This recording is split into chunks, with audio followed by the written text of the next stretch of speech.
Catherine Teagan Books and Harper Audio present Muse by Brittany Cavallaro, performed by Julia Whalen.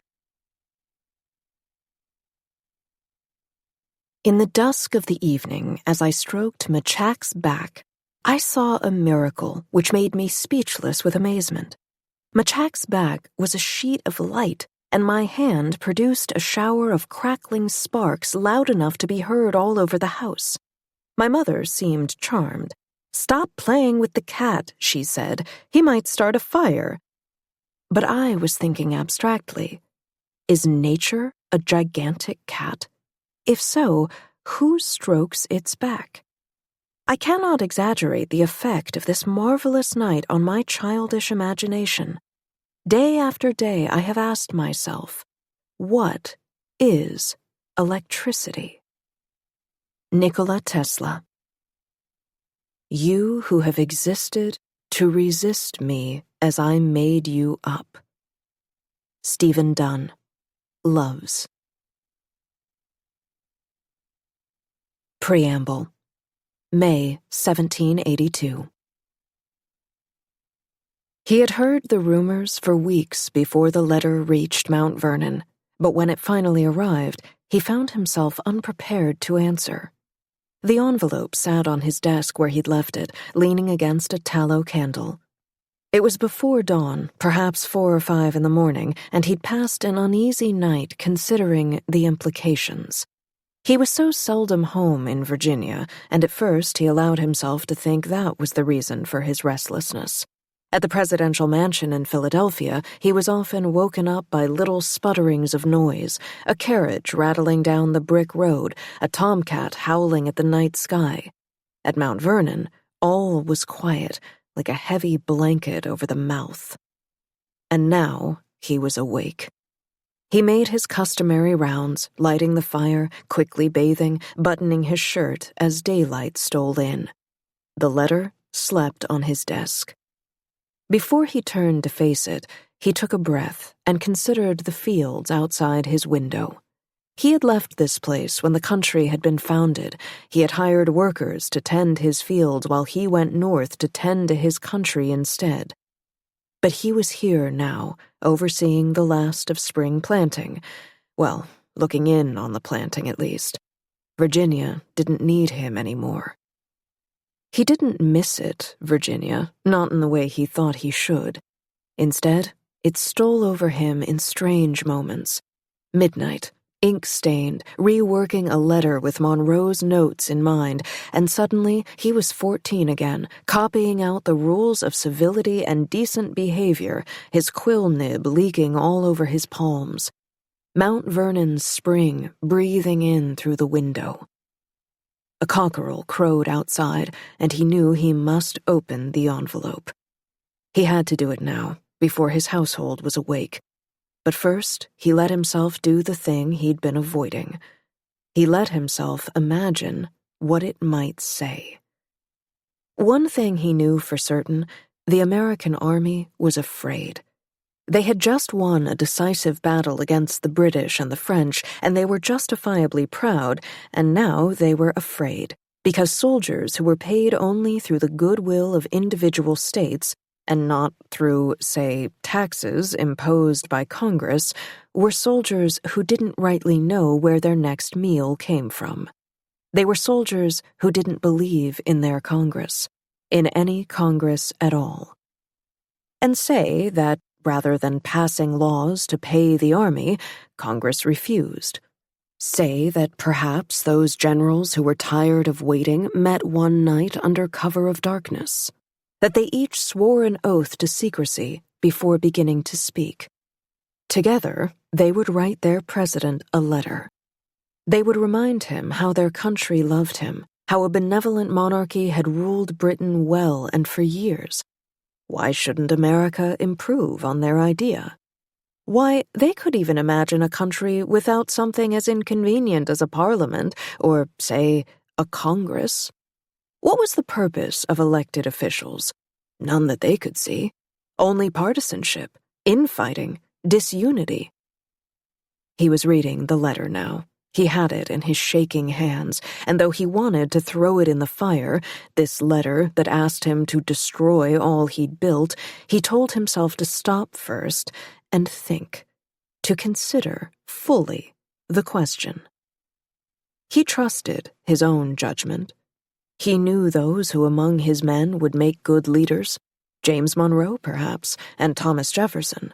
Had Benjamin Franklin not been struck by lightning, he'd have been an excellent choice as well. If they were not forced to cater to the whims of the public, if they did not need to seek re-election in Congress, why, they could certainly accomplish the work that was important to them.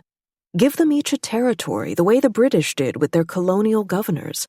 Let them rule it as he saw fit. And his grandson, George, was only a year old, but he and Martha had the raising of the child, and he knew that he'd instill in him the values he'd grown up with, the ones he'd so painstakingly copied out when he himself was a boy.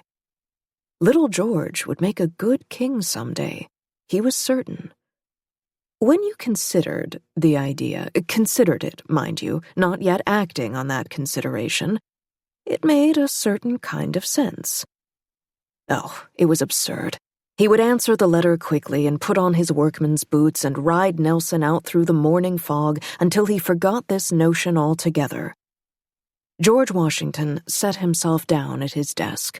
He took up a piece of good British paper and shrugged up his cuffs and dipped his quill. "Dear Sirs," he wrote, and then he stopped, his nib dribbling onto the page. It was, he had to admit, a hell of an idea. Prologue. When George Washington is crowned sovereign of the first American kingdom, he decrees that his country be separated into provinces, each led by a governor selected from his most trusted lieutenants.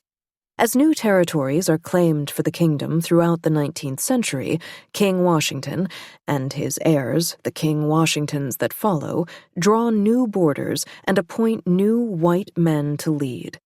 To the west, Alta California and Willamette. To the south, Nuevo Mexico and the tiny duchies of West and East Florida. Livingston Monroe, named for the men who purchased the territory from France, make up the country's heartland.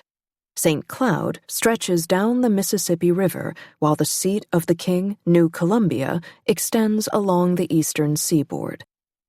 Once Washington is declared king, elections cease altogether. In the years that follow, governors pass on their territories to their sons, who become governors in turn. Hungry men, these new governors, eager for glory, eager for progress, and for action. These governors are skeptical of what they call foreigners. These governors are determined to keep power however they can. All except for Remy Duchamp, the youngest governor in the American kingdom. He is interested in intellect, invention, innovation. He is less interested in maintaining the armed borders of his province, St. Cloud. Now, in 1893, he looks to put on a great fair, the likes of which the world has never seen. But the great fair is months late, and St. Cloud has grown restless. There are rumors of trouble on the western border, rumors of war. And in St. Cloud's largest city, Monticello by the lake, a girl holds the nation's future in her hands. 1. April 1893. It was death to stop at the corner of Augustine and Dearborn in the city of Monticello by the lake at the end of a working day. Claire Emerson knew that, standing beside her best friend Beatrix in the crowded road. Even now, as she stood on her toes to look up at the posters pasted onto the brick wall of the Campbell's building, she had her elbows drawn into her sides. Not to clear a path for the horse-drawn carriages, not to make way for the electric trolley squealing up the street, its cables throwing off indifferent sparks, not as a courtesy for the people streaming past, the working girls off to the dressmakers, the men with their hats and coats and grim, sun-scrubbed faces, the newsboys waving their rags, the scientists smelling like ambition and smoke, the soldiers like last night's liquor. Not to make way even for the lumber cart rattling along down the road, its long, bristling logs threatening to break free and roll like the thunder of God himself straight down Augustine Street to the glistening lake beyond, flattening every last thing in their way. It had happened last week, killing 2 horses, 3 steel workers, and a 7-year-old orphan. It would happen again, whether or not Claire cleared a path. She was folded up onto herself on this street corner because, while she wanted to see the new posters pasted to the Campbell's building brick, she didn't want anyone to steal the package in her arms. She didn't have a lot of control over her own life, but she could control whether tonight her father slapped her full across the face again. But then, she said to Beatrix beside her, "If he notices that I'm missing one of the socket wrenches he paid for, he might do it anyway." "Hush. He won't notice. You know he won't even look through the bag until the morning. And besides, you know I'm good for it." Beatrix craned her neck, trying to get a better look at the poster. "I'm never going to get this engine working if I have to rely on my own coin for the materials. Let's consider it a donation." Claire smiled, despite herself. "Is it a donation if you've forced me to do it?" "I'm not forcing you. I'm forcing Jeremiah Emerson, and we hate him." She said it like it was fact. Claire supposed it was. She shifted the knobby bundle to her other arm. "I still can't see what it says. We can come back tonight, after the day's died down. Your father won't be home yet. You don't need to rush. And anyway, it'll be about the fair." "Of course it's about the fair. It always is. It'll still be about the fair when we come back. And besides, I'll be gone by week's end. Does it really matter if—" "Everyone will know already," Beatrix said, and as if the thought spurred her on, she propelled herself forward. Though she was tiny, her wild blonde bouffant made her easy to follow. It had survived both her work at the stockyard and her long, hot walk home in a boater hat.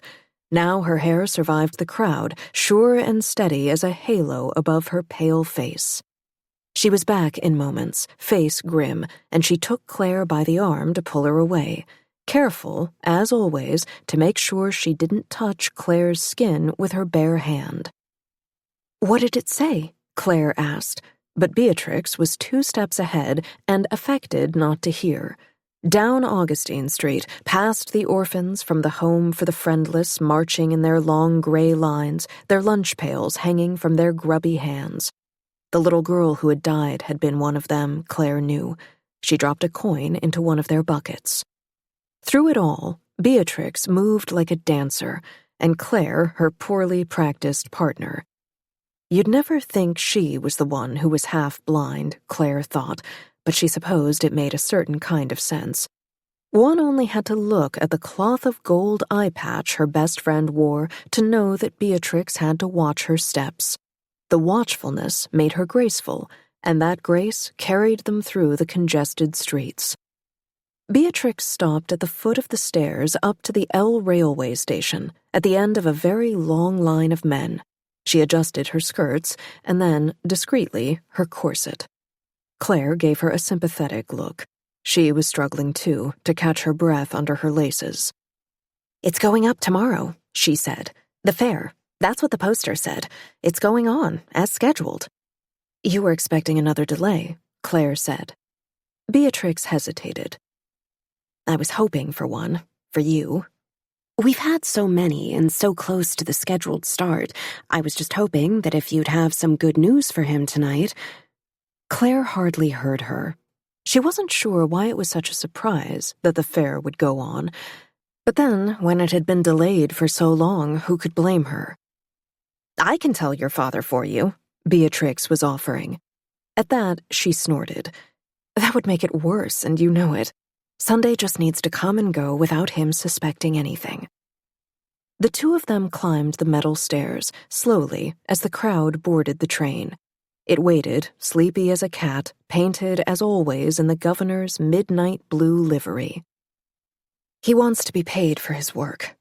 I understand, but if he won't get paid until after his barrage, you'd think he'd want it to happen sooner. Claire lowered her voice. There's still a problem with the barrage. I'm sorry? Beatrix laughed, shook her head. No, but you said... The unexpected April heat, the awkward weight of the package she carried, the long black curl plastered to her temple, the dread of seeing her father not 20 minutes from now. He swears it will work, Claire said, fiercely enough that her best friend blanched. And we'd all better hope it will, because if our creditors come by again, they will break his hands, Beatrix, and God only knows what Duchamp will say. The woman behind them coughed delicately. Governor, Duchamp will say, much less the general. We have a permanent pavilion waiting. It has our name on it, our name, and if the barrage isn't a success, if my father fails, and if Sunday comes and he's in one of his rages, I won't be able to... All aboard!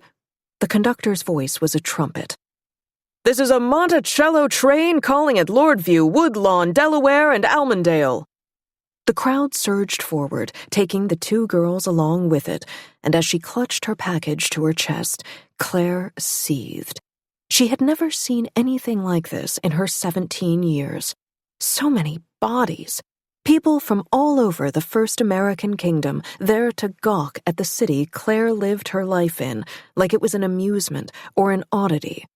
They were there in that train car with her, people from her own province, Monticellans and St. Clouders and the backwoods farmers who tithed corn and soybeans to their governor.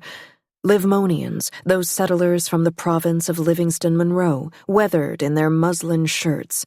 Wasp-waisted girls from New Columbia with their parasols, their clutching children. Folk from every corner of their country, and from Britain and Persia and Japan besides. All of them here for the governor's exhibition and fair.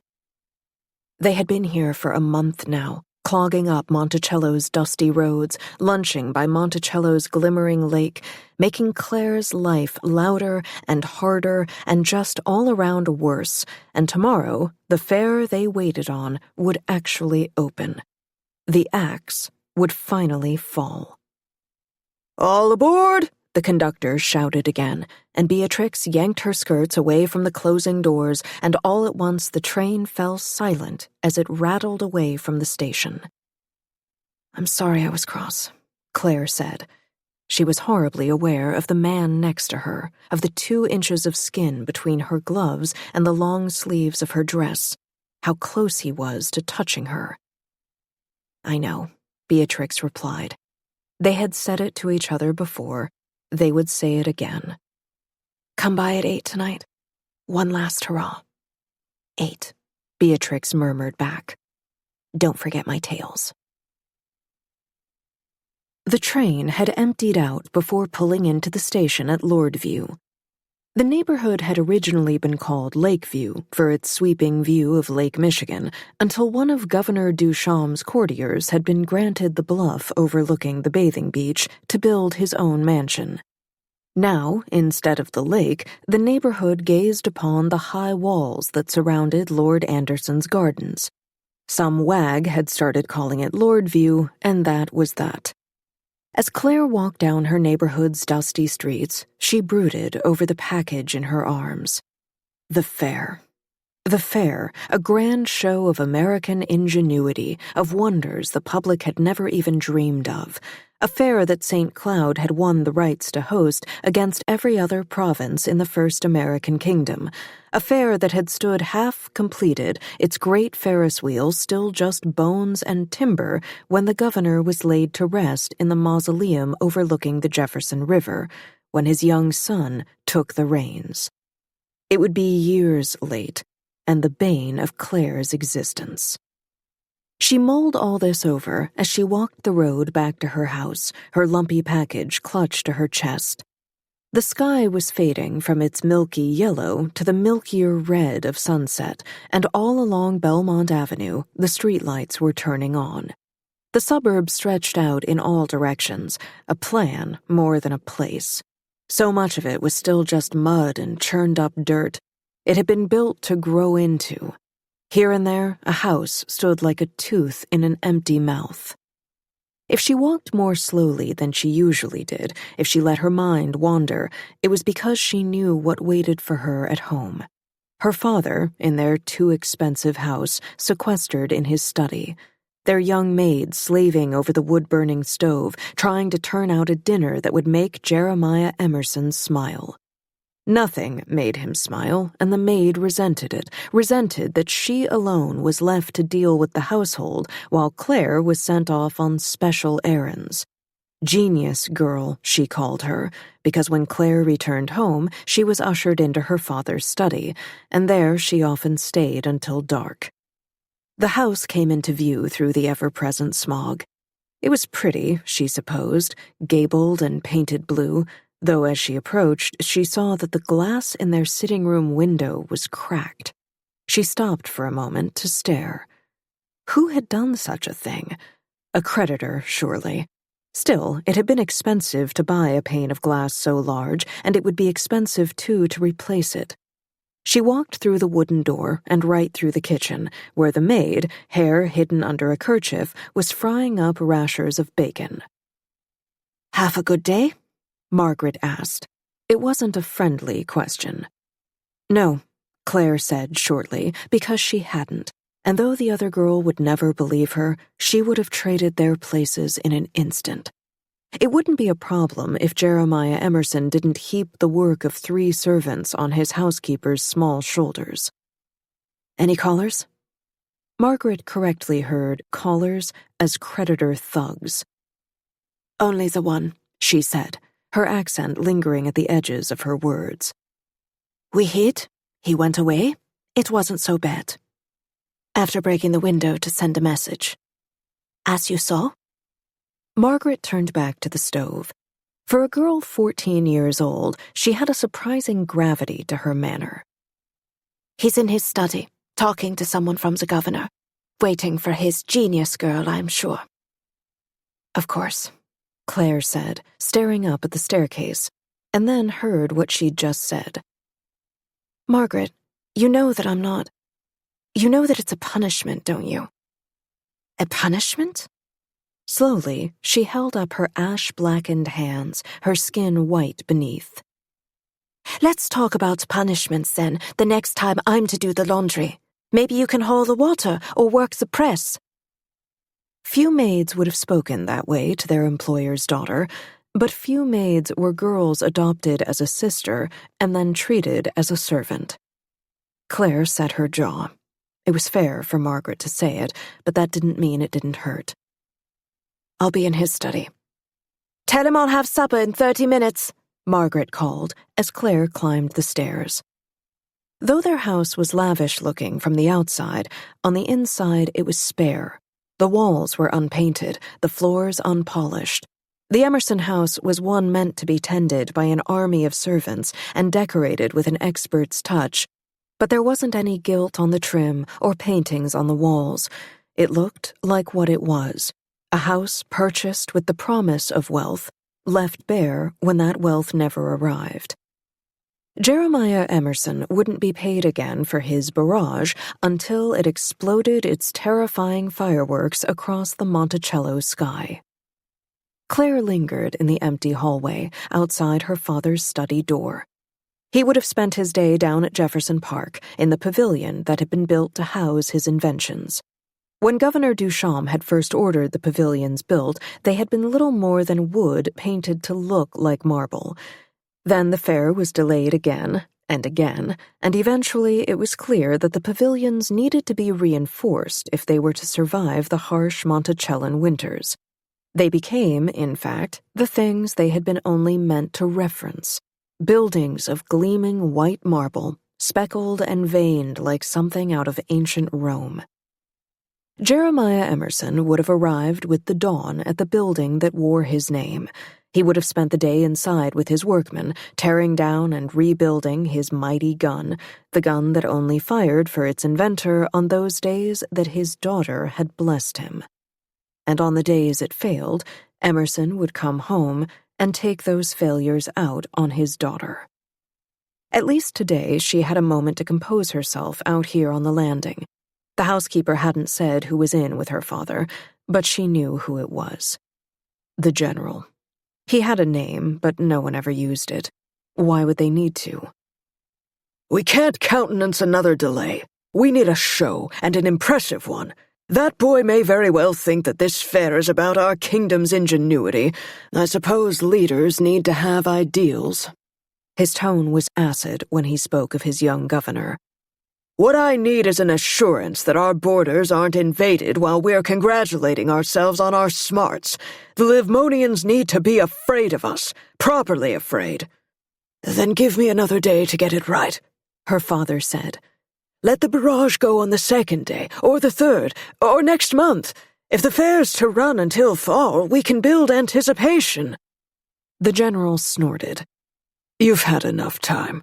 There were German firms that were offered your contract, as you well know, but all I heard from that boy was of your gargantuan gun. Well, your gargantuan gun still doesn't damn well work, and you know the real reason for this show. Our neighbors to the west need to see some real might. They want to get a taste of us, take our lands, we'd blow them to smithereens. So much for that. A thud, like he'd swung his boots down to the ground. Had he been sitting on her father's desk? Claire felt a wash of annoyance and admiration. So much for my genius, you mean? Her father's voice was sour. As you said, I'll expect you in the morning. Claire scuttled back from the doorway as she heard him approach. Tell your pretty daughter hello for me. A shot, expertly aimed. Of course, Jeremiah Emerson said, and Claire was almost proud at how he hid his despair. She waited with her hands clasped at the top of the stairs for the General to leave. What she saw first was what she always did, what she was meant to see. His uniform. The fitted jacket, midnight blue, and the softer blue of the pants below. The half cape with its ermine trim, and everywhere gold scrollwork, like an endless poem made of thread. That thought would be lost on the General, a man whose neat dark mustache looked like it was trimmed against a ruler. Miss Emerson, he said, reaching out to take her hand in a way he surely thought was charming. He was a handsome man, but it was an afterthought. His uniform was fit to swallow any beauty he had. A pleasure. Claire kept her hands where they were, and after a moment he dropped his. Your father, he said this conspiratorially, as though Jeremiah Emerson weren't still 5 feet away, will be the death of us, you know. I thought that was why you hired him. When he raised his eyebrows, Claire said, Death. Yes. The General smiled. Of course. He'll do it well when all's said and done. And tell me, if you'll excuse me, she said. I've been holding this bag of wrenches for 3 hours now. With her foot, she shut the door behind her. Claire knew she should be more careful with him. The General could fabricate some offense, have her thrown in jail. He could withdraw her father's contract. He could finally make the marriage proposal he'd been threatening for months. He could make it, take her to bed, then withdraw the offer immediately. He could wreck her life in any of a dozen ways for mouthing off to him. But Claire was Claire, and she'd never met a bad decision she didn't like. Sunday, she thought. Sunday. All I need is to make it till this Sunday. Your wrenches, she said, dumping the bag on her father's desk. Jeremiah Emerson scowled. He was a beefy man with thick, corded arms and a thatch of dark hair. He strutted around in shirt sleeves, looped his fingers through his suspenders, left his jacket crumpled in a ball on the floor. Claire often thought that he had cultivated his idiosyncrasies in the same way as his inventions, deliberately, with great care. You're late, he said. What did the general want? Don't pretend you didn't hear. Claire kept the desk between them. It was safest that way. What do you need me to do? He studied her. Open the bag, he said. No, with bare hands. Come on, girl, you know better than that. She drew her head up high. Gently, she pulled off one glove, then the other, and laid them before her. On with it. Claire untied the grosgrain ribbon and tugged open the mouth of the bag. The wrenches inside gleamed dully. The study wasn't bright enough to allow for intellectual pursuits or professional exploits. The electric lamps that were everywhere else in the city were missing here. This room was still lit by gaslight, another money-saving measure. Any real work Jeremiah Emerson did was at his pavilion in Jefferson Park. This room was for conversations with the governor and the governor's staff. It was for organizing his notes for the next day, for tormenting his daughter. The wrenches. Claire wanted to take up the lot of them and pitch them into her father's face, black his eyes, knock out his teeth, rattle the brain that wasn't smart enough to get them out of the mess he had created that relied on this insane superstition instead. She'd gone far enough to lift a pair of torque wrenches when her father clucked his tongue. One at a time, he said, his eyes bright with anticipation. He didn't have to give her instructions. She knew what she was expected to do. In one open palm, she cradled the tool. With the other, she drew her fingers together over it, like a priest would sprinkle water on a child. I bless this tool, her father said. I bless this tool, Claire said, low. His chin went up sharply. Did you mean it? I meant it. His hands seized, and in a galvanic motion, he lunged forward to pull it from her hands. You have to mean it, girl, he breathed, the wrench bright in his fingers. You have to mean it, or else I'll be in the same place I was this morning. Do you know how they looked at me when I walked in? All those porters, those immigrant whoresons I found down in the stockyard. I gave them better lives. I offered them clean work, to lift and carry and mind my work. And after my failures, those same men had the audacity to look at their employer and pity him today. I will not have that. I will not be threatened by foreigners who were not born to this great American kingdom, these Germans who want my contract, and moreover, I will not have sedition in my own house. You know that you are blessed. Claire took a shuddering step back, hands clutching her skirts. You know that you are blessed, and that it is required of you to share those blessings with me. I am your father. You have been standing each night in this house I have raised over your head, and you think that you can fool me? That you can withhold what is mine by right because of your feminine whims and caprices? No. He was whispering still, harsh and forced, his hands convulsing around the wrench. No, I say no to that. I say you will not bring down this dishonor upon my home. Some small, screaming part of Claire thought, he'll beat me with that wrench. She thought, he should have been a preacher. She thought, no one will ever believe just how powerless I really am. I bless this tool, he growled. Claire swallowed. I bless this tool, she said, and the words were crackling and strange in her mouth. With a clang, he dropped the wrench onto the pile. He held his hands out like she was a child again and needed help climbing up to her feet after a fall. She placed her hands in her father's. By now, she knew what he wanted. I bless this man, he said, and waited. Claire looked into his horrible, eager eyes. I bless this man, she said, and what she thought was, I hope you die in your sleep. And though every night she wished it, every morning she woke to him still there, still breathing. Bless my work in this exhibition. Bless it and mean it, goddammit, or it's your head on the platter too. I bless his work, she whispered. If that was the case, if she had so little control, how much power could a girl like her possibly have? Jeremiah Emerson waited, head cocked, as though some angel was going to whisper in his ear. "Let me get my clothes for the exposition," he said finally. "You'll bless those. You'll bless my notes. It shouldn't take more than a few hours. You won't need to know a thing about them, of course. I wouldn't expect you to."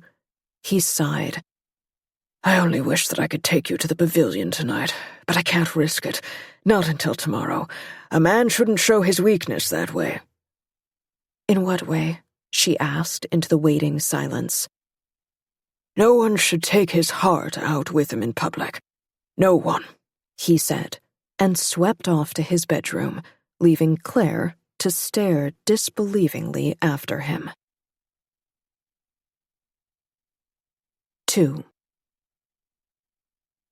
Jeremiah Emerson's madness, as his daughter understood it, had begun after her mother's death. More precisely, it had started in the weeks before. Her brother was already training furiously for his escape. He intended to play baseball for the Royal Touring Team. Her father had been working at a munitions firm, developing a project he called a grenade, and when he came home at night to their little tenement apartment, his face and neck were dusted with the black powder that was the mark of his trade. The talk was all of explosives, of their potential in combat.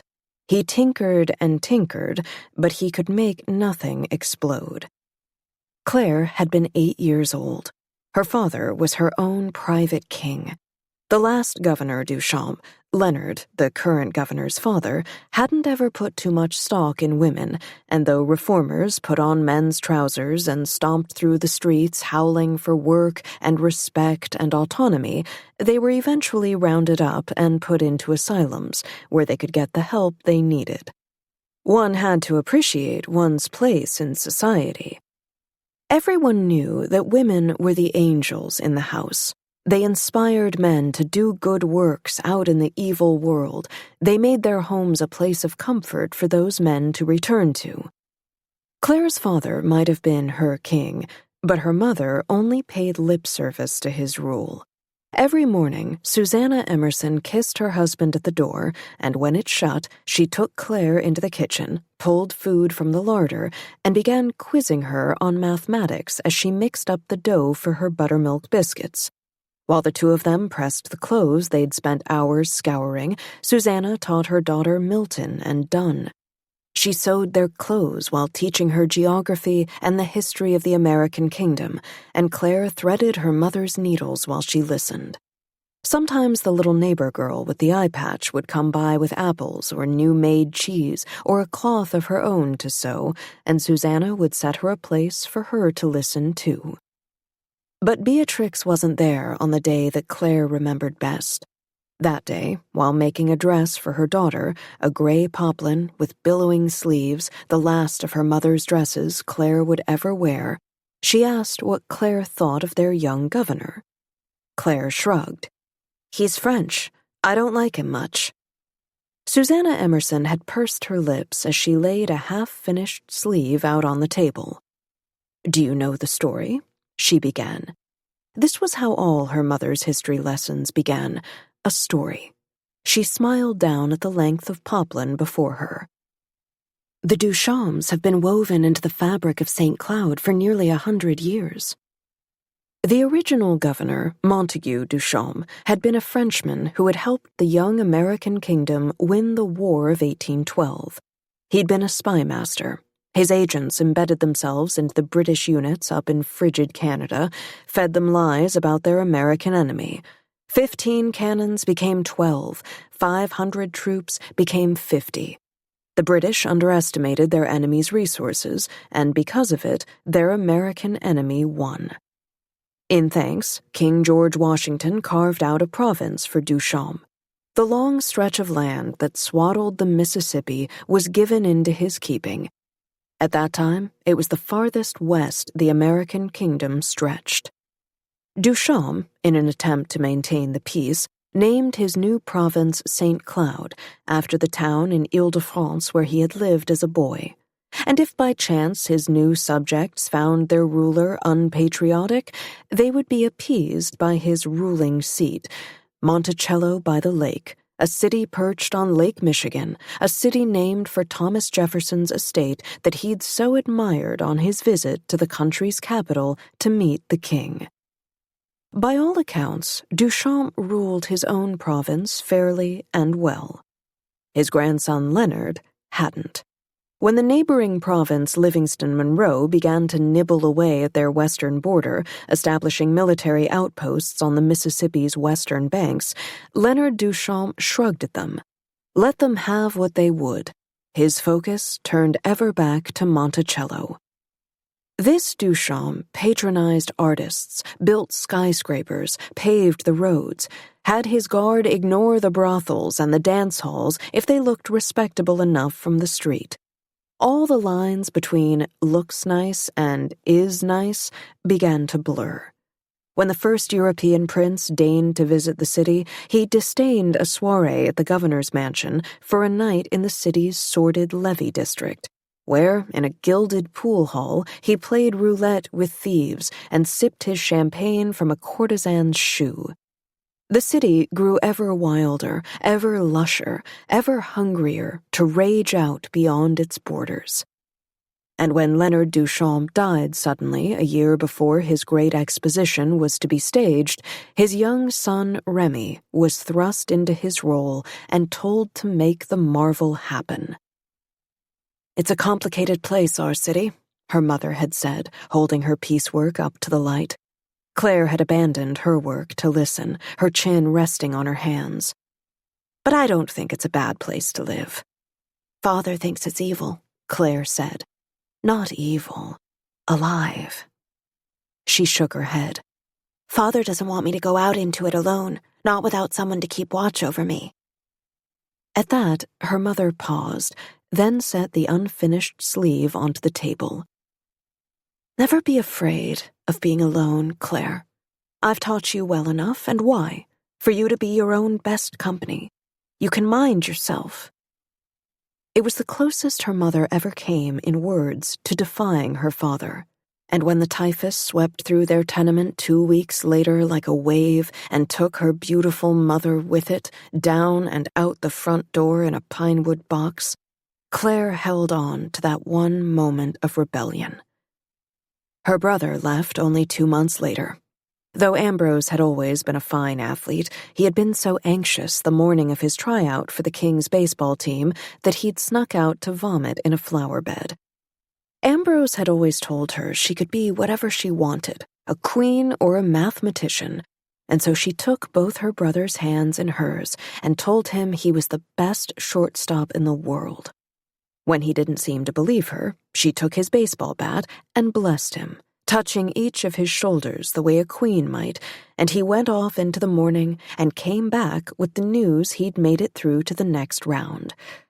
She didn't bless him then. It felt silly, childish, and anyway, she didn't think he needed it, talented as he was. But Ambrose couldn't catch a thing the next day at tryouts, couldn't hit the ball. The coach told him, bemused, that he'd give him one more shot. That final morning, her big brother hauled her out, his good luck charm, to bless him again. He even went down on one knee like he was her knight and rode off to his tryouts with Claire's handkerchief in his pocket. Suffused with confidence, Ambrose made the team. Claire told her father the whole story at dinner after Ambrose had waved goodbye to them from the window of the King's train, but Jeremiah Emerson only paid her half attention. For the rest of her years, she would think back on that innocent story told over cold pigeon pie and wonder, was that the moment where the train derailed? Because her father's work grew wilder and stranger, and he grew stranger with it. After Susanna's death, after Ambrose's departure, Jeremiah left his young daughter in the house alone. Often after work, he would stay out for hours, carousing in the levee district he so disdained. When he returned home, stinking drunk, he'd wander into his daughter's room to cry. "I can't live in this sinful city," he'd sob, kneeling by her bed. "I can't live in this house. This is a land of death." And then he'd leave his daughter in the dark to her ever-worsening dreams. Jeremiah Emerson didn't touch his daughter, much less hug her goodnight. He couldn't even look at her straight, this girl with her mother's face. He arranged for the necessities and let her grow. He had a horror of their tenement home that he claimed was tainted by sickness.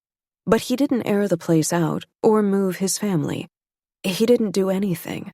He didn't seem to mind if that sickness he so feared took his daughter. He waited. For what? Claire didn't know. In the meantime, she played by herself, dirty and unkempt, her own best company. She snuck out to eat meals with Beatrix's family, and though the Lavelles had so little to share, they welcomed her to their table. When their tenements felt too small, Beatrix and Claire ran wild through the Monticello streets, and Jeremiah Emerson never knew the least of it. When he came home in the evenings, he seared his meat on the stove and cut her off bits with his knife, as though she were a dog. Most nights he left it at that, left the dishes to molder on the kitchen sideboard, and his daughter to put herself to bed. Claire prayed every night for her brother to come home to help, to fix things, but their mother's death didn't seem to affect Ambrose at all. At the very least, it didn't bring him back to Monticello by the lake. Instead, he sent Claire letters and money when all she wanted was for him to come and take her up in his arms and carry her away from this place. 2 years passed.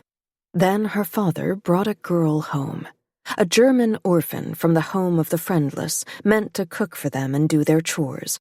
She would treat Miss Claire like a lady, Jeremiah said, and in return she would have a place to sleep. Margaret scowled from underneath her new bonnet and said she would. While the urchin rolled up her sleeves and got to cleaning their kitchen, Jeremiah Emerson took his daughter by the hand and sat her next to him by the fire. He expressed surprise at her height, as though she'd been doing all this growing in purposeful secret. "Things are going to be different, girl," he said. He was making progress on his work. He was developing a new kind of gun, something that could make big explosions, ones he indicated with his hands, as though explaining to a dog the size of a promised bone. Claire wanted to bristle at the implication. Her mother had taught her calculus, but she had taught her, too, to love her father. She settled on nodding, as though she were amazed. A promotion would be coming soon. Did she understand what that was? And when Claire nodded again, so happy to see her father's joy, he looked down at their clasped hands and said, "Do you know, I feel like maybe we should all have ourselves a treat. Lemon ices." She nodded again, bewildered. There hadn't ever been money for treats, or so she'd thought. "Lemon ices and... No, I'll send the girl out for ices. I have an idea for... An idea. I won't say what. Here," he said, and dug a handful of coins from his pocket to put on the table. "Go. I'll be in the other room." Margaret looked up from the kettle she was heating over the stove. "That's enough coin to feed this family for a week," she said bitterly, and Claire realized, despite her lessons, how little she knew about the world. The promotion came the next day, as her father had promised. He would oversee the team building the gun he had spoken about. From now on, he would come home with his face clean. Again, he sat with his daughter in front of the fire and took her hands. "Let me tell you about my day's work," he said, and the next day, "Let me tell you about my successes." And the next he told her of his triumphs, and then his quick rise to the top, the house that he had bought them in Lordview, the servants that they would have, his giant hands clutching her small ones until she thought that she had lost them entirely, that he would take her hands from her altogether. He touched her, his only constant, and he claimed that her touch brought on miracles. As though that half-heard story she'd told him about blessing her brother had rooted in him somewhere, grown wild in the absence of the sun. She had her mother's spirit, he said. It was in her, animating this magic, spurring his successes. She was blessed, and she would never leave him. And if someday he would grow to despise her for the very things he now worshipped, if she dreamed of him choking to death on his black powder in the night, well, it was no matter. A good daughter would never disobey her father. 3. Back in her room, Claire rang for Margaret. It wasn't something she was in the habit of doing. She didn't like to treat the girl like a servant, and so when Margaret rapped on the door, Claire answered it with bills in her hand. $3, Claire said. If you go downstairs, count to 100, then loosen the screws on the pot rack. It was an outrageous sum. Still, Margaret's eyes narrowed. I can't do this again. 2 months ago, when they had last pulled this trick and the pots fell all at once in an explosion of sound, Emerson had thundered through the house, shaking with anger at the builders who had so poorly installed his kitchen. But he hadn't shouted at Margaret or brought in a man to reinforce the ceiling. He'd just screwed the rack back in and hung the pots back up. For Claire's father, that was remarkable restraint. And for the time it had bought her, she thought it a good bargain. $4, Claire said. And another $1 Saturday night, my final offer. They looked at each other. Fine, Margaret said, and snatched the bills. Count to 100, Claire hissed after her. She shut the door as quietly as she could, then rushed over to her massive 4-poster bed, counting in her head. 100. Silence. 112. Noise. A riot of noise. And Claire pushed. Her bed moved a full foot. The sound was excruciating, and still it was buried under the sound. Through the wall, Claire heard her father curse and shove back his chair. Margaret! He yelled. Claire was already pulling up the loose floorboard under her bed. She had about 10 minutes until her father asked why her door was closed. Closed to him, he would say. He liked to have his daughter where he could see her at all times. Under the floorboards was everything of value Claire owned. 2 full suits of male clothes, with gloves and top hats to match, the name Ambrose Emerson embroidered inside the jackets. $22 in cash, well, 17 after she paid Margaret, a full year's savings. A photograph of her mother, an infant Claire on her lap, both of them staring hard at the camera. A train ticket from Monticello by the lake to the city of Orleans in Livingston, Monroe. An immigrant identification card under the name Mary Wallace. A cardboard box. And a stack of letters tied with blue ribbon. Claire reached down into her corset and slowly, carefully, pulled out a leather sheath. Inside was a hunting knife, which she added to her cash. She'd purchased it on her father's credit that afternoon. Despite everything, some small part of her had flinched at the thought of adding to his financial misery. But she would be long gone by the time that bird came home to roost. It had only been a minute. Her father was still storming around downstairs. Her hands moved as though of their own accord to the bundle. I just need to remind myself it's real. Still kneeling on the floor, she shook out the most recent letter and read. Dearest Penguin, I spent the morning straightening up what is to be your room. My teammates had a good laugh at my expense, doing women's work, but I aim to take every precaution. Housekeepers can be bribed, and Father knows the name of our hotel. When you arrive, I want everyone to believe your cousin Mary just over from Ireland. I have your papers for you, enclosed. Don't ask from where, it's best you don't know. I want you to cease all protestation that you will be mucking up my life. You won't be. I worry that you still believe I don't care about you. I promise that Father was burning your letters rather than mailing them. I never received a one. I would have come for you instantly had I known his madness had progressed. Besides, I have no life to muck up. I practice all day with the team.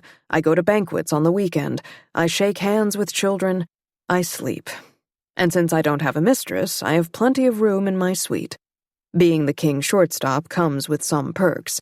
We can even get you a cat if you'd like, though of course you'll want to run that by your future husband. Both Rory and Thomas are eager to meet you. I told them both it would be your choice. Rory thinks he has the best of Thomas since he's Irish, like you. Little does he know. I hope you like a man with a brogue. All joking aside, I want to remind you that time is of the essence. We see a fair amount of soldiers at our games and at the hotel restaurant after, and all anyone can talk about is the tension between Livingston Monroe and St. Cloud. St. Cloud is small, weak, ripe for the taking. Those border skirmishes we saw earlier this year, that was nothing. I hear word of a coup, a bloody one. I hear rumors that the governor himself is in danger. I hear word that the Livmonians plan to invade. Word has it that we'll be called up to play a game for Duchamp's Fair, but neither Rory or Thomas are first-string players. After you make your choice, I am certain your new husband can get a dispensation to stay in Orleans for a honeymoon so you won't have to return. This is our only chance to get you out, Penguin, while Father's distracted and before the border becomes too dangerous to cross. Don't lose heart now. I know you can do this. I will meet you at the Orleans station with flowers in hand. Burn this. Your loving brother, Ambrose. Hands shaking, Claire folded it up and returned it to the pile. She knew it wasn't safe to keep it, or any of her brother's letters, but she couldn't bear to destroy the only proof of her impending escape. Otherwise, she might begin to believe she'd imagined it. She had taken too long. Quickly, she took out the two men's suits and stuffed them under the quilt on her bed, threw the top hats into her armoire, snatched up the shoebox, and set it beside her. She was replacing the floorboard just as her father came up the stairs. "Open this door, Claire." She opened the shoebox and let its contents fall to the floor, then shrieked. "For crying out loud!" Her father burst into the room. "Another mouse?" She nodded, hugging herself. "I heard it scrabbling and I pushed the bed to see and, oh, it's too horrible." "It's dead. You scared it to death." Grunting, her father bent to pick the mouse up by the tail. Claire opened the little box, and he dropped it in. "I'll dispose of this," he said. "Margaret is crying downstairs. The ceiling fell in." Then it matches the broken window, Claire thought, but did not say. Her father shoved her bed back into place. It screeched, a horrible sound. "This house can go to the devil," he said, and left. It was the last of her fake mice. It had better be worth it. Someday, she thought fiercely. In 2 days, I will have a new life. At 8:02 that night, Beatrix was waiting at her gate in shirt sleeves, a top hat, and a pair of men's trousers. "Tails," she said, turning on her heel and spreading her arms like an acrobat. Claire rolled her eyes as she lifted her brother's old frock coat onto Beatrix's shoulders, careful not to graze the exposed skin at Beatrix's neck. "Your Majesty," she said, but she was smiling. Beatrix knew of Jeremiah Emerson's particular madness, his theories about his daughter's powers. She agreed with Claire that they were rot. She agreed with Claire, too, that it was best not to test the matter by touching each other too freely. "What if he's right, and then you're responsible for my smashing success, and I need to cut you a share of my aeronautical discoveries?" Claire had laughed and replied, "I've snuck you enough supplies, you should give me a share anyway." "Hush." Beatrix turned with an unnecessary flourish. "You look swell as always. I think I've pinpointed it. It's the nose, the straight nose, and how it looks under the hat. Very dashing." Claire laughed. It was an unusual point of pride for them that Beatrix was the prettier girl, but Claire the better-looking man. When the two of them ventured out at night, it was always in male disguise. Claire's father's position at the fair meant that he knew people in every corner of the city, and he sent his daughter on errands often enough that her face was known to them too. If Claire's midnight excursions were reported back to him, he'd lock her up for a month. Beatrix had been the one to suggest the suits. With her eye patch and her particular world-eating stride, they didn't do much to disguise her, but Claire thought she rather liked the feeling of control that settled over her when they walked about as boys. No dropping your eyes demurely, no blushing behind a hand, none of that punishing awareness of everyone else and what they wanted from you. You could pretend for a moment that the world was interested in what you wanted. "He's sleeping, then," Beatrix said, meaning Jeremiah Emerson. "He's tinkering. He'll tinker till dawn. And then wake up to find his daughter missing. I aim to be back by then," Claire said, "unless your plans for tonight end in my death by my father's very moral hands." "No last meal, then?" Beatrix's face, for once, was serious. "You know if it doesn't go as planned, he'll find a way to blame you." Claire was pointedly not thinking about tomorrow, about the barrage, about Sunday, about her father's hands on her wrists. She couldn't. If she wanted to keep her heart in her throat, she would install it there herself. "This is the last time," she said. "I wanted to go out one last time with you. Whether or not he kills me tomorrow, whether I manage to leave on Sunday." Beatrix shifted. "I want you to be safe," she confessed. "I don't want you to go. Why can't I have both?" "I know," Claire said.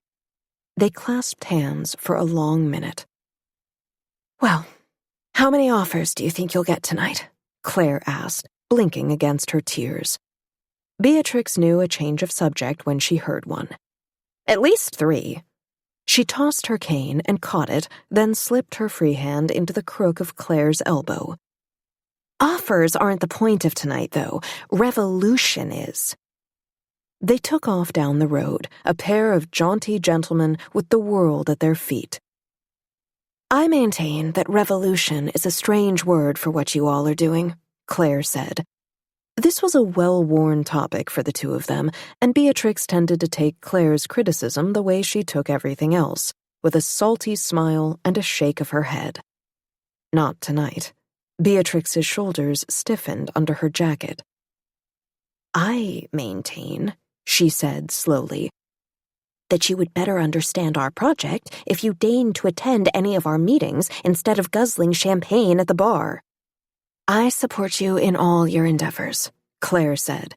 She hadn't meant to upset her friend. "But my support isn't the same as my participation, you know that. And besides, what does it matter? I'm leaving." Beatrix tipped her head to the side. Her cloth of gold eye patch glinted, caught the light. It had been a gift from a fellow she'd met a few months back, a speculator who'd replaced her black eye patch with an accessory as golden as her hair. "You don't fit in this world any better than I do, Claire Emerson, and making pure little wishes with your pure little heart won't do anything to change that. Sometimes compromise is necessary, no matter where in the American kingdom you live." At that, Claire whistled. A shot across the bow. That was rather too harsh, Beatrix reflected. "Were you practicing for the next man you need to cut down to size?" "Only if I'm using your sword." Beatrix's fingers tightened on Claire's arm, skin on cloth. This was allowed. "Fine then, don't come to our meeting. Go find yourself a forward-thinking man in Perpetua's Muse instead. It's a fine night for a short romance, don't you think?" They took the train back from Lordview to the Loop and a hansom cab from there to the levee. As their carriage clattered down Dearborn Street, Beatrix rolled up the curtain so the two of them could see out. This close to the stockyards, you could still smell the butchered meat, and though Claire knew it would mark her as an outsider to the neighborhood, she covered her nose anyway. 2 girls in violet gowns, arms trailing with ribbons, ran past down the gravel road into Freddie's fast feet on the corner, and as the girl in front wrenched the door open, the sound from Freddie's flea-bitten orchestra came spilling out into the street like blood. One of the girls screamed. Claire shuddered. "She's only meeting her beau," Beatrix said. She hadn't covered her nose the way Claire had. "Not being murdered." She's screaming as though she's being murdered. Beatrix shrugged, and Claire could tell her nonchalance was as affected as her two-tone brogues. Maybe that comes later. It was the levee, after all. Their hansom shuddered to a halt in front of the Perpetua Club. The doorman looked at Claire and Beatrix, dapper in their tuxedos, and gave them a small smile. Claire pressed 2 dimes into his palm, their admission fee. With one white-gloved hand, he pushed the door open. The music that thundered out was a storm of brass, a trumpet keening. "Ladies," he said, because at the Perpetua Club, everyone knew about the long hair hidden under their toppers. Claire was shaking hers out, but Beatrix, as usual, had kept hers on. It depended on her mood whether she took off her disguise. "It depends whether I want to be in control or not, really," she'd said. "You're always in control," Claire had countered. "Well, yes," Beatrix had said, surprised. "But it depends if I want that known or not." The butler took Claire's hat. He winked at Beatrix and only took her cane. It was hard to see him in the dim light, to hear his hellos over the crash and echo of the orchestra. Already more men were piling in behind him, more girls in fluorescent gowns. Some were far more expensive than their garish colors would have suggested. On the daytime streets of Monticello by the lake, social class was easy to suss out, but the girls behind Claire could be either dignitaries or washerwomen. The one thing they weren't were prostitutes. Once, the Perpetua Club had been called something else, had served a visiting prince his wine out of a courtesan's shoe, but the club didn't run girls anymore. Not since Perpetua, no last name, thank you very much, had taken charge. As usual, she was pouring drinks, her white hair beautifully, architecturally piled up onto her head. In its tilt and scope, it echoed the tower of champagne flutes she had built before her on the bar. "Beatrix," she said, holding a smoking bottle of bubbly like a gun she'd just fired. "Here for a meeting?" "The daughters of the American Crown don't convene for another half hour," Beatrix said, flopping down onto a stool. "I do hope the sandwiches we ordered will be appropriately quaint and delicious." Perpetua raised an eyebrow. She knew the true nature of the DAC. They met in her club, after all. "Well then, how goes the flying machine business?" "Wretched." Beatrix tucked her delicate hands up under her chin. "Make a girl feel better and pour that champagne, will you?" "This isn't for you, dear. It's for the guard and their guests." Perpetua nodded her head toward the tables at the edge of the dance floor. Claire could see the sea of the St. Cloud men's midnight blue uniforms and, shockingly, the red of the Livmonian soldiers among them. The men were laughing and elbowing one another like they'd never been at odds, like their provinces were allies, not in an uneasy stalemate. A coup, Ambrose had written. Something was coming. "Strange bedfellows," Claire said quietly under the din. Perpetua must have been reading her lips. It was a skill that served her well, running the city's loudest and most notorious dance hall. "You've got sharp eyes, girl," she said. "But a common cause can build bridges." "What's tonight's cause, then?" "Besides promoting the well-being of our beloved monarchy?" "Booze," Beatrix said, and Perpetua threw her head back and laughed. "Let's not talk about the fair or the crown. Let's talk flying machines," Claire said, settling in next to Beatrix. "Let's talk about my genius friend. How did the rest of your day go?" "Wretched," Beatrix said again. As always, her friend was distracted, peering out toward the dance floor like she was looking for someone particular in that garish sweep and sway. It made it hard to hear her. "I adjust the angle of one wing, the glider banks. I adjust the other, the glider banks. I want the glider to bank, it crashes, in full view of the men at the stockyard. Sometimes, I swear to you, they see me as their entertainment. I'm not looking to be a one-woman carnival." Claire was sure that was what the stockyard men had thought when they'd first clamped eyes on Beatrix. A bit of fun, some sad little girl with one eye and a hammer she surely didn't know how to use. Even with the protection of her brother's presence, she was a laughingstock. Claire loathed being underestimated. It made her push the world further and further away. But Beatrix took double the punishment her best friend did, and it made her draw danger, make it dance. The fourth time her warehouse was robbed, Beatrix had turned up on Claire's doorstep drunk.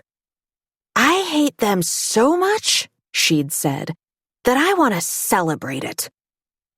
"Who are you looking for? You're going to crane your neck right off," Claire said, watching Beatrix scout the dance floor. "If it isn't already broken from the last time you took your glider out to play." "Say that, and I won't invite you out the next time I do." Claire knew that Beatrix was joking, but it twisted her heart anyway. Saturdays on the beach with Beatrix, the wind, the postcard light, her best friend and her ridiculous goggles were the only times Claire knew that she was happy. She even loved the magnificent blunder of her crashes, so long as Beatrix didn't almost drown, or break her leg, or fracture her collarbone. Again. "You're looking for Bertie and Olivetta, aren't you?" Claire said. She'd seen that bird-dog look on Beatrix before. "Are they even here?" Frowning, Beatrix accepted a glass flute from Perpetua, who always capitulated when it came to the champagne. "This business with the fair has attracted a lot of flies." "Flies?" Claire coughed.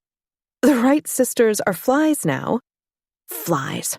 Thieving mayflies." And Beatrix threw back the champagne as though she were a sailor and it were very good rum. "Excuse me." Claire watched her friend weave through the crowd in her ill-fitting suit. The electric lights found her gold eye patch, lit it like a star. Her meeting was due to start in 10 minutes, but in the meantime, Beatrix appeared to have another agenda. "I think she might be off to start a fight," Perpetua observed. "More likely than not." "You won't go stop her?" "Of course not." Claire stood, champagne flute in hand. It was their last night together, after all. "I'm off to join her." The orchestra had struck up a tremulous waltz.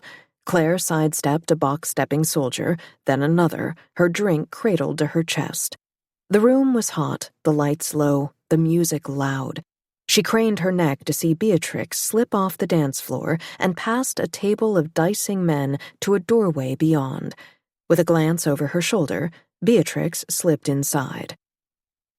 "Whoa there, fancy man," a red-coated soldier said, grabbing Claire's arm. She could hardly hear him over the noise. "A lady dressed as a gent?" If she were Beatrix, she'd have a snappy rejoinder. She wasn't. Claire settled for shaking off his hand. "Excuse me," she said, but the man cursed and followed her. "It ain't right," he bellowed, reaching for her again.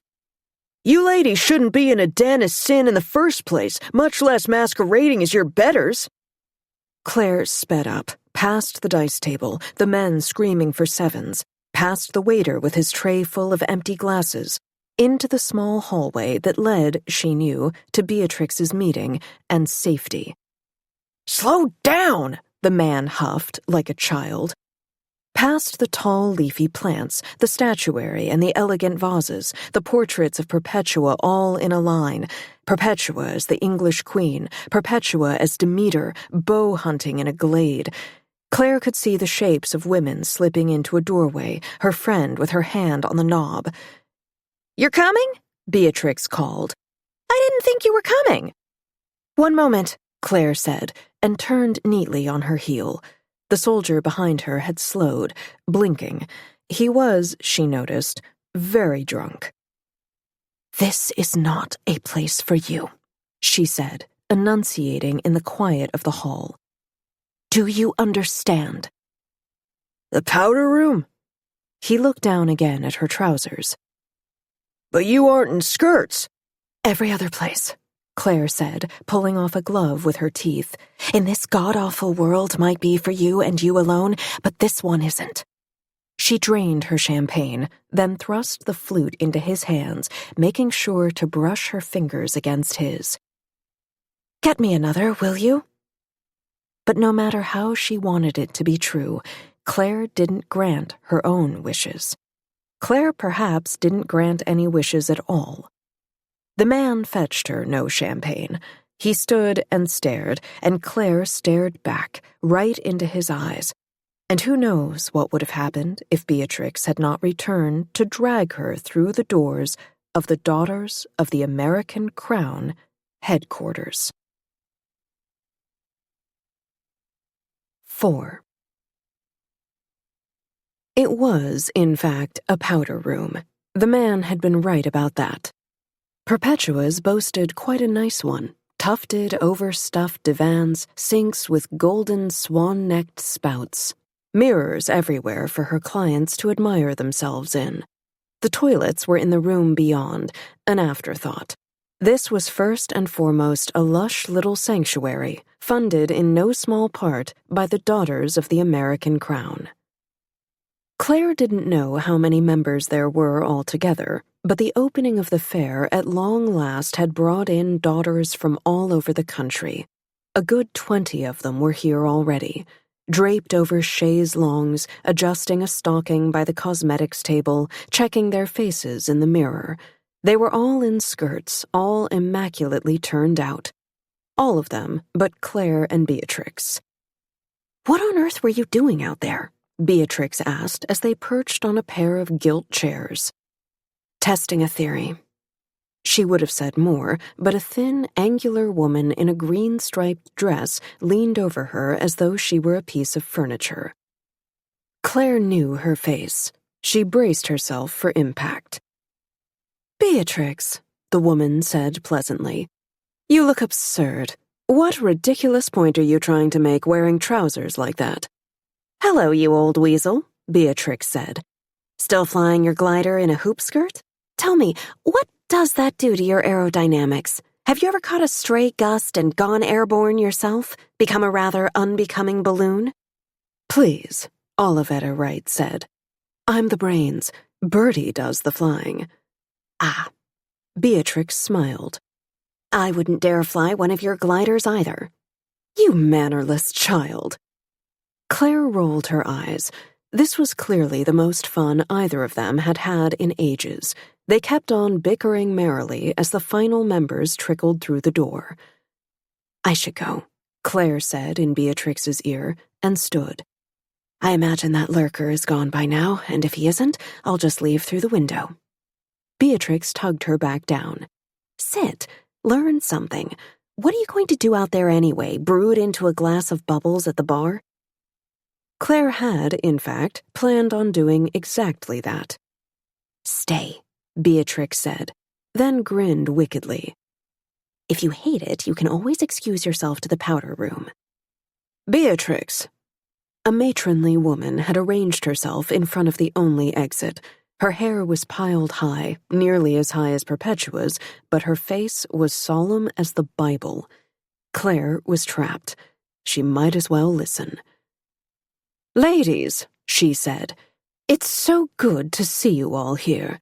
A warm welcome to our sisters from our scion organizations in the East, West, and South who have traveled all this way. We give thanks for the fair. We will rarely have this good a cover for a national meeting again." The woman next to Claire chuckled to herself.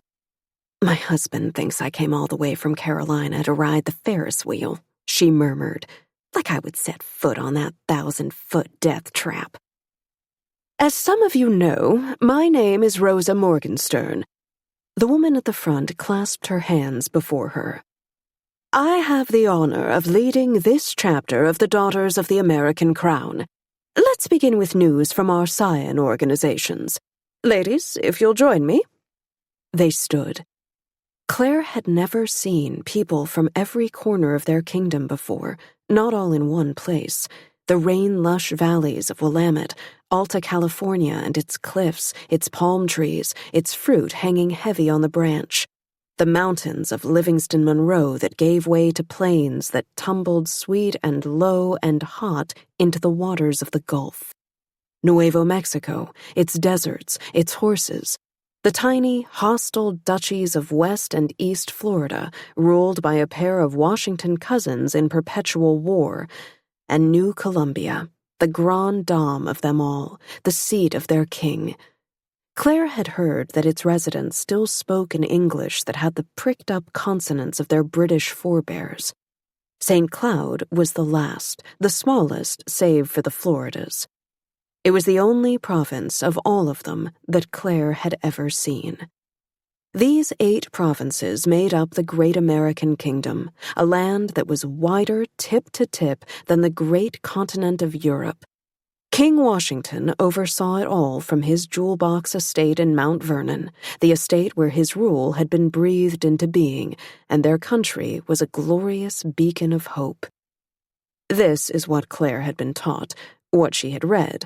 But the women she listened to now told a different story. The representative from Willamette told of their governor, who took advantage of his duchy's isolation to take what he wanted from his women. You'll go to the grocer or take a walk with a friend, and one of his men will see you. They're always out shopping for their man. If you're chosen, that night a knock will come at your door. The soldier will tell you to pack your things. For a trip, he says. A trip.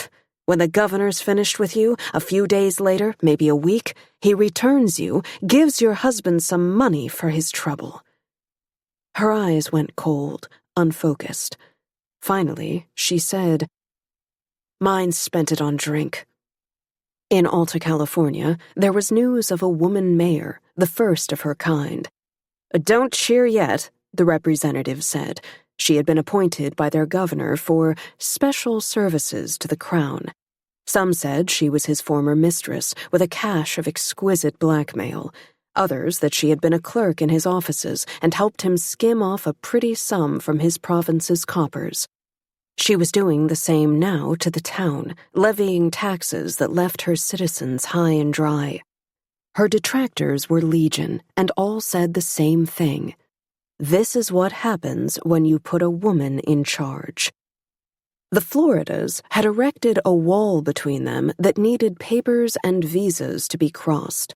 Nuevo Mexico was in the midst of a succession war between its governor's twin sons, making the governing of the province a faraway thought. New Columbia alone was flourishing under the hands of King Washington's many advisers. What of the king himself? He spends all his time in France, the representative said, at the gambling houses in Marseille, and his advisers want to keep him there. The kingdom is far easier to rule without the king. Finally, a little red-haired woman stepped forward. She toed the carpet with an embroidered slipper. I have little to say of Livingston Monroe, she began, as it is a blank slate. We have land, resources, few towns, few expectations. Few for women, fewer for men.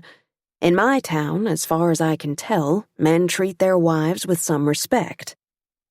Olivetta Wright raised her eyebrows. Beatrix hooted. She wasn't the only one. Claire found herself looking around, her arms curling up and around herself. This is it, she wondered. This is the bar they have set? That wives are occasionally listened to as though they were people? The red-haired woman continued. Jobs can be hard to come by due to the porous border with St. Cloud. What we do have is a sizable standing army, built up these past years for the reason many of you have suspected. Our leaders line their borders with outposts, men, engines of war. St. Cloud is the reason why, someone muttered. A plum ripe for the picking. And the muttering spread fast across the room. Claire felt a flush of contradictory feeling. Hope for her idyllic-sounding new home, fear for the home she was leaving. Thank you, representatives. Rosa Morgenstern climbed back to her feet, arranging her skirts. Yes, the report from St. Cloud is much as you have heard. We have a French whelp for a governor, locked away in his mansion, playing with his toys. He has spent untold time and money crafting this fair, meant to be a unifying spectacle of science and industry and might, and still, on the eve of its opening, its buildings are half finished, its grounds unpatrolled, its giant wheel a skeleton. He means to show St. Cloud in its glory, but we fear it will only expose our many weaknesses. What are those weaknesses? Someone called. Your open borders, the redhead from Livingston Monroe said. For one, all those foreigners you accept spilling then into our province, taking our jobs, killing folk, acting like animals. It's not right. There was a flush of whispers at that. Claire was horrified. She looked at Beatrix. Is the DAC so against immigration? Is Livingston Monroe? Some members are, Beatrix murmured. Most aren't. I'm not, of course. Neither am I, Claire said. Why are such abhorrent thoughts voiced here, then, and not shouted down? I don't like this, Beatrix. Rosa held up her hands for silence, but seemed unsure of what next to say. All around the luxurious bathroom, the women bristled at one another. Finally, Beatrix cleared her throat. I can report that the barrage will go on as scheduled. My source has confirmed it. So this was Beatrix's role here. This was how she made herself useful, reporting what she heard from Claire. I'd heard the same, Rosa was saying. And it will succeed? We're not sure, Beatrix said. It is down to luck now, and perhaps magic. Beside her, Claire stiffened. Beatrix affected not to notice, but the room was hung with gilded mirrors, and in those Claire could see the gilt playing across her best friend's mouth, reflected over and over and over. It will fail, Rosa said decisively. And when it does, we will have the support to replace Duchamp. Is it true, then? She cleared her throat. That Abigail Monroe has arrived in Monticello? The room erupted. The Duchamp cousin? The American one? The Elizabeth herself? As though that made any sense. And into that noise, Claire stood, brushing off her trousers. Wait, Beatrix said, too loud, pulling at her sleeve. This is important. Is it? Claire asked. Heads were turning to look at them. You, more than anyone I know, chafe against the rules of this world. There was a glint in Beatrix's eyes. This is how we'll take it back. All I see here are small dogs fighting for scraps.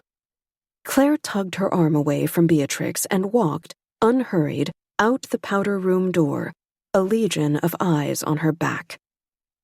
They had fought before, Claire and Beatrix. This wasn't new, but never before other people. Never over something Claire had been so sure that they agreed upon.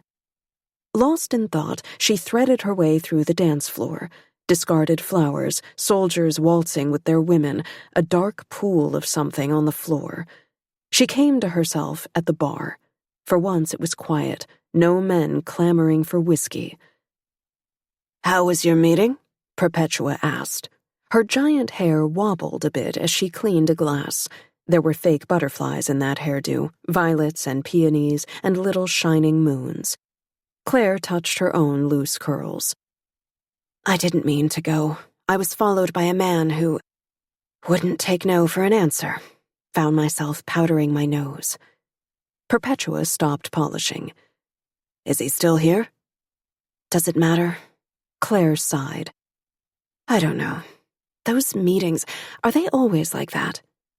I've never made it through a full one, Perpetua admitted. Elizabeth's. It's not my cup of tea. That name again. Elizabeth's? It's not my place to explain, she said. Ask your Beatrix. I don't want to step on Morgenstern's toes. Tonight, Claire said, tracing a circle on the bar. I saw a side of Beatrix I hadn't before. She's invested in whatever it is they're doing there.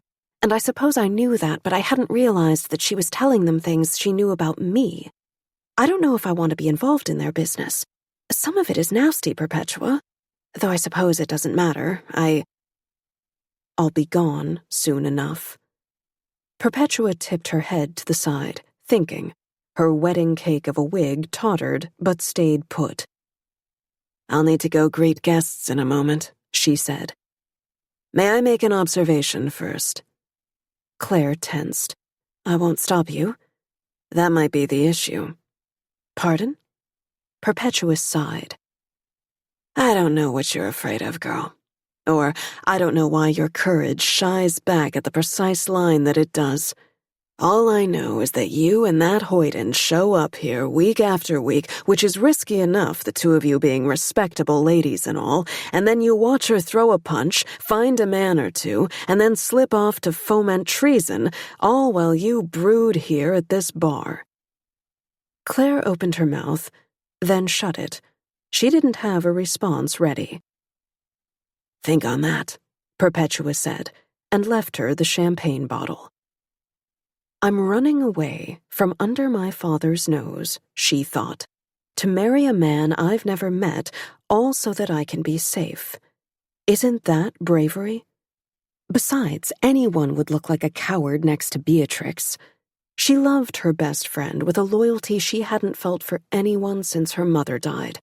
Claire was, by nature, an idealist and an observer, and afraid, her heart whispered, afraid of what you are, what you might be. Beatrix wasn't. Beatrix had 7 siblings and a mother who didn't obsess over her body, her every move. She was adored by every last person she met. Look at her now, Beatrix, sauntering out of the back room of Perpetua's and directly into a man's arms to dance. As though she believed the best in him, as though she believed the best in everyone. Claire refilled her glass, drank it down, refilled it again. While she was distracted, a pair of red-coated Livingston Monroe men sidled up to the bar. They had that particular look to them, something like mountains, something like a long, clear view to nowhere. Her future countrymen. Claire gave them a sidelong look. "The waitress disappears, the barman's gone. What kind of an establishment is this?" The blonde one fiddled with the buttons on his coat. "A levee one," the other said. "You know why we're here." "None of these fellows knows a thing about that weapons exhibition," the blonde one said. One of the buttons came off in his hand. "Son of a bitch. Oh, keep buying 'em drinks, then. I would if there was someone to buy drinks from." The soldier pounded on the bar. The noise was immediately swallowed under the swell of the orchestra. Perfect, utopian Livingston Monroe, where the men are all kind. Claire studied her hands intently. Maybe not all the reports are right. "We'll go to the governor's mansion tomorrow. You'd prefer that anyway, Jonathan. Prettier girls." Jonathan snorted. "We'll be talking to the scientists. They don't wear skirts." The two of them howled, as though the idea itself was preposterous. Claire thought of Beatrix's glider and glowered. "You'll be talking to Remy Duchamp. He might as well, effeminate bastard." Something about her expression must have drawn them in, because the blonde soldier sidled up to her. "That whole bottle yours, miss?" he, Jonathan, asked. She looked into his eyes, blue and guileless, despite what was coming out of his mouth. With her teeth, she pulled off one glove, then another. His eyes looked less guileless then. Her touch could make a man's dearest wish come true, if her father were to be believed. It had been months since she'd tested it on anyone but Jeremiah Emerson. Here was someone who wanted to work against him. "Here, father," she thought, a parting gift. "Let me pour you a drink," she said, and reached out to touch the soldier's face. 5. Claire left the champagne with the soldiers, took her hat from the doorman, pulled on her gloves in the street.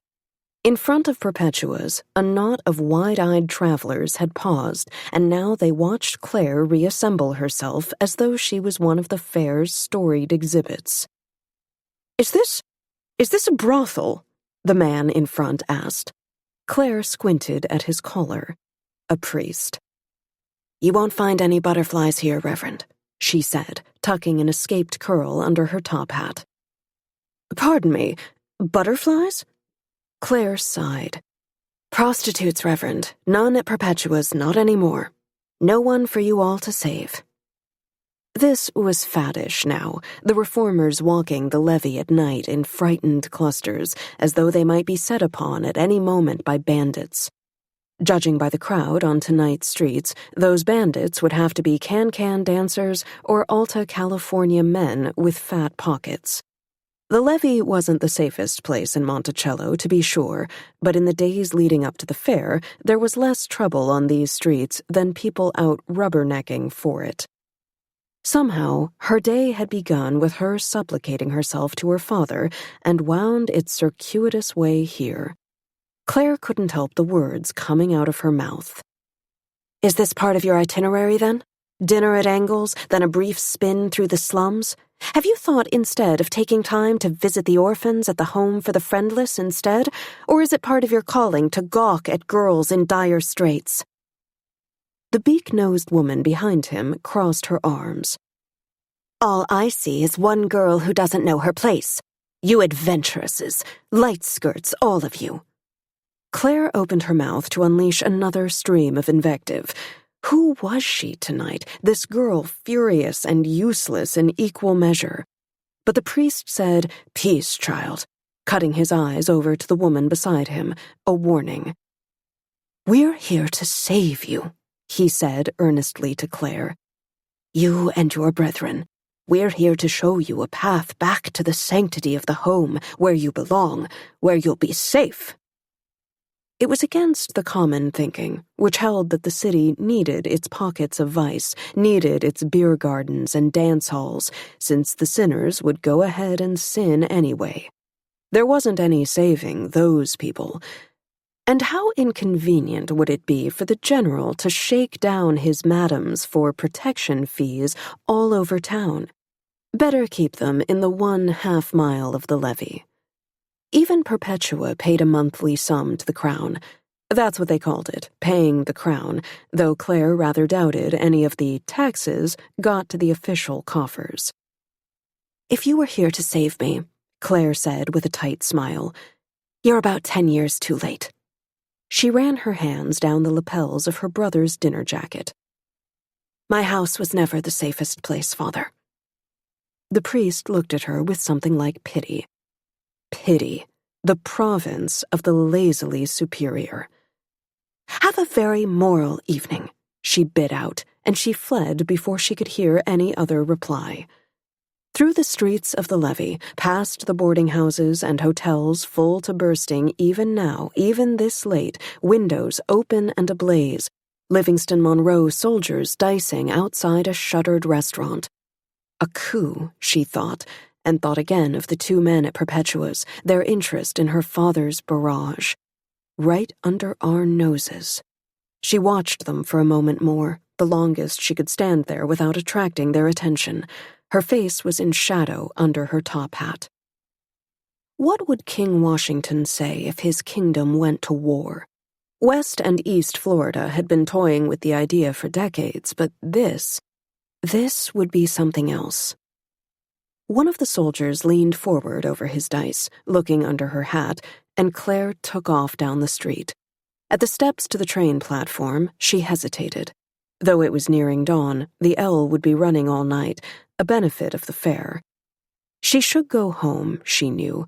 Only hours from now, her father would be rousing her from her bed to accompany him to the opening ceremonies.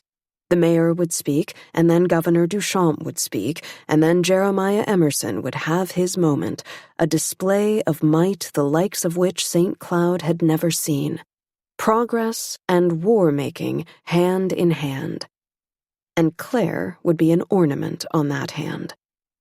Gas, shuddering smoke, a train was approaching the station. She looked again at the platform. Claire! She sighed and turned.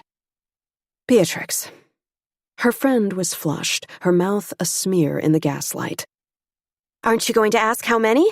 She said, weaving. Claire suppressed a smile. How many? 2. 2 offers to take me away from this miserable place, to show me a better life. Beatrix blinked owlishly up at the platform, at the waiting train with its open doors. How many did you have? 1, Claire said. Or 1/2. Does it count if it comes from a priest? It counts twice, Beatrix crowed. She clasped Claire's arm with both hands. It doesn't matter, though.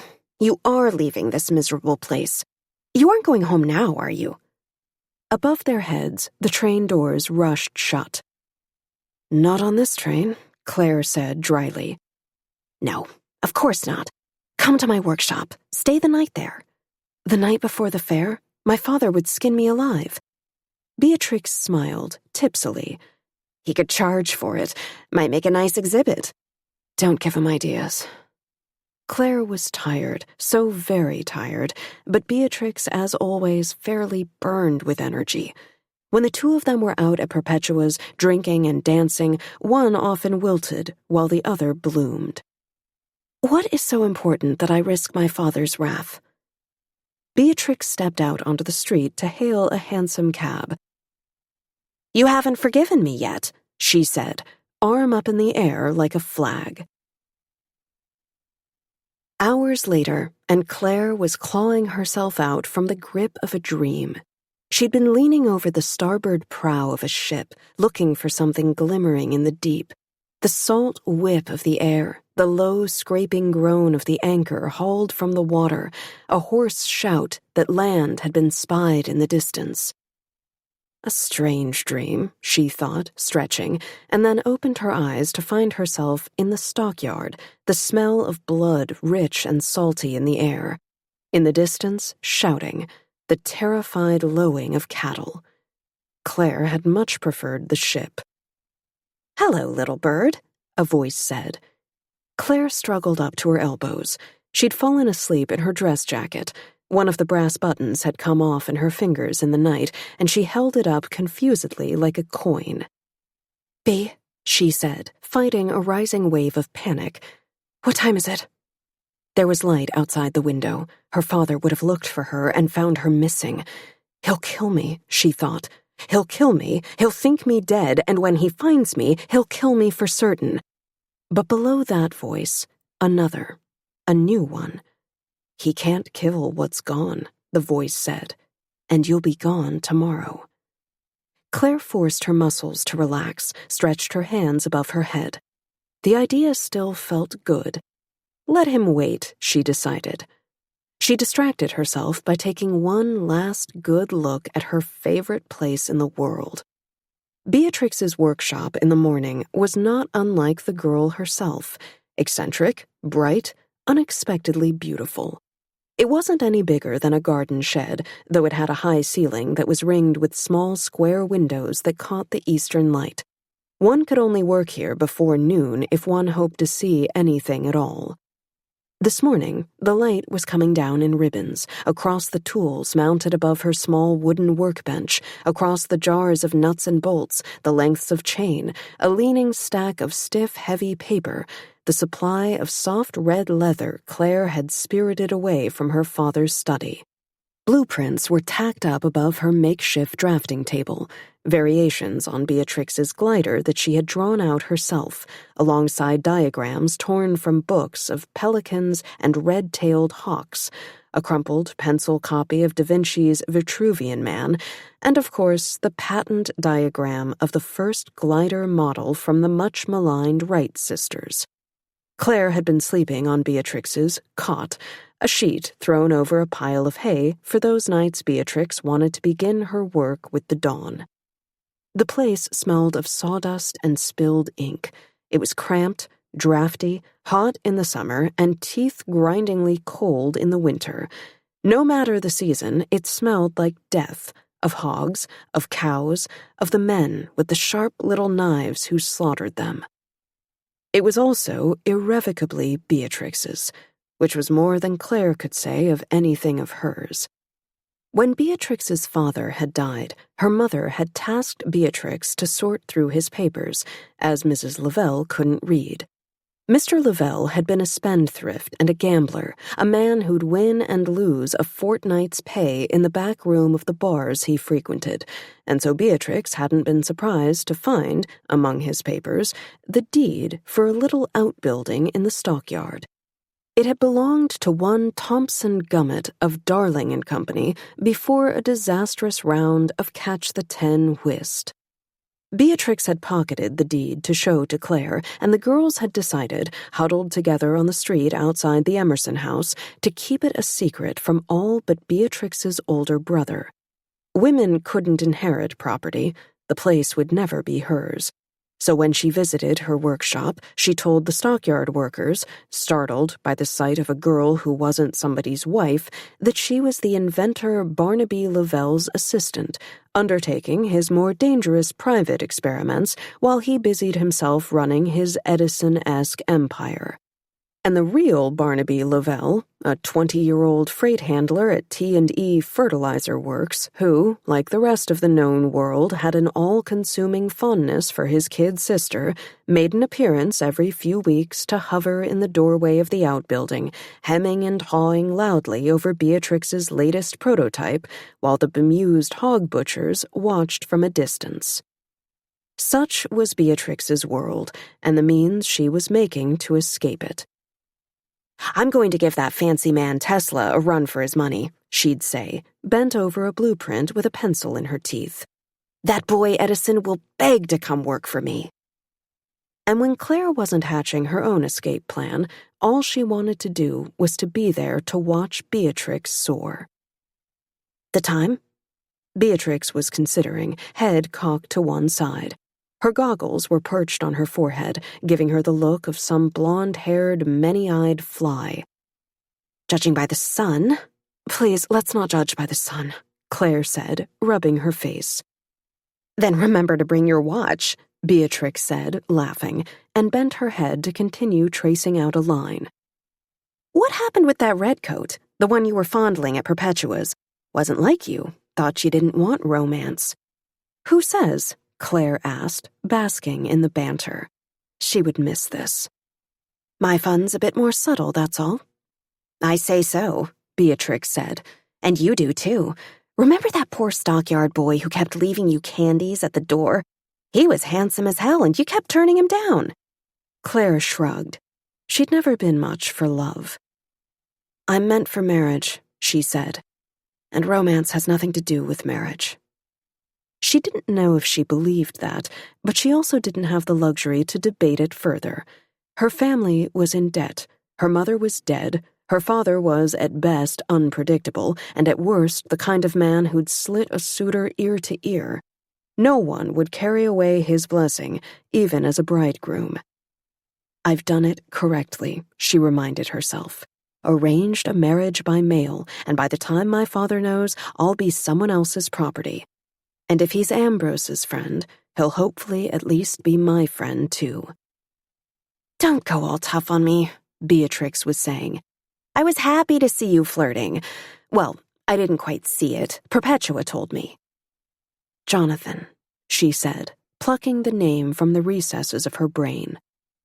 "Jonathan Lee? Livmonian boy. I only touched him for a lark, and for an experiment. He had some plan. He and his friend were grousing about wanting to take apart my father's barrage." Beatrix glanced up. "Aren't you going to that? Better yet, didn't your father want you there hours ago to prepare?" Claire coughed a little. The smell of the stockyard at work turned her stomach. "Let him wait." "I admire this new leaf you're turning," Beatrix said, pulling the goggles off her head to better squint out the window. "That said, aren't you planning on kidnapping yourself tomorrow? Do you really want him locking you away in your room?"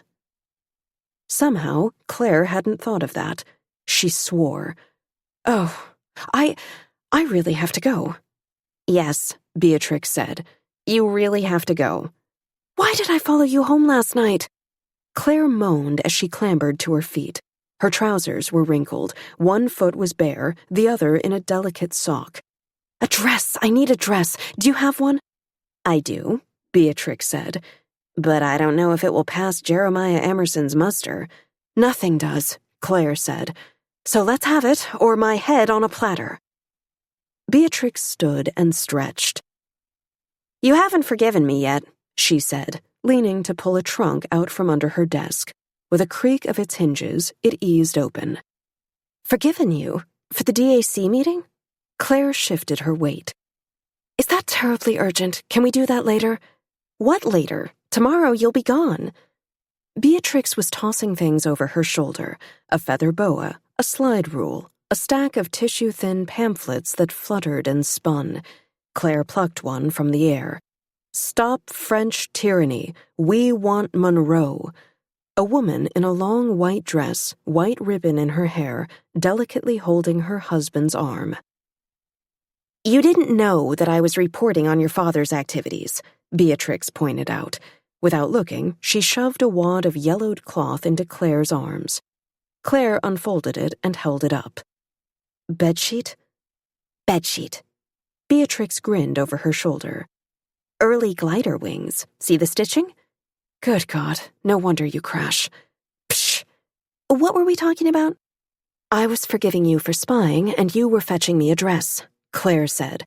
"From that trunk that seems to go down to the center of the earth." "I was spying for a very good cause, you know. The DAC has plans." "And French rule? Hand our province over to Livingston Monroe?" Claire felt her mouth twist. "Wage war with our neighbors? Though maybe they deserve it, closed-minded as they are." "Name one thing you've ever done to help St. Cloud, besides leaving it." Claire snorted. "How about I name a couple of compromises you're making to get a person in a skirt into office, like, say, shutting down the American experiment 100 years in?"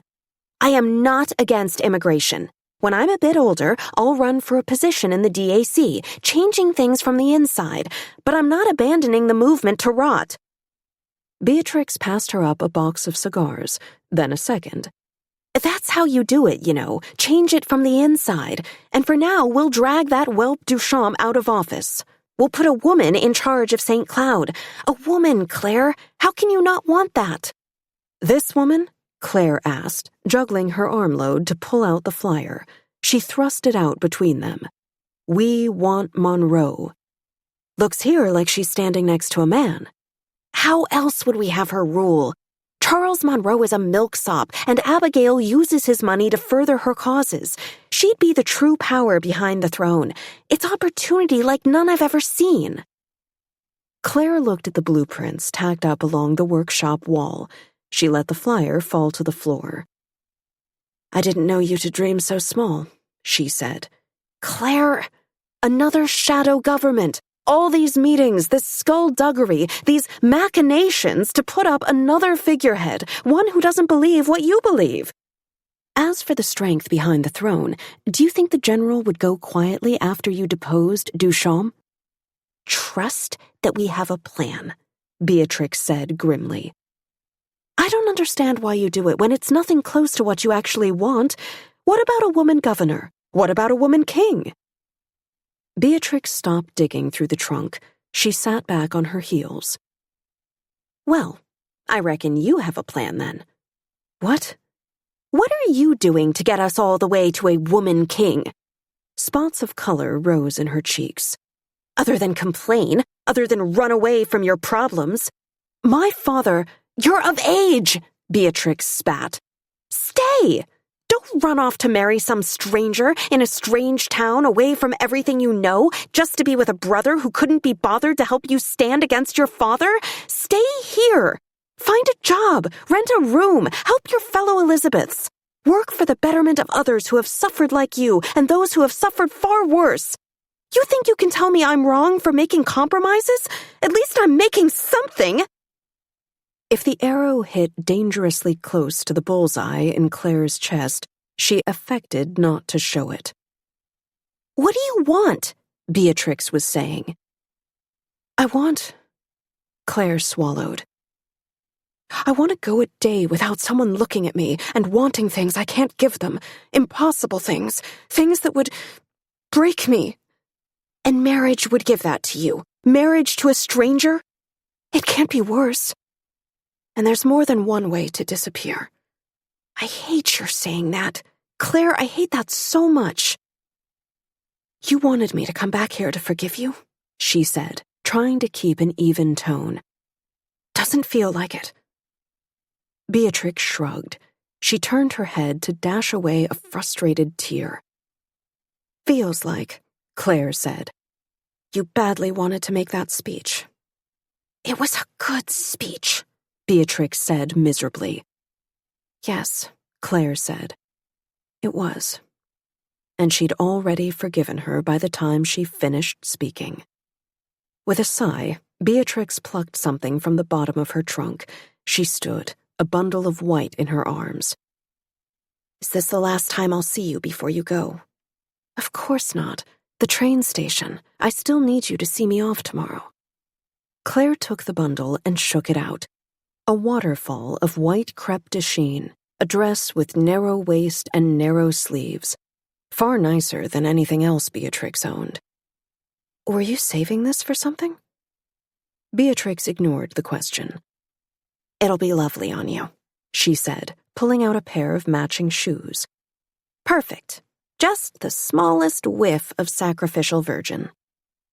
Fetch me some hairpins, Claire asked, already shucking off her suit. I'm going to be late. 6. At first, Claire had thought she'd slip into the fairgrounds with the other employees, as she still carried her father's spare pass. But as she approached Washington Park, she and 1,000 other fairgoers, the flow of the crowd caught and carried her through the main gate, and she had no choice but to go along. Claire could hardly see through the top hats and feathered hairpieces, could hear nothing through the roar of 1,000 voices speaking languages she hadn't before heard. It had only been a week since she had last met her father here, to prettily bring him his lunch pail while his laborers polished the gun. The Emerson gun, the world's largest gun, a gun that weighed 250,000 tons and glinted even in the dim light of the pavilion. It would be wheeled out carefully, so carefully, a single shot from the gun cost thousands, for the barrage, where it would be flanked on all sides by the explosives that were her father's other stock in trade. It was still a surprise to see the fair as it was meant to be seen. For so long, the great white-glossed pavilions had stood half-finished, hidden by their scaffoldings, their lawns covered with giant black tarps that bowed under the weight of the endless rain. That was how Claire saw them still in her head. Them and the great wheel that stood perpetually unfinished, a pleasure ride that looked instead like a wooden skeleton. As the fair was built, the grounds at times teemed with men carrying pylons and wheeling bricks, architects squinting through their glasses at their plans, bankers frowning at the dubious return on their investments. But more often than not, Claire had found herself walking through a ghost town. Now, the fair was a city of its own. The general wanted the fair to show St. Cloud's might. Governor Duchamp wanted to show off his province's intellectual power. Claire only wanted to survive it. She never thought she might marvel at it, too. "Make way!" someone was shouting. Other voices picked up and joined the call. "Make way! Make way!" Inexorably, the crowd slowed, formed lines. Women fanned themselves against the sun. Mothers tugged their children back to their sides. And she soon saw why.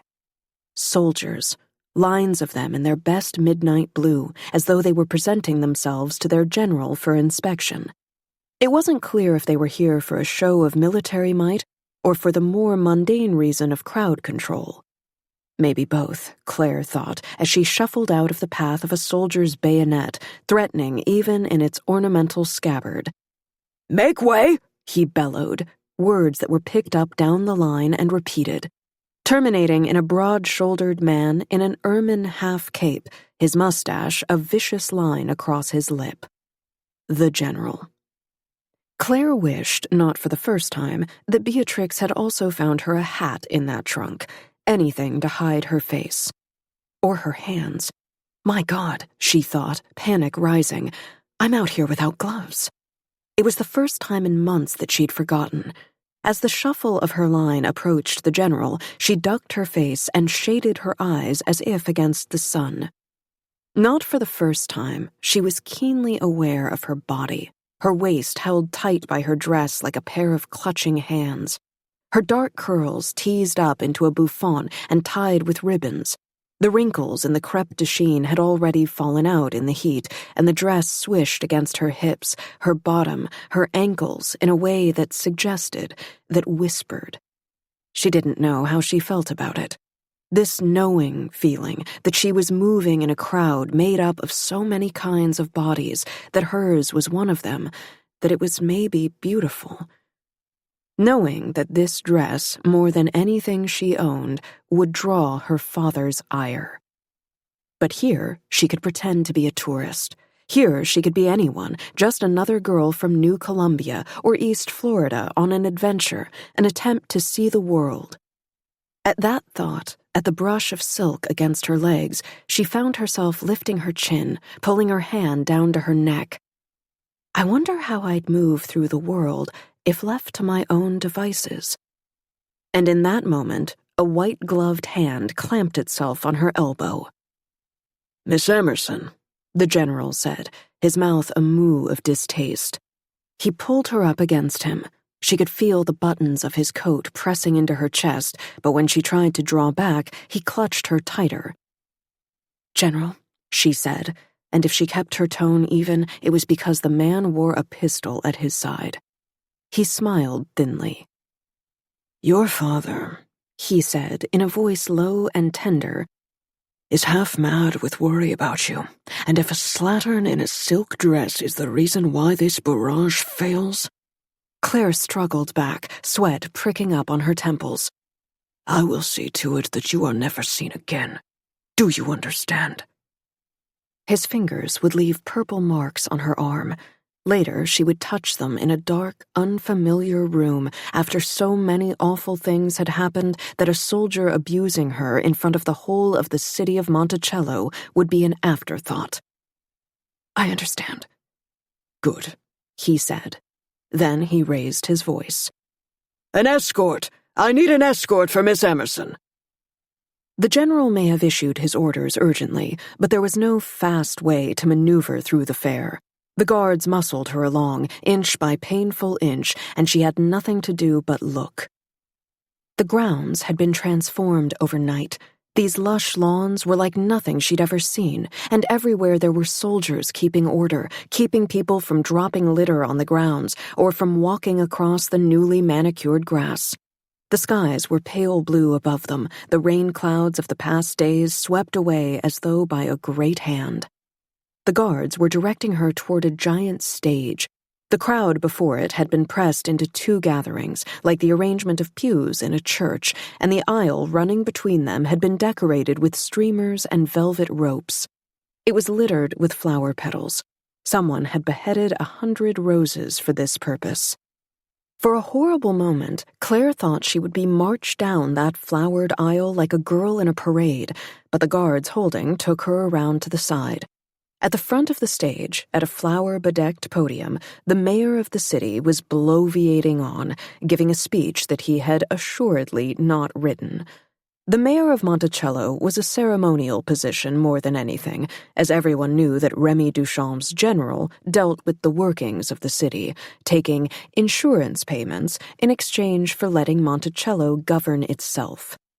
Claire was brought up the stairs just as the mayor finished speaking, and while his words were met with lukewarm applause by most, there was raucous cheering from the front rows, from the toady industrialists and businessmen who wanted his approval. She was overtaken by all of it for a moment, the smells and the sea of hats like birds thrusting their beaks and feathers into the sky, and then her father's hand closed around her arm, his fingers pressing into the bruises that the general's fingers had left. He muscled her to the back of the stage, past the schoolboys clustered together in their bow ties, preparing to sing some hymn, past the foreign potentates in their finery, watching the proceedings with gimlet eyes. At the far end of the stage was a line of men in chairs, their dark heads remarkable in their similarity. A preacher in elaborate robes, the general tidily taking his chair, and Remy Duchamp, the enfant terrible, thin in his dark blue coat. From where she stood, Claire could see the sharp line of his jaw. She had never thought to be this close to power. She thought of Beatrix and the machinations of the DAC and shuddered, then shuddered again at her father's hot breath on her face. Survive this, she thought, and then you'll be free. She waited for him to say something like, "Where have you been?" or "I am so disappointed," but his face was drawn with the kind of inward fury that promised a beating later. His eyes raked down the front of her body, and Claire found herself trying to cover her dress, a dress like so many other girls wore, with a useless, shaking hand. "The display is prepared," he whispered harshly, "and I am to light it. Bless me." Her father, up against all these manicured men, looked all the more like a madman who'd come stumbling out of a forge at the pit of a volcano. Like Hephaestus, the Greek god from her mother's stories, grieving, dirty, unbecoming of a god, alone and wild with it. "Bless me," he said again, urgently searching her face. "I need your blessing." It slipped out of her then. No. He recoiled as though she'd hit him. Beyond him, the mayor was finishing his speech with a prayer. "Amen," he intoned, the crowd echoing the word back. There was an interlude. A man took the stage with a blown glass globe in his hands. Or was it a bulb? The light was blinding. Someone said something about electricity, but her father jerked her back around as she turned to look, and so the crowd gasped at something she could not see. "Bless me," he said again. Claire shook her head wordlessly. She would be gone tomorrow, gone and away from his consequences. That voice again, rising in her, saying, "Damn him, damn him." She opened her mouth and let it speak. "No," she whispered. That was when Remy Duchamp stood to address his crowd. "There's no time," her father hissed, and spun on his heel, stalking back to the gun on its dais. A crew of men in coveralls swarmed behind him. Claire turned, to leave the stage, to run, but a member of her military escort stopped her with a hand. "The ceremony isn't over," he said, and as if on cue, a battery of trumpets blew their fanfare. The boy choir, pinching and prodding one another, fell into line. When they opened their mouths, their faces rearranged themselves into solemnity. "My country, 'tis of thee, God's chosen monarchy, of thee I sing." All Claire could see was the surprisingly rumpled back of Governor Duchamp's head as he walked to the podium. The crowd, so calm while the mayor had been speaking, kicked up into a flurry of whispers. The general had been right. The people were uneasy about Duchamp's leadership. As Claire watched from behind the curtain, the general, from his seat, held up a lazy hand to the audience. Even the foreigners among them quieted. As though Monticello needed any more of a reminder of who its real leader was. "Ladies," Governor Duchamp said. Gentlemen. Ladies and gentlemen." His voice was soft, his intonation foreign. The sound didn't carry. Claire strained to hear him from the back of the stage. "I welcome you to the fair." One of his hands stole up to adjust his collar, smoothed the back of his dark hair. "I welcome you to Monticello. I welcome you to St. Cloud. I welcome you to the great American kingdom." There was grandeur in the writing of the speech, but not in its delivery. Remy Duchamp spoke as though each word out of his mouth surprised him just a little. "Welcome," he said again, clutching his cue cards in his left hand. Their gold edges caught the light, trembled. The crowd tittered at the governor. Claire felt a faint, surprising flush of pity. St. Cloud is doomed. He tried for a smile. I am to tell you that this fair will showcase our greatest technological achievements since the steam engine, which, as you know, was invented in the late 18th century. Though some argue that with the invention of the pumping engine, we had its precursor in 1698. He cleared his throat. I digress. Get to the point, someone called. Though the front rows were filled with St. Cloud's soldiers, Claire was troubled to see so many red-clad Livmonian soldiers elbowing one another in the crowd. The shout, she was sure, had come from one of them. This time, the general didn't lift his hand. He let Duchamp bathe in the disapproval. As you know, we have worked very hard on bringing you this fair to showcase American genius. Our great Nikola Tesla, the inventor, will be conducting electricity before your very eyes. You saw just a little of that now. The great wheel you see above you will turn to show you the wonders of the city. Our city. That is, it will turn as you ride it, and you will see other things. Cows, cuisine, some dancing, and for now, we will fire the very large gun you see behind me. He took a step back, hesitated, looked at his seat. It was clear that he knew he must remain standing before this crowd, and that he would rather do anything but. Into the confused silence, the great gun began to turn. Jeremiah Emerson's men were sweating under the sun as they pulled its turret about with their ropes, heaving with the sound. It made a sound like a great sigh, like it knew the promise of its purpose was about to be kept. Emerson's eyes seized on his daughter, and Claire shrank back into the shadowy wings, all bravery gone. If he would just stop looking at her in such desperation.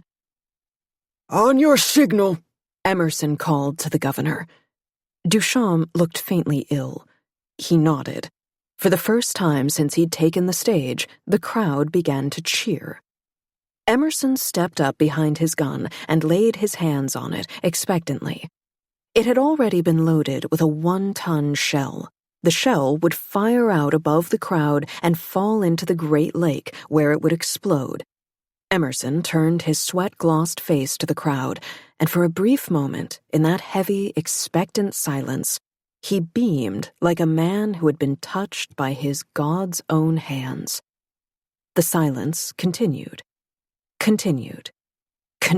on. Jeremiah Emerson aimed the gun far above the heads of the crowd and fired. Nothing happened. Remy Duchamp glanced at the cards in his hand, as though the moment of this failure had been written into the agenda. And now, Emerson said, the barrage! There was a desperate showman's turn to his voice. Behind him, the general was standing with a look like lightning. The gun did not fire. The men did not move. My daughter! He cried out, and it carried to the farthest reaches of the audience. Bring me my daughter! She is the one responsible for this failure! This is what she would remember in the years that followed. The sun on her shoulders, the slim line of sweat down her back, the soldiers' rough hands bearing her forward, the general, fingers twitching in the pile of his fur-trimmed cape, his face written over with grimmest pleasure. For he had been right in his warnings. Emerson the madman?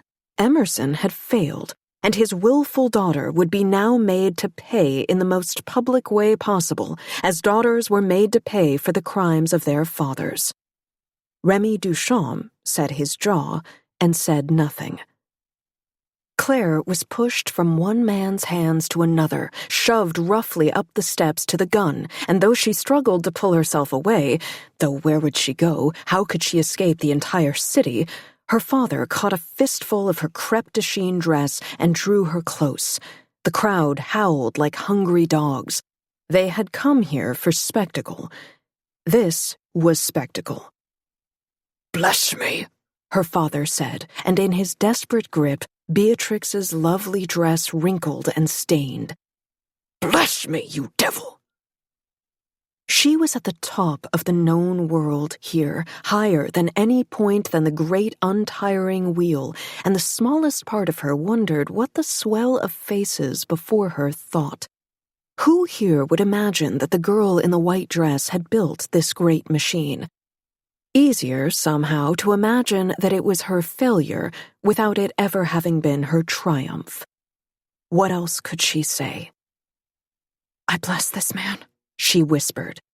"I bless this weapon." Claire wrapped her arms around herself. "I bless this weapon." "Take it in your hands, child," her father said. And when Claire didn't immediately take up the gunner's position, he took one of her wrists in each of his hands and held them up for display, as though for one brief, awful moment she were offering surrender. Then he pushed them down. The gun didn't hesitate. It knew her touch, or it knew her father's, or perhaps, as Beatrix would say, always searching for the logic, Claire, with her sudden weight, had dislodged some heat-swollen gear and sent the thing running along as it should. Did it matter what the cause when it discharged with a great bellowing sound, firing out just above the crowd's heads? The shell exploded in the lake beyond, kicking up a mighty wave.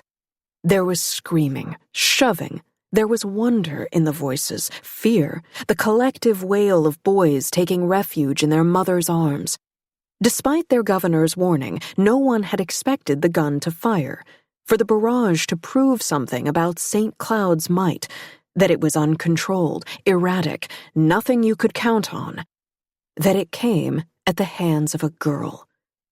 Even now, Claire could see the pair of Livingston Monroe men breaking away to pelt toward the fair's entrance so they could report to their masters what they had seen.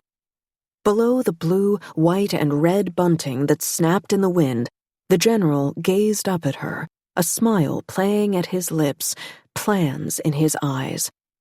Though that should have been enough to terrify her, it wasn't what set her heart to pounding. What was it that the general had said? Duchamp couldn't care less for Jeremiah Emerson's barrage. The governor wanted his fair to be a show of marvels, of ingenuity, electricity and great pleasure, wheels and some dancing. Was that why Duchamp was looking at Claire with haunted, furious eyes? "Come down from there," Duchamp ordered. Her father released her wrists. He'd still been holding them as though she were a marionette. "You've brought shame on our house, girl," he said, sorrowing. She could hear it then, the sound of her escape plan collapsing. There was nowhere else to go. Claire drew her chin up high and descended the steps from the platform, the slight wind teasing the skirt at her ankles. A faraway part of her noticed that her hands were altogether soot to the wrists, her nails caked under with her father's powder. The hint of a flame would set her blazing like a Catherine wheel. "Come," Duchamp said again, as she paused at the bottom of the platform, and when she didn't move, he took 2 steps forward and seized her by the arm, fingers closing over the bruises the general had left, and she hissed. Duchamp paid no notice. With an authority he hadn't yet shown, he hauled her to the podium. Another man handling her as though she was his property. Perhaps she was. "What you have seen," Duchamp said, "what you have all seen now is a miracle." His voice carried easily this time. And was it her imagination, or had his accent vanished? His vowels were open like doors to the prairie. "And did I not promise miracles? Did I not promise feats beyond your most distant dreams? You came from Nuevo Mexico, from Alta California. You came from beyond the Atlantic Ocean. You came by railroad and by horse. You came on your own ambitious feet. You came to see what St. Cloud has accomplished, what America can do. This is but a rehearsal for what is to come. We will fire again at the fair's closing. For now, tell me, do you see this young girl? Look at her in her white dress as though she stepped off a marble pedestal from our great hall of wonders." His words belied his ferocious grip on her arm. "Let her be the conduit for our men's imagination. Let her usher in our era of change. Let us open our great fair." His people, the people of the great American kingdom, roared. In this moment, they loved him. How to square this man with the uncertain boy who had promised cows and cuisine and dancing? Who are you?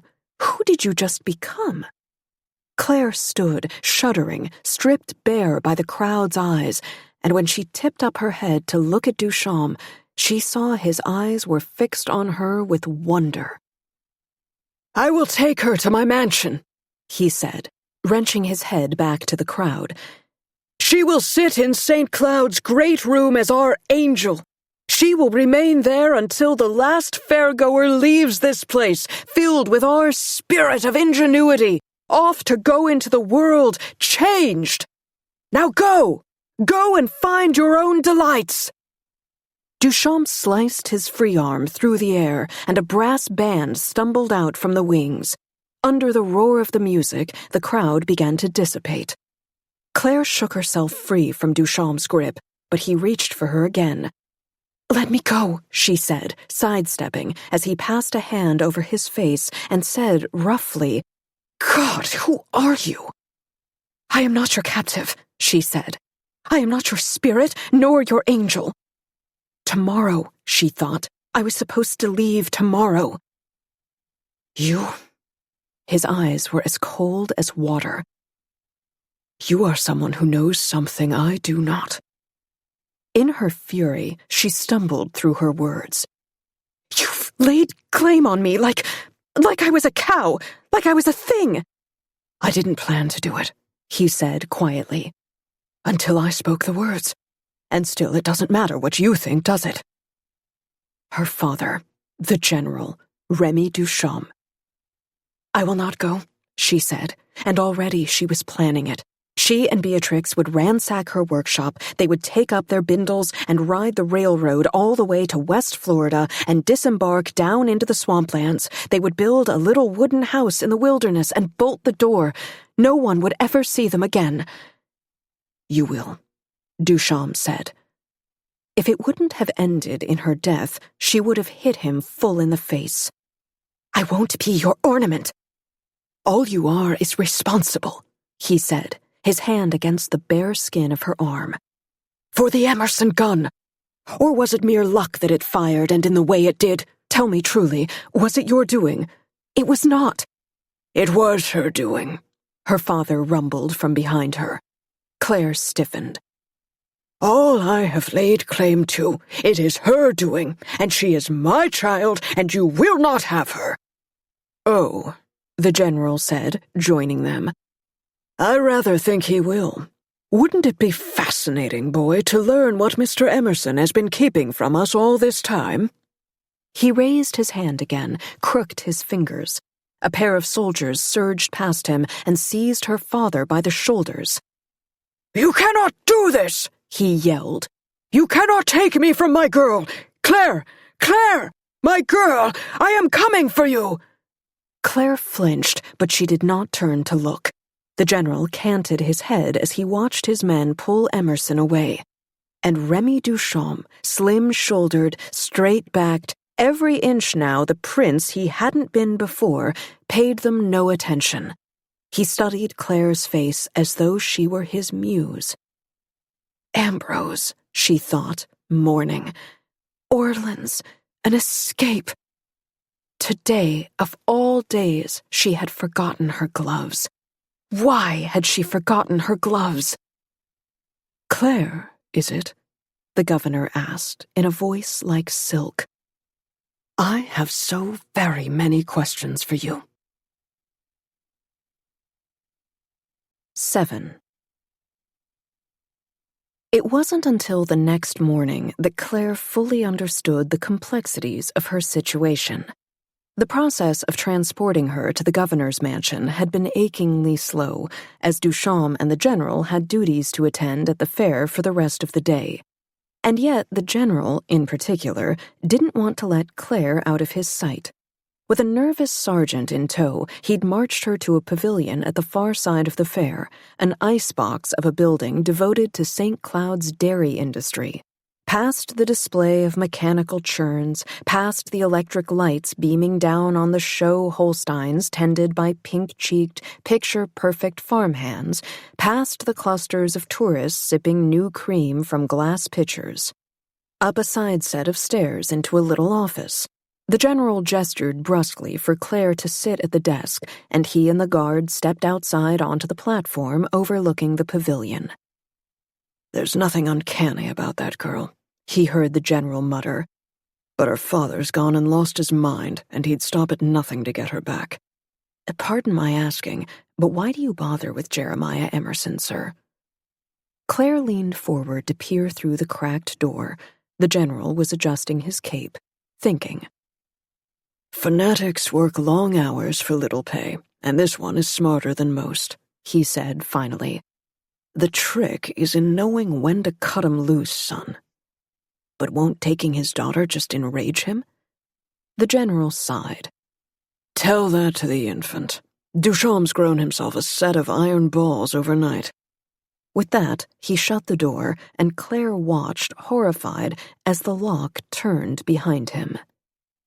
She spent a good 8 hours in that little room, cooling her heels, covering her mouth when the rich, round smell of the buttercream below was too much to bear on an empty stomach. No one had thought to feed her, but that seemed to be the smallest of her problems. She had gone without food before. Instead, she thought over the morning again and again. Had there been a time she could have resisted, run? Her brother would be waiting for her at the station tomorrow, waiting with flowers in his arms, a key for her room in his pocket. A chance to choose her future, and even if, somehow, both of her brother's friends were cruel tyrants, at least she could have had a say in her new captor. It wasn't safety, but by God, it was closer to safety than where she was now. They came for her at dusk. The fair had been trimmed with streetlights, and they glimmered against the darkening sky as the soldiers put her into a carriage and set her off to the mansion. Claire knew where the governor's mansion was. Everyone did.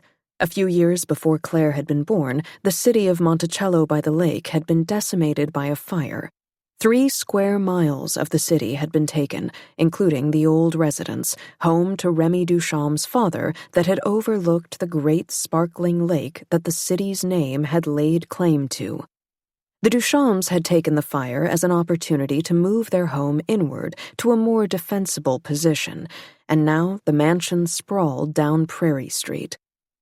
Tonight, their carriage passed the smaller homes of the mayor and the general, 3-storied and turreted, still too much house for anyone, that clung sycophantically to the end of Prairie until they could see the mansion rising in the distance. It looked like a castle, not just in style, but in how it had clearly been built to be defensible.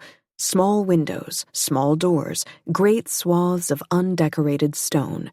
No wood, not even in its shutters. The fire had taught them that. The mansion went on for what should have been blocks, its walls swelled out to the edges of the sidewalk, and in the gathering dark, Claire felt a prickle of fear begin behind her eyes.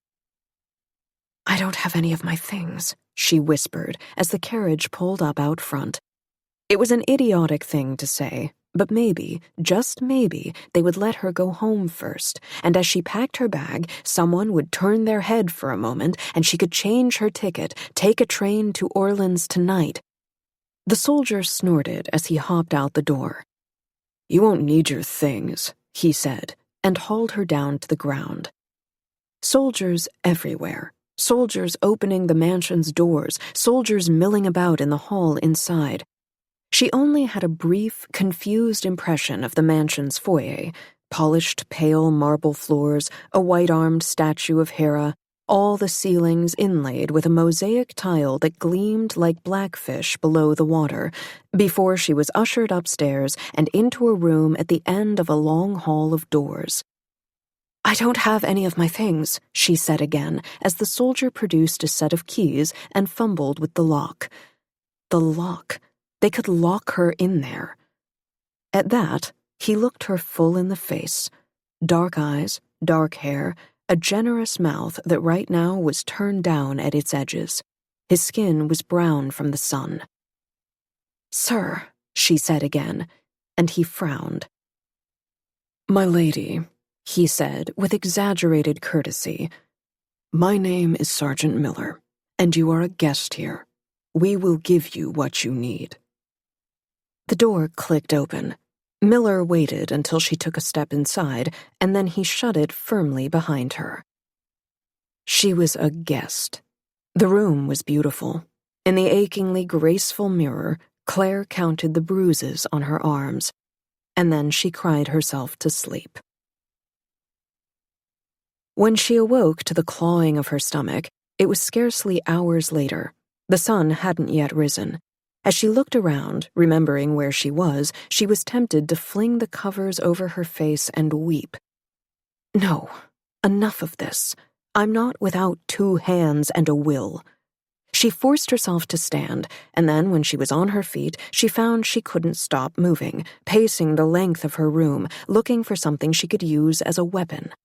She laid out the possibilities on the mussed-up sheets of her 4-poster bed.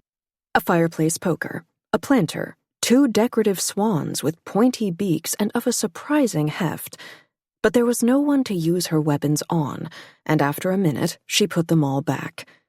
At a loss, she took off and hung her white crepe de chine dress, stained and wrinkled and utterly impractical for any move she was about to make, and stalked about in her combination undergarments. There were no other options, nothing fit to make an escape in. There was an armoire full of dresses too small for her and shoes that didn't fit her feet. All of these were sized as though for a child, but there was nothing else of a child's in this room, and she wondered at the mystery of it for a half-second before realizing it didn't matter. She wouldn't be staying to find out. How much time did she have to concoct a plan? I suppose that question depends on what Duchamp truly intends for me. Because she didn't believe for a moment that he merely wanted her as some ornament to polish on the throne in front of his court. She was attractive, but not so attractive. She could do calculus, read Latin and Greek, rig a glider's wings, but he had seen none of that. All she had done this morning was put her hands on a faulty gun before it had fired of its own volition. Still, Duchamp might wake in the night and remember that he had a young woman under his power and just down the hall, and... She blanched, bent over the tiny escritoire in the corner. No. Think it. Think the words. He could try to have his way with you. This is no time to be delicate. But why? If it was sexual relations he wanted, there was no reason for him to publicly steal away one of his inventor's daughters. There are still plenty of ladies of the night in the levee who would warm his bed for the price he would pay them. What was it then? Her father's war knowledge? He could have requisitioned Jeremiah Emerson's papers, or better yet, kept him under lock and key. Perhaps she was a whim he'd already forgotten about. You're looking for an excuse not to act. If Duchamp doesn't steal you away to his bed, the general will. She ran a hand over the writing desk, a place for fine ladies to maintain their correspondence. Could she somehow get a letter out to Ambrose? Had Beatrix heard of what had happened to her? Had Perpetua? No one is coming for you. She dressed herself again. Then she crossed to the window and, with a whispered prayer, put her hands under the sash. It opened into the night. So get yourself out. Claire caught her breath. From what she could tell, the window led out over the mansion's pleasure gardens. Below her were dogwood trees, rose bushes, a statue standing tall and white in the night. In the distance, another roof. For what building, she couldn't tell. She didn't know Prairie Street at all, and beyond it, the faintest wick of light on the horizon. Soon, the house would begin to awake. Her room, on the second floor, wasn't so very far off the ground, and though she'd never scaled a building before, she had stood on the roof of Beatrix's shack by the slaughterhouses and watched her friend, strapped into a glider made of little more than cloth and wood and mathematics, throw herself out and into the air. If Beatrix could do such a thing just for the love of it, Claire could climb out a window to save her own life. With quick, dispassionate hands, she yanked the blankets off the bed and began to knot them together. It wasn't terribly original, she knew, but she'd never needed original before. That's the thing about clichés. They work. When she had a makeshift rope long enough, she tied one end to a bedpost and flung the other out the window. It would hardly take her halfway down. Cursing, she hauled it back up and began taking the dresses from the wardrobe, starting with the sturdiest looking. Who on earth stayed in this room before? Some young Duchamp cousin? There's winter wear here, summer dresses, and all of them exquisitely done. No matter. She tied one final garment, a plaid day dress, to the end of her rope and tossed it down again. From what she could tell, it would take her most of the way to the ground. Well, she thought, peering out over the edge, here we go. Gingerly, she eased herself out the window, both hands on the rope, her bare feet finding purchase on the stone. The first few steps were simple enough, and the night air stirred her loose hair as she felt her way down the wall. But it took patience and time, and her arms trembled with the strength it took to brace herself. And then above her, in a hideous parody of her scheme with Margaret, the four-poster bed began to slide. She could hear it more than feel it, and before she had time to react, all the tension went out of the rope in her hands. Slack now, a useless ribbon, and for a horrible moment her toes lost purchase, and she scrabbled against the stones, desperate for any kind of hold, and as she pulled at the rope, she took the bed with her in a long, disastrous shriek. Oh, God, she thought. It isn't any good to escape if I wake the whole house, and she pushed with her knees and released the rope and let herself fall to the ground. With a suppressed cry, she landed on her bottom on the grass, inches from one of Duchamp's overgrown rose bushes. Still, she had to gasp to catch her breath from the shock of it, and as she pushed herself to her feet, she felt the complaints of her hips and legs. I need to get to Beatrix's workshop. She'll know what to do. She'll help me get to the station in time. The only light in the garden came from a trio of electric streetlights set down the center path. It was easy enough to avoid them, staying to the shadows alongside the mansion as she picked her way across the gardens. To her relief, she saw that no lights had come on in the house at the sound of her clumsy escape. I didn't realize the mansion was shaped like a horseshoe, she thought, the grass soft under her feet. And that building before me, built in that matching fieldstone, is that part of the same complex? But as she neared it, no. The mansion had been built in a perfect square with a courtyard in the middle, an ideal spot for a garden, a place for pleasure protected from the city that surrounded it, a place with no way out. She pressed the heels of her hands against her eyes, unable to think. When she withdrew them, she found herself gazing up at the statue that stood in the middle of the park. Claire could see now that it was the goddess Athena, stone-eyed, laden with knowledge. She gazed down at Claire with a godly sort of pity. And to think I was so confused to see that they had left the window unfastened. Psst! Claire! Her head snapped around. There, on the roof opposite her, someone in trousers, one arm in the air. Claire! They said, or it sounded like Claire anyway, and before she could react, the figure had tossed a rope ladder off the side of the house like they were snapping out a tablecloth to dry. It must have had weights attached to its ends. When it fell, it stabilized, and the figure bent to pin it to the roof before they began to climb down. Claire was too fascinated at first to be afraid, but moments later, when the figure had hopped off and was trotting across the garden, she found herself shrinking back into the shadows. "Claire!" the voice hissed again as they neared, and this time, on the left side of the figure's face, Claire caught a glimpse of gold. "Beatrix," she said, and fairly flung herself into her friend's arms. "How did you—" "Grappling hook, rope, but first a rope ladder I added another 10 feet to, and I had to tack it onto the slate roof, and who knows if it will hold. Utter 5-alarm panic. The whole city is talking about you." Beatrix pulled back, her hands on Claire's shoulders. "Damn it," she said. "Your goddamn father." And then she hugged her again. "Tell me you're here to rescue me," Claire said into her shoulder. When she pulled away, Beatrix's face was grim. "Not quite," she said. "Not quite? Listen, it's almost gone day, and I don't have much time. The DAC sent me. No, don't look at me like that. I would have come anyway, but they have a better plan than I do." "Let me be the judge of that," Claire said darkly. "I'm supposed to leave for Orleans in a few hours, Beatrix." "I know," she said. "But I'll tell you the honest truth. I think it's worse out there for you than in here. Soldiers all up and down Prairie Street. It's like that all the way to the fair. And they're not out carousing. They're posted there on orders. And they're there because of me? I doubt it." "I wouldn't," Beatrix said. "You're the only good headline from the opening day of the fair. The governor's trying to keep peace in the city after what happened this afternoon." "This afternoon? What happened? I was locked away in the dairy building." "The dairy building?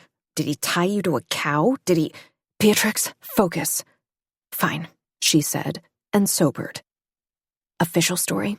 Some drunken rowdies got into Tesla's lightning exhibit when it was empty, started a fire." "A fire?" Claire shuddered. After the conflagration that had decimated the city 20 years before, Montecellans took arson seriously. "What's the real story, then?" "The DAC has word from a source that it was a pair of Livingston Monroe soldiers. They were dressed in St. Cloud colors. So many of the fair buildings are marble, shored up to last, but Tesla's pavilion had all this wooden scaffolding, which is frankly a design flaw that someone should have noticed." Claire raised her eyebrows. "Focus, I know," Beatrix said. "Listen, rumor has it that the general hedged his bets. Your father's gun wasn't the only weapon he was researching. He was keeping something in reserve, something bigger and worse, and you've heard what Tesla can do. The man is a magician. I heard that it could level a city. What if he levels it at Livingston Monroe? Wouldn't matter if you ran away to Orleans." "That can't be true." Beatrix looked at her steadily. "If we want Abigail Monroe in charge of our province, we can't begin by destroying huge swaths of her people. The general wants control of St. Cloud, and the easiest way is for him to make himself a war hero, blowing holes in Livingston Monroe. And he's going to do it all under Duchamp's nose while that boy is distracted by shiny little inventions." "Either way," Claire said, "giving St. Cloud over to Monroe or the general, it's going to end in war." "No, one of those options is a war. The other is a coup, and a bloodless one, and it ends with the Monroes on the throne. Our people will go anywhere to get out from under the infant's thumb." Beatrix paused. "Love, I'm here to make you an offer." "An offer?" She swallowed. "Please tell me it's a ride to the train station." "The DAC, they want you to stay here, at the mansion, to gather information." Claire couldn't quite believe what she was hearing. "Stay," she said, "as that man's prisoner, when the borders are about to close, when my brother will be waiting for me." Above them, the sky had gone dawn white, red at the edges. A cockerel was crowing somewhere, and at the sound, a flock of starlings took wing from the trees. "Just for 2 weeks," Beatrix hurried on.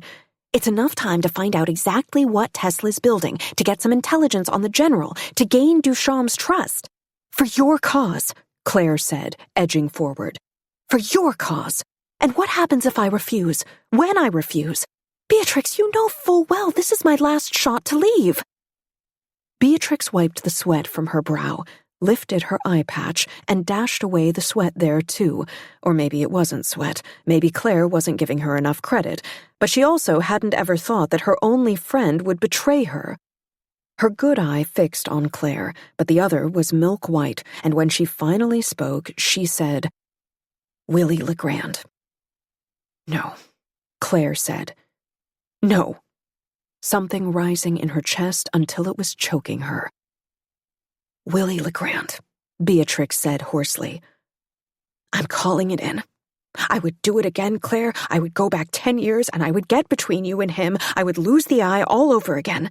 But now you need to do this thing for me because it's right and because I know that you can."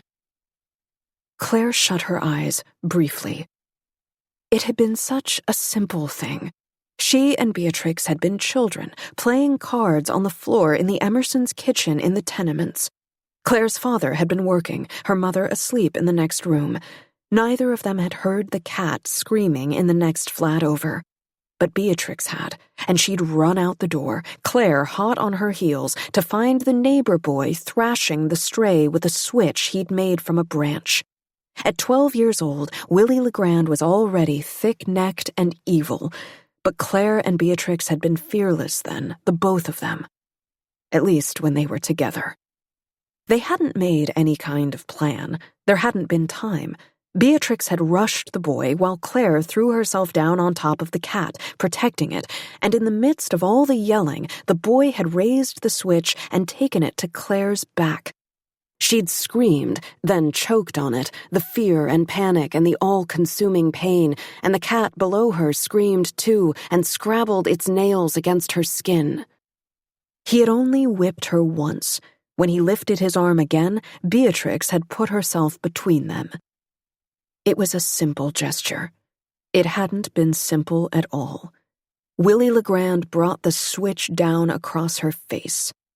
She'd lost the eye, or the use of it anyway, and the boy had been stunned enough by the force of what he'd done that he'd frozen, and then smiled, cocking his arm back again. And that was the first time that Claire had understood that there were people in the world that would hurt you because they wanted to, because that was how they found their pleasure.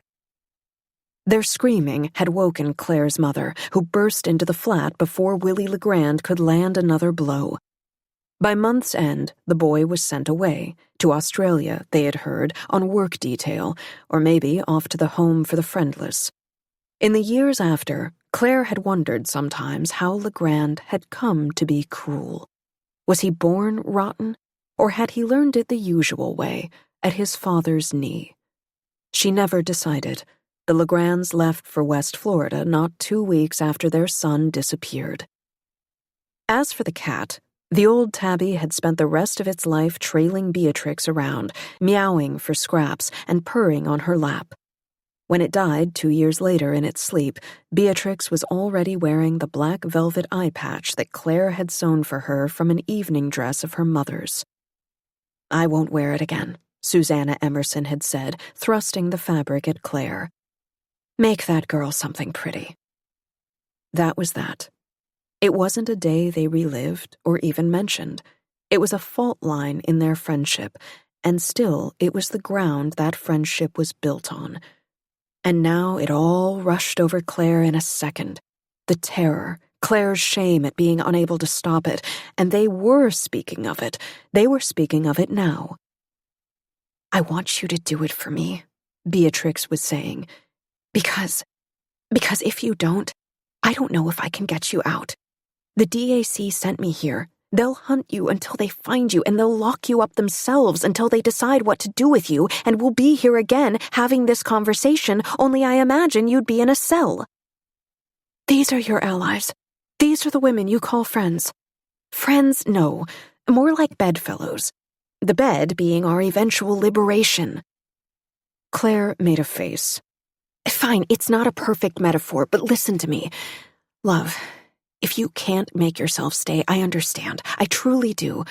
But tell me, how is this gilded cage any worse than the one that waits for you in Orleans? Because I asked for that one. Because I would be with my brother, who loves me, who never once came back to see you, and I would have a home and marriage. To some Jehoshaphat goddamn first baseman that you don't even know. Claire, you aren't sure what the governor wants of you. He could marry you tomorrow, unify the city, at least until we take it from him. Beatrix shrugged. And he's not bad-looking, if you like them bookish and dreamy-eyed. You don't? I want a little more fire in a woman, Beatrix said, then cleared her throat. In a man. In anyone. Listen, we don't have time. If you're going to stay, there are things you have to tell me. I knew someday you would call it in, Claire said. But I always thought it would be to make me stay, to not go to Orleans, to find an escape here. But you're calling it in for a cause, not for our friendship. Willie Legrand. Willie Legrand, Beatrix said steadily. You want the Monroes in power? Claire couldn't quite look her in the eye. Duchamp deposed. And the general? Dead, Beatrix said. You don't lock up a viper, you take off its head. But that's not our business, that's Rosa Morgenstern's and the DAC's. And anyway, we're not asking you to hold the gun.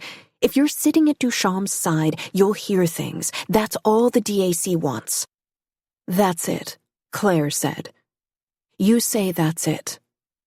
Slowly, she held up her bare hands between them. Beatrix swallowed. I haven't told them everything about you. You haven't. I swear I haven't. But it doesn't mean you can't. I mean, you could touch them if you wanted. The general, the governor, the inventors that report to him. No, she said again. Even if it isn't a delusion, even if there's something to it, I have no control over that power. That leaves me to the mercy of what those men want. Those men, Beatrix. Think of what you're asking of me, you and your women who want so badly to be rid of them. I know what I'm asking, Beatrix said, and pulled her eye patch back down. Claire looked at her friend, her face dirty, her hands dirty, her trousers ripped at the knee from breaking into the mansion to offer a choice that wasn't a choice at all. Because the day they hauled Willie Legrand away, all the neighbors whispering about the chain gang waiting for him across the ocean, Claire remembered something about that day. Not a week before the incident with the whip, Willie Legrand tracing in the dirt with a finger, Claire and Beatrix had been walking home, their hands sticky with rock candy. They'd bought it with a penny they'd found in the street. They had 2 sticks for later. When they saw Willie outside the tenement, Beatrix had wrinkled her nose and run upstairs. But Claire lingered, wanting a better look at the design he was drawing. He looked up at her. "Give me your candy," he said. And since he was big and awful and Beatrix had the rest upstairs, Claire gave him the half-eaten stick. "What is that?" she asked, braver now that she'd given him what he wanted. "A kangaroo," he said, gnawing at the stick. "I saw it on a poster downtown. It was drinking a beer. I want to see one someday." "Well, maybe you will." Something possessed her to hold her hand back out for the candy. Glaring at her, he chewed the rest of the rock candy off, then gave her the wet stick to throw away. For a minute, their fingers had touched. And not a month later, he was, they said, on a ship bound for Australia. Beatrix knew that story. She knew the story about Ambrose, too, and every last fear Claire had that she was a weapon waiting for some man to pick her up and aim. Beatrix knew all that, and loved her despite it, because of it. Looking now at Beatrix, she knew that whatever scraps of loyalty she had left demanded that she stay. Willie Legrand, Beatrix's love. She could take those scraps and mend them into a cloak, something to protect her against the way her heart hurt now. The sun was fully up in the sky, windows opening all over the mansion, and they both knew that Beatrix had stayed too long. She led Claire back through the hedges to where the rope ladder dangled from its pegs on the roof, shaking a little in the wind. 2 weeks, Beatrix said. You have 2 weeks until the king arrives to tour the fair. We'll find a way to get word to you, and then we'll get you to your brother. If you can sneak me across the border. If I'm not caught and hung as a spy first. And if, Claire thought, I get away with telling lies to the DAC. You don't have to. Say the word and I'll take you with me. I'll take you with me right now. But I think you see the worth of this. Claire shook her head. For what it's worth, Beatrix mounted the first step. I'm sorry. I am too, Claire said. For a half-second, her friend looked back, her face blanked out by the rising white of the sun. Claire, she said, take off your gloves. But Claire had already turned from her to walk inside, her head held as high as she could. 8. The heavy door back into the mansion opened into the great hall. She walked inside as though she had only been out for a pre-dawn stroll, nodded to the posted guard, and without hurrying in the least, took the stairs to her bedroom and pulled in the tied-together rope from the window, undoing the knots one by one until, exhausted, she fell asleep in the nest she had left on the floor. When she woke next, it was full noon. Her train to Orleans had left an hour ago. Her stomach reminded her that she hadn't eaten in a day and a half. No one had left her a tray. No one had come in to tidy her room. The ewer held the same water from the night before. Half-heartedly, she splashed her face, washed her neck and under her arms, put her dirty feet into shoes. Why hasn't anyone come, she wondered. Were they planning to lock her up and starve her? She stepped out into the hall and found, somehow, that she wasn't afraid anymore. Everything in the hall was black and cream, the floors pale, the ceilings pale, and cut through with black beams, the walls darkly patterned with fleur-de-lis. Though it was full day, the mansion was lit with electric lights, and Claire counted them as she walked down the hall. Her head swam. Food. She would ask for food, politely, and she would gather enough information to satisfy the women who were helping to keep her captive, and then she would leave this city behind her. The rooms in her wing did appear to be bedrooms. Their doors were thrown open, and the staff inside were taking down curtains and fluffing pillows. Down the stairs, the foyer was empty but for a guard on the door. She nodded at him with this new confidence that had come on her from nowhere, then smoothed her dress and ducked through a doorway. A parlor with a fireplace sized for the gods, burning away though it was full summer. Another parlor with a harpsichord and chairs too delicate to sit on. An open door to a pantry, laden with bushels of fruit, garlic hanging from the rafters, 3 braces of rabbits beheaded one by a man in a bloody apron. Behind him, a housekeeper gave notes to a delivery man, and when she caught Claire's eyes, hers narrowed. No friendly cook here, then, to take pity on her and let her raid the larder. Not even instructions as to how she could conduct her day, where she should go, why she was here. Nothing but headless rabbits.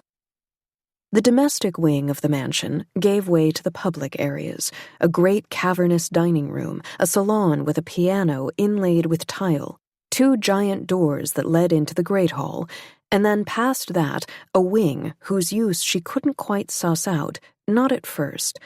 The doors here were locked, heavy, but there was noise behind them, a great amount of noise, and as Claire hesitated by a keyhole, wondering whether she should step closer to look, the door in front of her crashed open.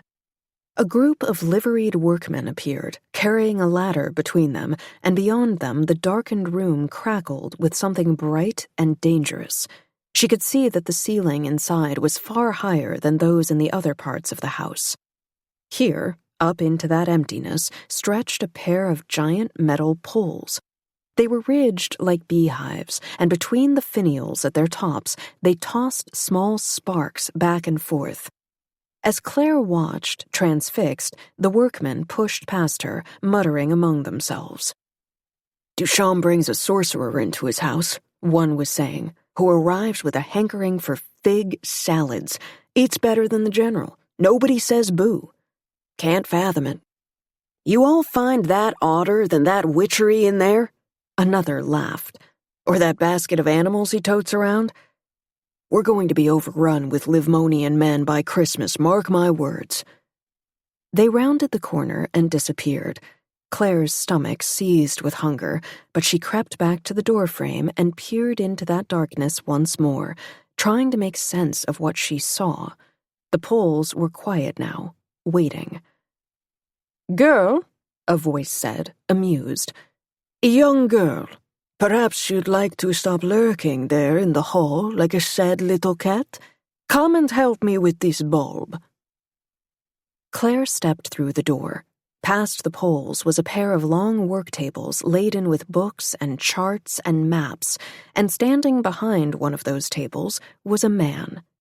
As she stood, her eyes adjusting to the dark, his face was suddenly illuminated from below, his mouth bright, his eyes in shadow. She blinked rapidly, but the image remained. A man with a large, glowing sphere held chest level where his heart should be.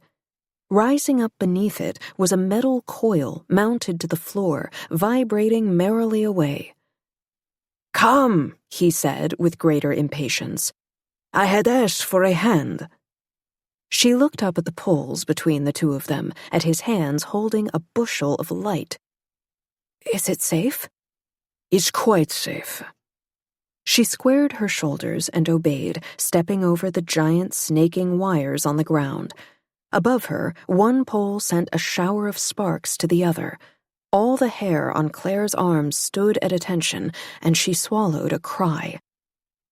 "Safe?" she said, her voice just this side of polite. The man watched her with warm eyes. "Safe," he said. "Not inactive." He inclined his head, and she stepped forward, and he put the light into her hands.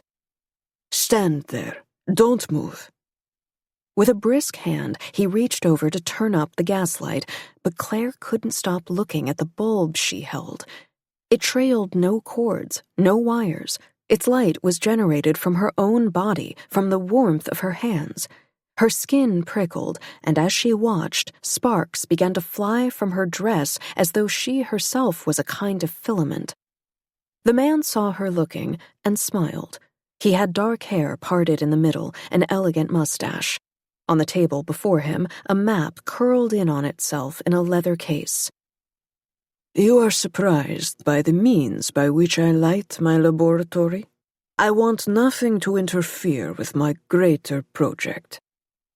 "I am less surprised by the gaslight," she said, trying to keep her hands still, "than the fact that I have become a candelabra." "A poor candelabra that only has 2 arms." Without further ceremony, he took the bulb back from her. "Thank you," he said, and when he set it on the far end of the table, the light extinguished itself. Reaching behind him, he threw a switch. The coil between them stopped its vibrations. "Those men, I can never persuade them to assist me with this, and yet I cannot do it alone. A man only has so many hands." Claire had spent enough time around Beatrix to know when to ask questions and when to keep quiet and watch, though she was fairly burning for an explanation for what she had just seen and done. The inventor, for surely that was what he was, smoothed down his suit jacket, and the linen threw off a shower of sparks. It bothered him not at all. He pushed aside a mass of copper wire on his desk and pulled up the map case, flinging it across the table. It curled at the edges, threatening to snap back together. "Since you are here, you can help me, yes? Here, little cat, put your hand here."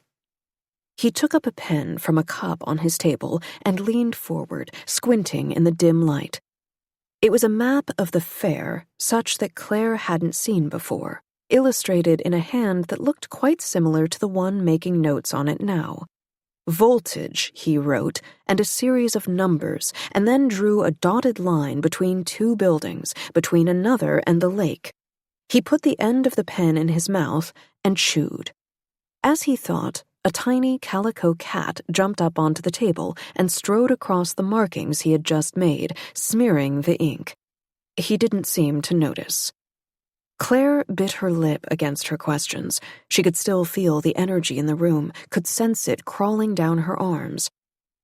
"I shouldn't be in here," she muttered as the kitten butted her arm with its soft little head. She gave it a scratch behind the ears. "Where should you be, then?" Claire laughed despite herself. "At home? Or, I suppose, in the Great Hall, posing like one of those statues?" "Ah, so you are the girl I heard tell of. You are Duchamp's chosen figurehead." The man made another mark on the page. "The girl brain behind the barrage, or so he thinks." God help me, I suppose so. "And I am his sorcerer, if the men of this house are to be believed." He spared her a sidelong look. "Neither of us, then, are what we are said to be. This does not mean we cannot continue our work and let the tongues wag as they will." Claire kept her face still. She was beginning to have a suspicion as to who this man was who had given her his implicit trust, and if she was right, he had much to fear from the kind of work the DAC had asked her to do. "Why do they call you his sorcerer? This," she gestured with a hand, "is all very awe-inspiring, but I thought Duchamp was a man of science." He snorted. "I am a foreigner. It is easier to call my work magic than to consider an alternative." "Than to give you real credit, you mean? To call it genius?" "Well." He seemed pleased, in an absent sort of way. "I see many things differently, yes, little cat. For example, I see that you are very much in need of a wash. I see that no one has thought to feed you. I see that you have clever eyes and hands that no one here has yet to put to use, that you do not ask questions to derail the work. These things are not genius, but they are nonetheless truths that others are ignoring." For the first time in days, Claire felt a flicker of hope inside her. "And I see," she said, finding her voice, "that you could have placed that cup here to keep your map open. You didn't need me to stay." The man grinned. "For the map, no. For many other things, perhaps yes. You have more than earned the right to ask a question." He gestured to the grand poles, to the coil before him. "What would you like to know?" What has the general ordered the inventors to do beneath Duchamp's nose? Beatrix had wanted to know, and if that was the question at hand... "Are these weapons?" she asked, and feared the answer. He considered her. "No. Or they are not intended to be. My other project... Well, and so, I should not say. As to why I am here, I have worked for many years in America. For many years I have made my laboratory in the Duchamp Westinghouse Company. And then there was a fire. Much was lost. Much that I could not replace." He shut his eyes briefly. "I'm sorry about your laboratory," she said, meaning it. "Thank you," he said. "I cannot go back. Now, I am to set up my own company, private, not under the aegis of the crown. Our building, it is not ready until next year, and so when Governor Duchamp asked for bids to light his fair these next few months, I said, yes, I will do this thing. I have nothing else pressing." Claire glanced up at the poles above her. They didn't look like marquee lights to her. He followed her gaze. "Ah, what you see here, these are old inventions. These are magicians' tricks. I am to stage them for the benefit of the king when he comes to see the fair, as I was also to do yesterday. But there was a fire, they say, and so I did not go on. I am cursed by this fire. It follows me." "I'm sorry," she said again, as she put together this man's identity. He smiled tightly. "You did not hear of this before now?" You must have been occupied with your soldiers. With the general's soldiers. Yes, he said. And some of the work of which I do not speak is because of the general. Claire studied his face. He gave up this information too freely to be in on any kind of plot. Or perhaps he thought her harmless. Because of the general, or for him? At that, he laughed, a real laugh. I have given you many answers that you do not need, nor care about, he said, a neat sidestep. May I ask you a question, then? At his nod, she continued. Does Duchamp invite many women to his mansion? He considered her frankly. No, he said. He lives as a monk does.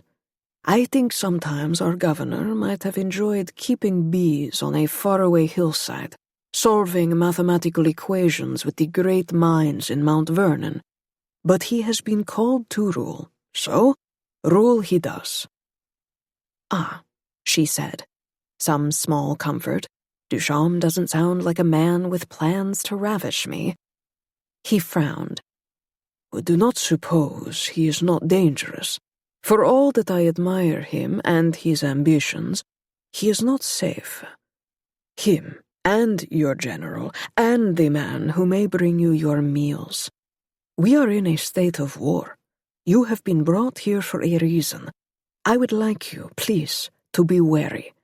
And perhaps to lock your door, for there are monsters here that you have not yet met. Claire felt her stomach curdle, and the man, studying her, patted her arm in consolation. Do you like figs? We shall have them, and new clothing for you, and then we shall work. I am called Tesla. Her surmise had been correct. Tesla the magician. Tesla, constructing something secret under the orders of the general. He had admitted as much. Tesla, the fancy man Beatrix so admired, and she felt a tightness in her chest again at the way her best friend had put her into a position where she had to lie to this man. But I'm doing the right thing, aren't I? He was extending a hand to shake. Yours is quite clean. Forgive me for asking. She wasn't wearing gloves. Not clean, she said, relieved for the excuse. I need a wash, remember? But I'm Claire Emerson. With a wry smile, Tesla shook his hand in the air between them, and at the fizzling sparks from his fingers, Claire laughed aloud. In here, we ourselves are the conductors of light. Could anything be better? At the ring of his bell, they were brought lamb chops and new potatoes and a salad with figs and pears, the dishes laid down in haste before the servant sketched a bow and left. Tesla took the salad and left the lamb for her. He worked steadily as he ate, but his papers remained fastidiously clean. When she had cleared her plate, Tesla rang again for food, and for the first time in days she was full. Under his direction, Claire refilled his pens, alphabetized his papers, made fair copies of the documents he gave her. None of them seemed to be for any kind of weapon, but she tried to remember their specifics anyway. Electricity was dangerous, she and the whole world knew it, but they also used it to light their streets and their homes. The diagrams she held looked only like lines to her. It was silent work, and she enjoyed it, and yet she felt the weight of guilt on her shoulders and the fear that snuck in behind it. Tesla had told her to trust no one. Was it safe for her to trust him? Hours passed. He threw a switch on the wall, then the other, watched the strange, bright dance between the poles with impassive eyes. It was close to supper time when the housekeeper she'd seen earlier came to the door.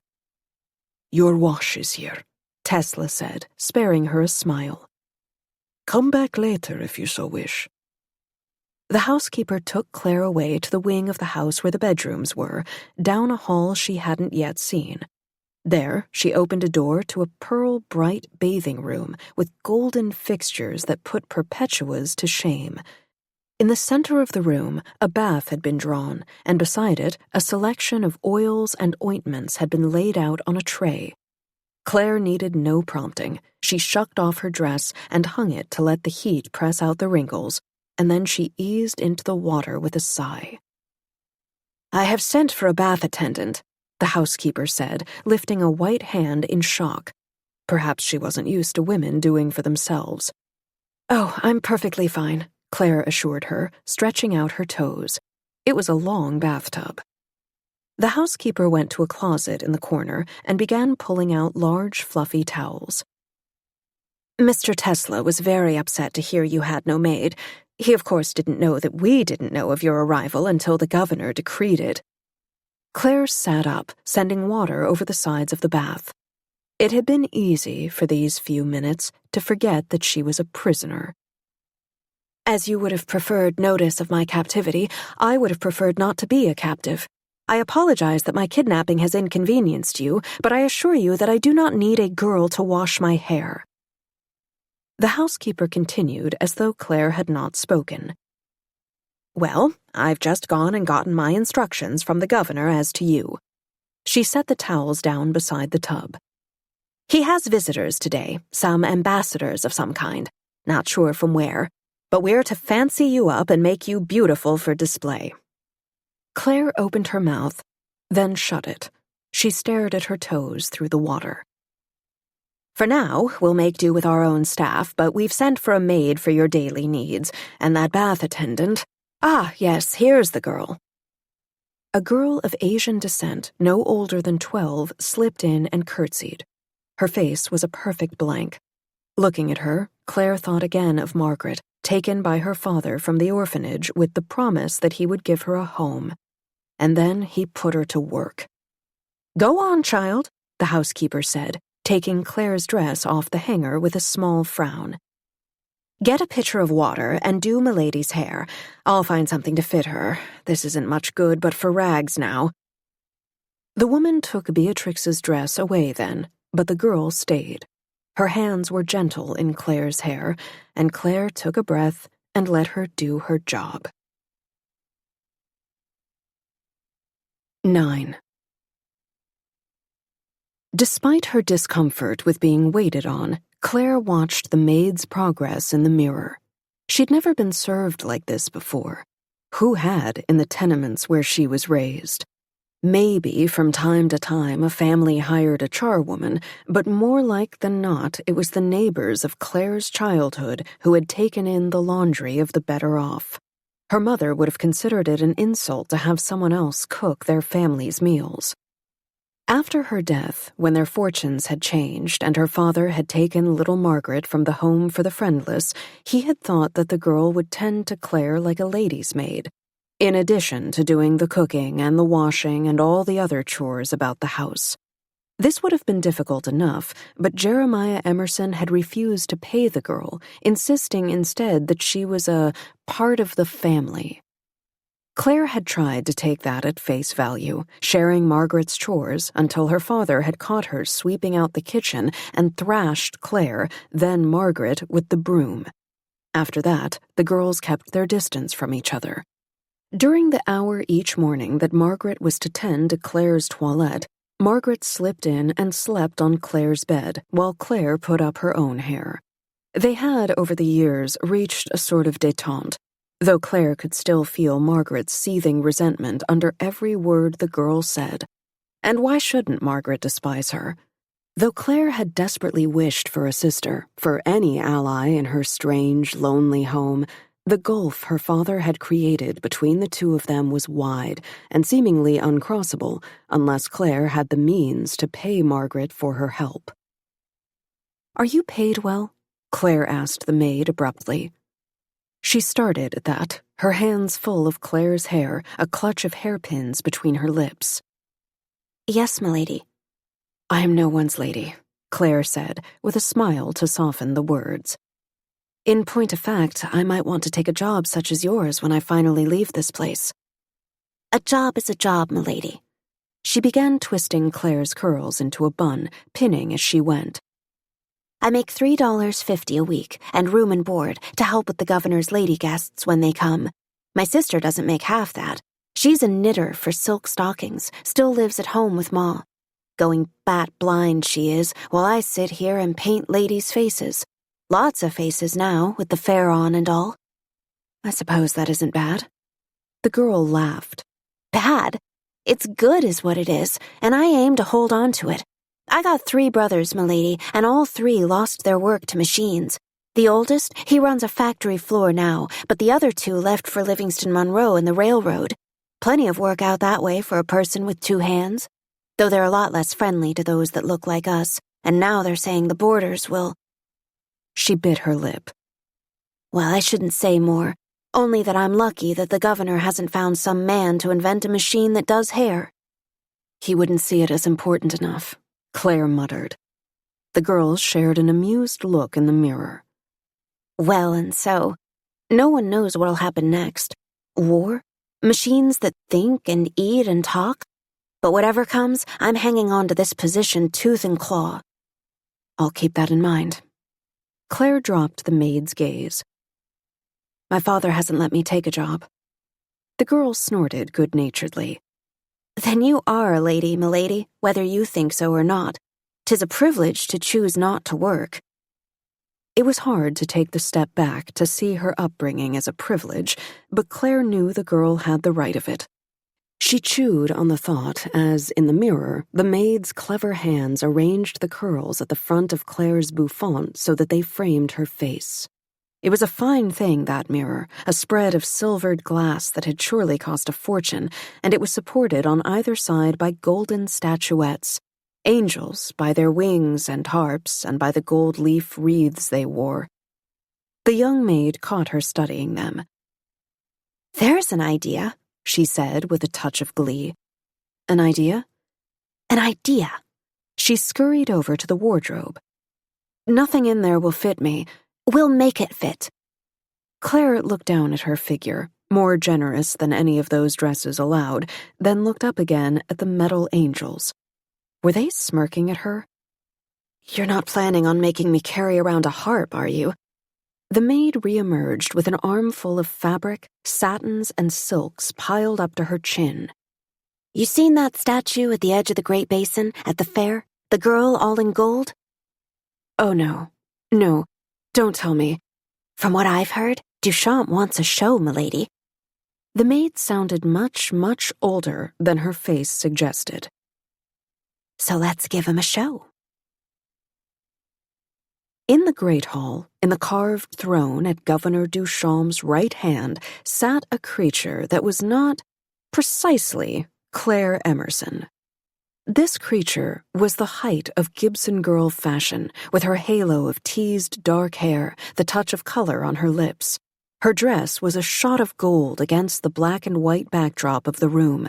The bodice was cut daringly low over her generous bust and tied, Grecian style, at her shoulders. The slippers she wore beneath peeked delicately out from the folds of her skirt. Only if you looked closely would you see the toe of that slipper worrying the velvet rug laid under the chair she sat upon. For the girl beneath that girl was Claire. The girl in a swanbill corset that emphasized parts of her she'd until yesterday never put on display. The girl who had been sewn directly into this dress by 3 giggling maids, swatting at her to keep her still.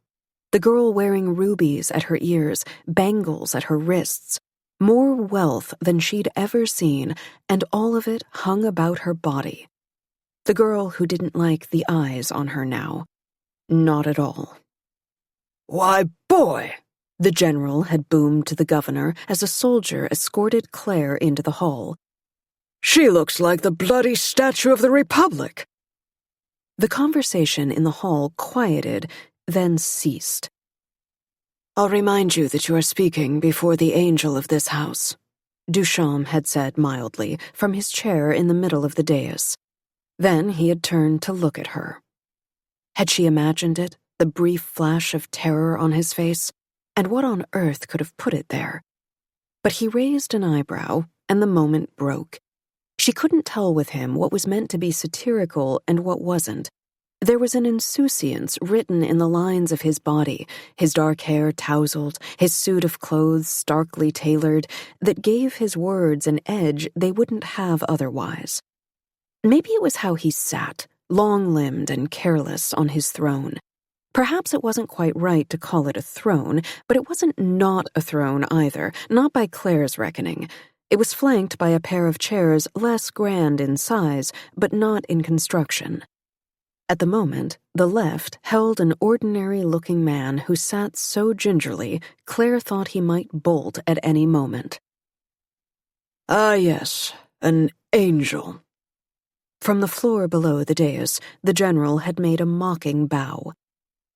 How do you fare tonight, my angel? Sit, Duchamp had said to Claire, gesturing to his right. Her face burned. She sat like the marionette she had recently discovered herself to be. The crowd began to talk again, but in a new, toothsome tenor. Claire had arranged her face into the mask she wore when her father was at his most unpredictable, the face she wore that gave nothing away. She took stock of the court before her. For that was what it was, a court, like something out of a story. She had heard tell that St. Cloud's gatherings were one of the least impressive in the kingdom. Those wags must have seen more of the world than she had, though, because Claire was flummoxed by what lay before her. This court reeked of power, so many kinds of power that she hadn't ever considered. At first, she couldn't make sense of who exactly was invited to a court such as this. There were no minor noblemen in the great American kingdom, not like in the British histories that her mother had set her to reading. But that wasn't where the money was in Monticello by the lake. That was in the businessmen she saw before her, the developers and architects, the factory owners, the advisors to the governor on finance and railways and war. In knots they gathered, sleek in their fine suits, their neatly trimmed beards. Waiters floated between them, proffering trays of crudités and oysters on the half-shell, and the men ate these and drank their champagne, and still they looked hungrily about them, the hunger of men who were not easily satisfied. She was sure that some of these men were the patrons of the artists who gathered in their own colorful knots at the edges of the hall. She knew that Duchamp himself sponsored the scientists whose laboratories took up their own wing of his mansion. From what Claire saw, Duchamp paid them little mind, glancing only now and then at their numbers when a group of them laughed heartily. And performatively, Claire thought, they want his attention at some joke. Claire knew that to be a mistake. The acoustics of the room were brilliantly constructed.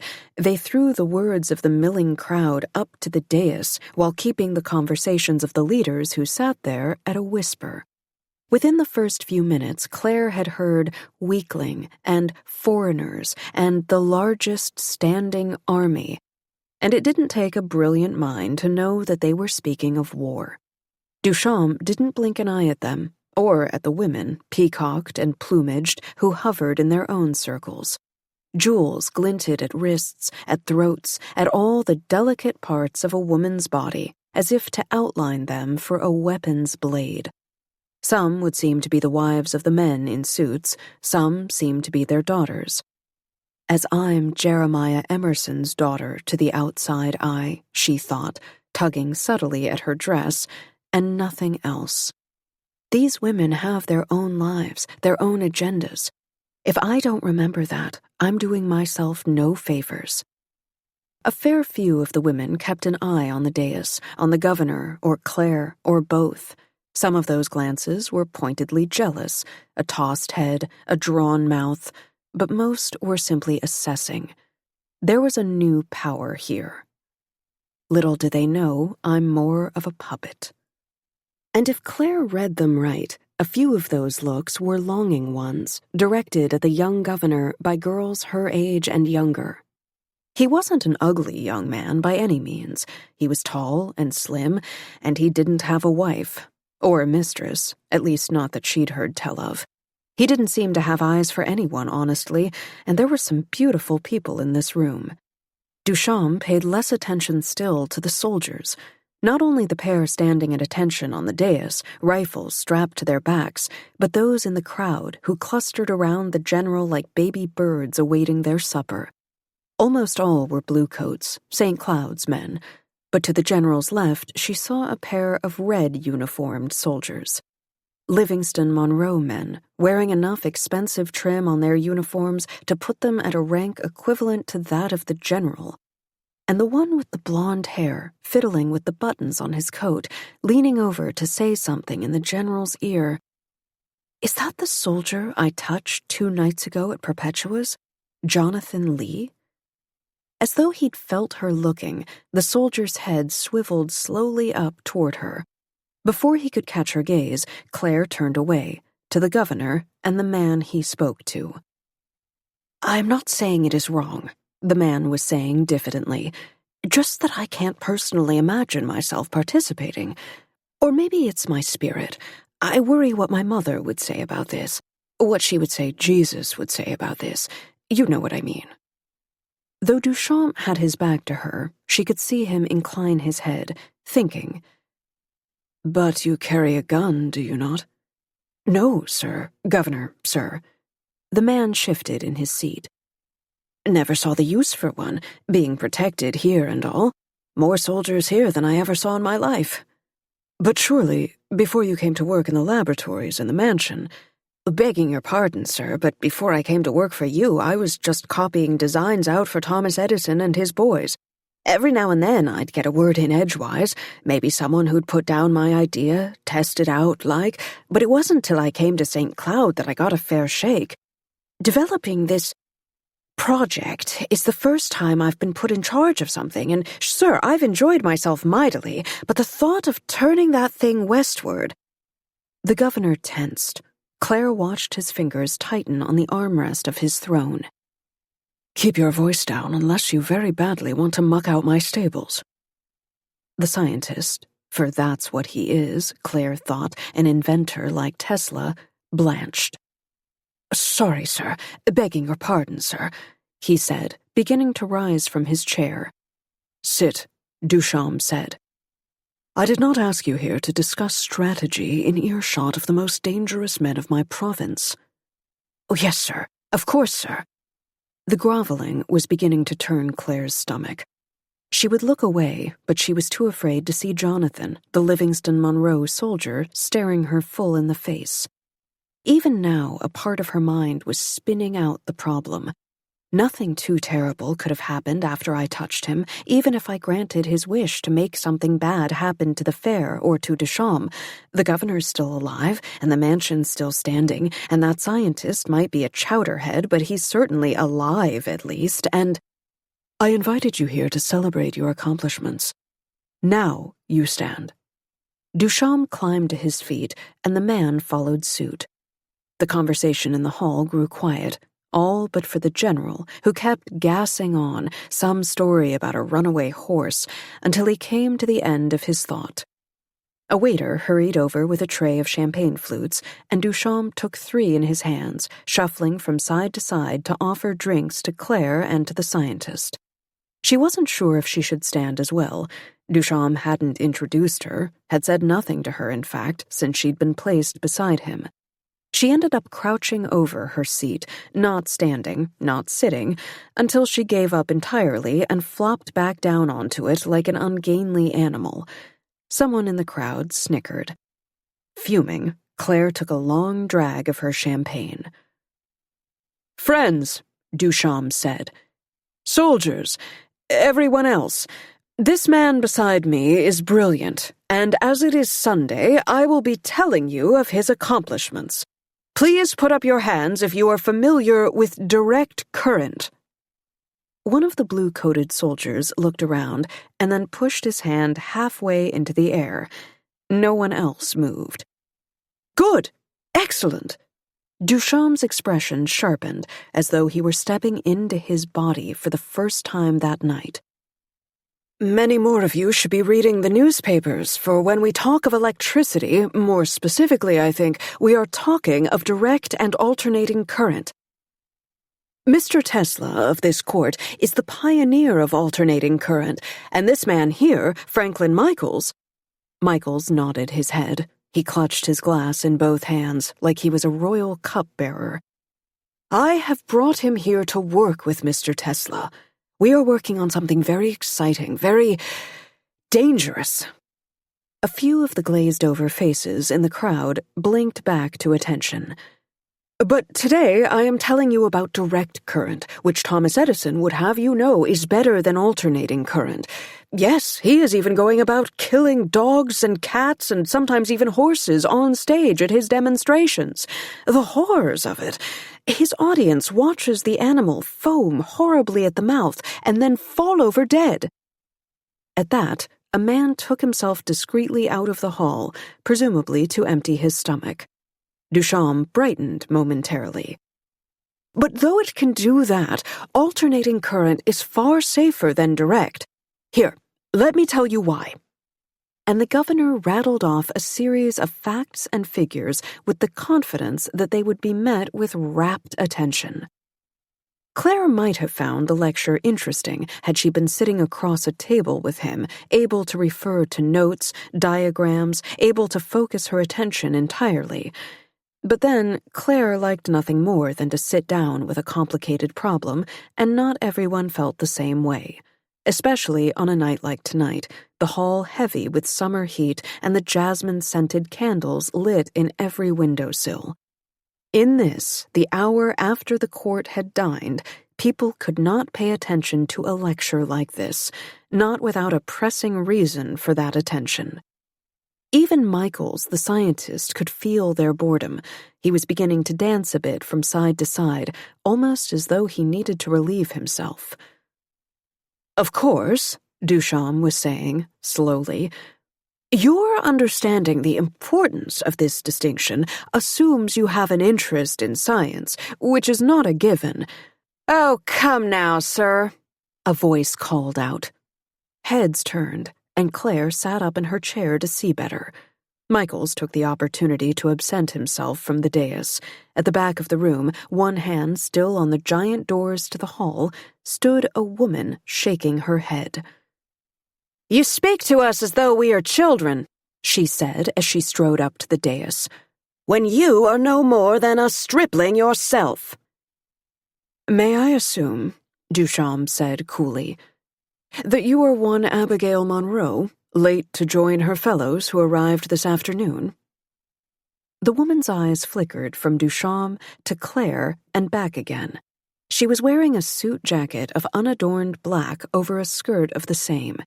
It was day wear, working wear, and to Claire it seemed as though the woman's goal was to make the other women here, in their flounces and ruffles, look frivolous by comparison. Abigail Monroe.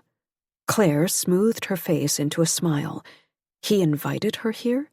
Interesting. "I am, sir," she said, folding her hands before her. Though she spoke ostensibly to Duchamp, her voice carried to the corners of the room. "Unlike my entourage, I refuse to take the railway. They say, you know, that the construction of the railway has created work for those who needed it, and perhaps it has, but those who look to science to solve our problems are short-sighted. Look to our factories, our laborers replaced by machines. We have still not recovered from the crash of our economy, sir, and with this influx of immigrants from Europe, we must think of the work of our own peoples." Duchamp held out a hand to Claire, and the woman stopped, blinking. Claire tried not to do the same. When she didn't take his hand, he turned to her and offered it again, with exaggerated courtesy.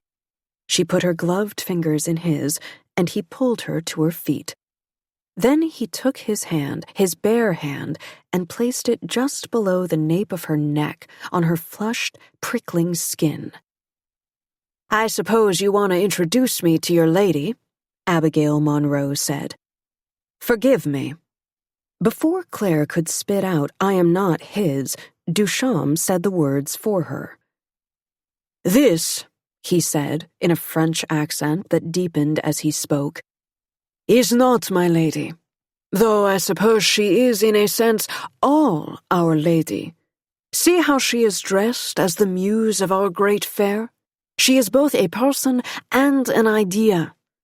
It is interesting to be a thing and not a thing all at once. I am sure you know that. I don't take your meaning, she said. Ah, he said, dropping his hand down to Claire's waist. Shall I put it this way? I am not an immigrant. I was born in this country. And still, something about the way I speak is not pleasing to you? So, in the interest of politics, then perhaps you speak of foreigners, you speak of immigration. Tell me, Miss Monroe, when did your people come to this country? My great-grandfather came to fight during the War for Independence. As did mine, he said. As perhaps you know, cousin. And then, humor me, what office do you hold in Livingston-Monroe, the province that bears your name? My husband, she said, rules Livingston-Monroe, as perhaps you know. She gives as good as she gets, I'll say that, Claire thought.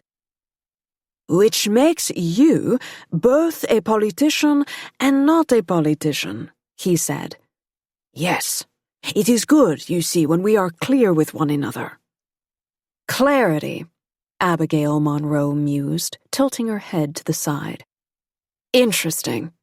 You see, your province, note that I do not say you, sir, I know you aren't the only power in St. Cloud. Claire winced. But your province has an entirely different set of laws regarding European immigration, much different than those patriots who are your neighbors in Livingston-Monroe. Duchamp barked a laugh. Madame, I had thought it a basic right for each province to pass and enforce our own individual laws that did not conflict with the American kingdoms. This had clearly been the opening Monroe had been looking for. Now she raised her voice. It is no secret that our country needs laborers, and of course we can't expect natural-born Americans to do that work. Claire's stomach turned. This was the candidate that the DAC supported to run St. Cloud? This prejudiced, short-sighted person made a better choice simply because she was a woman? We need to import that labor somehow. It makes sense to have some foreigners come in. But St. Cloud has no reasonable cap on its immigration policy. So they come into your province and sneak over to ours because you don't enforce your borders. She was talking faster now, even as the crowd began whispering at her impudence. And then they take our jobs. I thought you wanted them to work for you, Duchamp said mildly.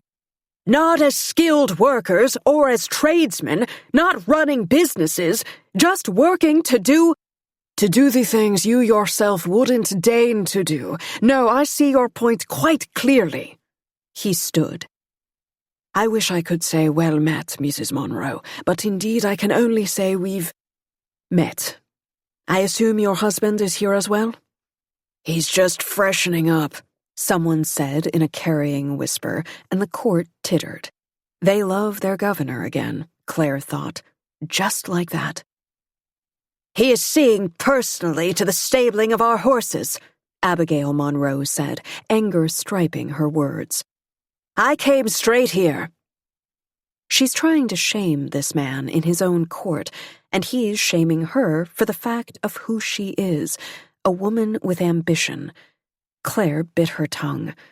I think I hate them both. You mistake me, perhaps, Duchamp was saying. This court is not a place to hear petitions. I will be glad to have more conversation as to your thoughts on immigrants in private, yes? Excellent. He took Claire's hand in his. We shall speak more tomorrow, Mrs. Monroe. I shall retire now for the night. And to the surprise of everyone in the room, not least of all her, Remy Duchamp swept out of the great hall with Claire on his arm. Heads turned, hands covered mouths. The general tossed his half-cape over his shoulder and nodded to her with a look vile enough that Claire knew she would double-check the locks on her room tonight. Tesla warned me about this. And the Livingston Monroe soldier, the one she knew from Perpetua's, he paused as she and Duchamp paraded past him, staring up at her for the briefest moment with a look of deepest hatred. My God, Claire thought. What is going to happen to me? 10. The door to the great hall thudded shut behind them. Even behind its massive weight, Claire could hear the stir that they had caused, the hullabaloo of voices. But now that they were out of sight, they were running from the hall as though it had been the scene of a crime. Remy Duchamp's legs were long, his stride fast. "I'm sorry," she said to this man, to whom she'd only spoken a handful of words. "But where exactly are you taking me?" He said nothing. They rounded the corner into the hall of Grecian statues, Apollo with his lyre, Poseidon rampant. Claire pulled her hand from his, and he stopped to stare at her. "Where are we going?" "My study." His face was a study in contrasts, elation and fear. Above him, a god Claire didn't recognize lofted a bow and arrow. "Come," he said, taking up her hand again. "I must speak with you, and soon we will be followed." "By who?" Claire asked. "Dear God, can you just give me an answer?" "The general," he said, his voice low, and this time, when he started down the hall, Claire ran after him. They passed through the wing that housed Tesla's laboratory. It was one of several, the doors all hung with name plaques that Claire was moving too fast to read. She must have missed Tesla's before, when the workmen were walking through, and then around the corner the doors began to run closer together. Small rooms, sleeping quarters? She could feel Duchamp's pulse in his hand. His study was the final room, and what looked to be the largest. He ushered her inside and then bolted the door. "Are you well?" he said, flicking on the electric lights. Claire had taken a step away from him. "I am well," she said, and swallowed. "Though I am a girl locked in a strange room in a strange house with a strange man." Duchamp moved to sit behind his desk. It was grand and cluttered, but he folded his hands over the mess as though he was about to make a pronouncement. Behind him, bookshelves laden with texts in French, hand-painted wallpaper in blue and green and gold. "Is it propriety that gives you nerves?" he asked. "I did think we were past that." "How do you know so little about polite society?" she asked, realizing even as she spoke that she knew the answer. Remy Duchamp didn't know that you couldn't be alone with a young woman without besmirching her reputation because he didn't need to. It meant nothing to him. "No," she said. "Not propriety." "No?" "Self-preservation." She moved slowly to one of the chairs across from him and sat, her absurd dress rustling around her ankles. "You see, this strange man seems to think he has some ownership over me." She had never thought she would speak so casually to such a person, such a man, as Governor Duchamp. She'd dressed him down after the barrage, that was true, but she could argue that she had been under extreme provocation. Well, I could surely argue I still am, she thought, but this is a man who has the power to do what he likes with me, as I've now had ample occasion to notice. But he watched her avidly as she spoke, and the hunger there was nothing like the men in the hall. It had nothing of possession to it. He looked at her as though she kept some answer he desperately wanted. The barrage, she thought, nauseous. He's on the verge of war, and he thinks I know how to fix his greatest weapon. And she needed his secrets to pass on to the DAC. Why, then, did she find herself baiting him? "You understand my problem," he was saying. "I have no wish to own you." "No?" "No." His dark eyes were burning. "I wish to know why your father's gun worked for you. I wish to know why, when you are near, I can find the words that elude me otherwise. You heard how poorly I addressed the crowd before you arrived. I have no idea. She could taste blood in her mouth. I thought both your speeches were excellent. All three. Every speech that I've heard. A hint of a smile. You aren't a good liar. You heard what I said to Mrs. Monroe. I heard it. He swallowed. I have never spoken like that. It was exhilarating. They stared at each other over the desk until the governor dragged his eyes away. In the taut silence, Claire dug her fingers into the armrest. How could she get him to trust her? Get him comfortable, get him talking. It was what she'd always done with her father. I didn't realize that this would be so much of your role as governor. Dressing down emissaries before my court. He had turned in his chair to look out the window. Night had settled on the courtyard beyond. No, she said with a hint of cheek. Questioning young women in your study. How are you to know how I spend my nights? Talking, I mean. All the talking you have to do. It doesn't seem to have all that much to do with governing. At that, he swiveled to face her. Did you think that governing happened entirely by written decree, or that I gave orders for my aides to carry out while eating rice pudding from a silver urn in my bed? It's expected that I give speeches. Expected by who? Certainly your court doesn't want them. To her surprise, Duchamp huffed. Was that a laugh? Why, did they not seem to enjoy my discussion of alternating and direct currents? She started to smile back at him, stopped herself. Then, he needs to trust you, made herself smile again. Your scientist Michaels surely wanted the ground to swallow him up. He shuffled a pile of papers into a folder. His desk was a rococo marvel, its sides carved into leaves and roses, and it was piled with the sort of distraction Claire knew from Beatrix's workshop. Tinker's toys, curiosities, the things that restless hands played with. As she watched, he lifted the lid of his stamp box, then let it fall heavily shut. Claire eyed it. It was gold-plated, inlaid with jewels. If she stole it, she could easily sell it for a train ticket to Orleans. It wasn't even the fanciest thing on his desk. Duchamp sighed. The Sunday night speeches are expected by the general. He is, as you've gathered, a dangerous man. Did your father do that? Give speeches on Sundays? Yes, he said. About science? Duchamp stiffened. No. Ah. Claire didn't know what to say to that. And it's expected that you govern as he did?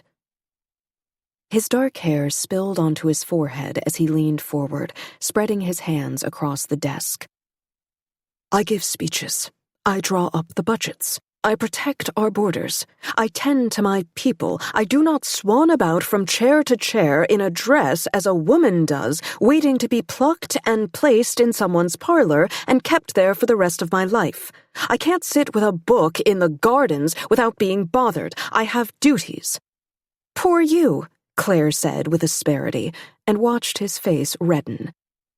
You certainly sound as though you enjoy them, your duties. And so my enjoyment matters to you. How on earth do you want me to respond? She couldn't believe herself. She couldn't believe either how he responded, his eyes bright, his body taut and tense under his jacket. Have I been plucked and placed in your garden? Do you envy my position? Tell me this instead. Did you want to return to your father? I have come to know Jeremiah Emerson. Perhaps I have done you a favor in taking you away. She bit her lip against her sudden tears. They came from frustration, from being passed between men's hands without any say-so in the matter. Still, she knew she looked to the governor like a lost little girl missing her father. None of us are what we seem, she thought. Don't cry, Duchamp said quietly. As she wrestled her composure back into place, he sighed. She watched as, bit by bit, he relaxed the muscles in his shoulders.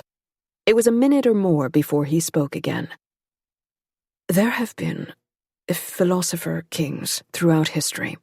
Wise men who use their wisdom to govern their people. Men who knew when to guide, when to listen to their advisors. Defend, those advisors say, and build trade and innovate and make a home for your city's spirit. I had hoped to be one of these men. But I'm not their idea of this leader. I can see that in their faces when I speak. He studied her.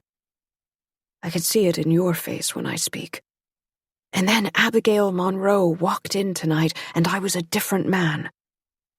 Without thinking, Claire hid her gloved hands in her skirts. Who is their idea of a leader? The general, as you well know. He thought for a moment.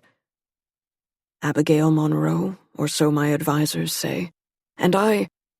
What about you? You don't think I am preparing for war? I don't, she said. Or rather, your people don't. You don't. He stood, and his slim frame made a dark line against the wall. I must know all you know of the barrage, and its failures. I must quantify this effect you have on me. Our real work, then, will begin in the morning. She lifted her chin. I am not yours to experiment upon. You are not mine, he said mockingly. You have said this many times, but if my working theory about you is correct, well, in this place you must belong to someone, and it is better me than anyone else. She opened her mouth to protest. Fat load of good that's done you so far, Emerson. Sir? A hammering at the door. Sir, the general wishes to speak with you urgently about Livingston Monroe. We have new intelligence from the... Duchamp spread his hands wordlessly as if to say, you see, we have been found. I am otherwise occupied, he called back. Tell the general I will meet him in the war room in 1 hour. A confused silence. Then, Sir. His footsteps retreated down the hall. So, Claire asked, not without some irony, what are you going to do with that hour? I am doing a thing that has just tonight occurred to me, Duchamp said, and he flung himself back down in his chair. Idly, he picked up a wire and bead sculpture from his desk, expanding it between his hands as though he was knitting himself his own personal galaxy. What's that? The governor stared at her with the avidity of a man tracking his North Star. I am going to make the general wait, he said, and collapsed the sculpture between his palms. They played chess, running the clock down until the page returned. Claire hadn't known the rules. Even if she had, who would she have played with? The governor taught her with a patience she hadn't expected, and after she'd learned the names of the pieces, he ran her through a game at half speed, explaining each of his moves before he made it. The strategy he favored was a slow one, defensive, plucking her pawns from a distance and then retreating. His queen, the most powerful piece by his reckoning, stayed always next to his king. You're not using her at all, Claire said, taking a rook of his that strayed too close to her bishop. What good is she doing back there? With a nimble finger, he traced a path above their pieces, diagonal one way, diagonal the other. Look, he said, in 3 moves I will win.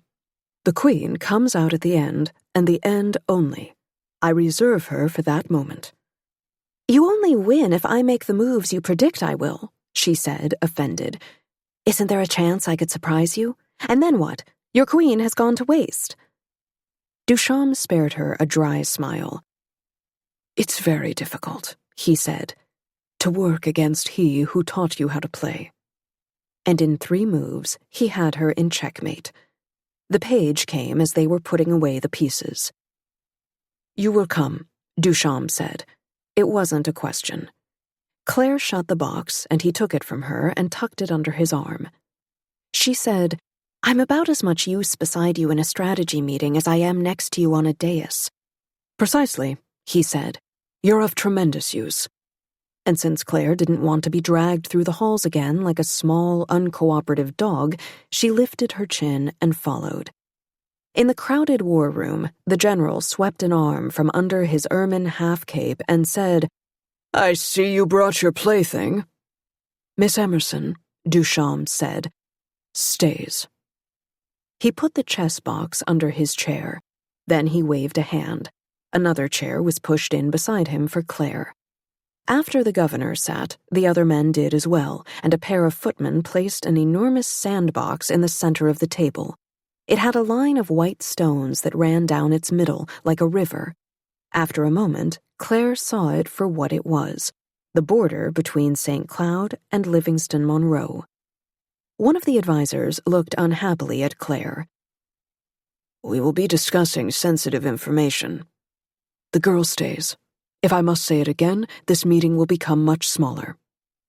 Duchamp leaned to flick the little flag that stood in for Monticello by the lake. "Report." The adviser looked at the general. The general looked at him.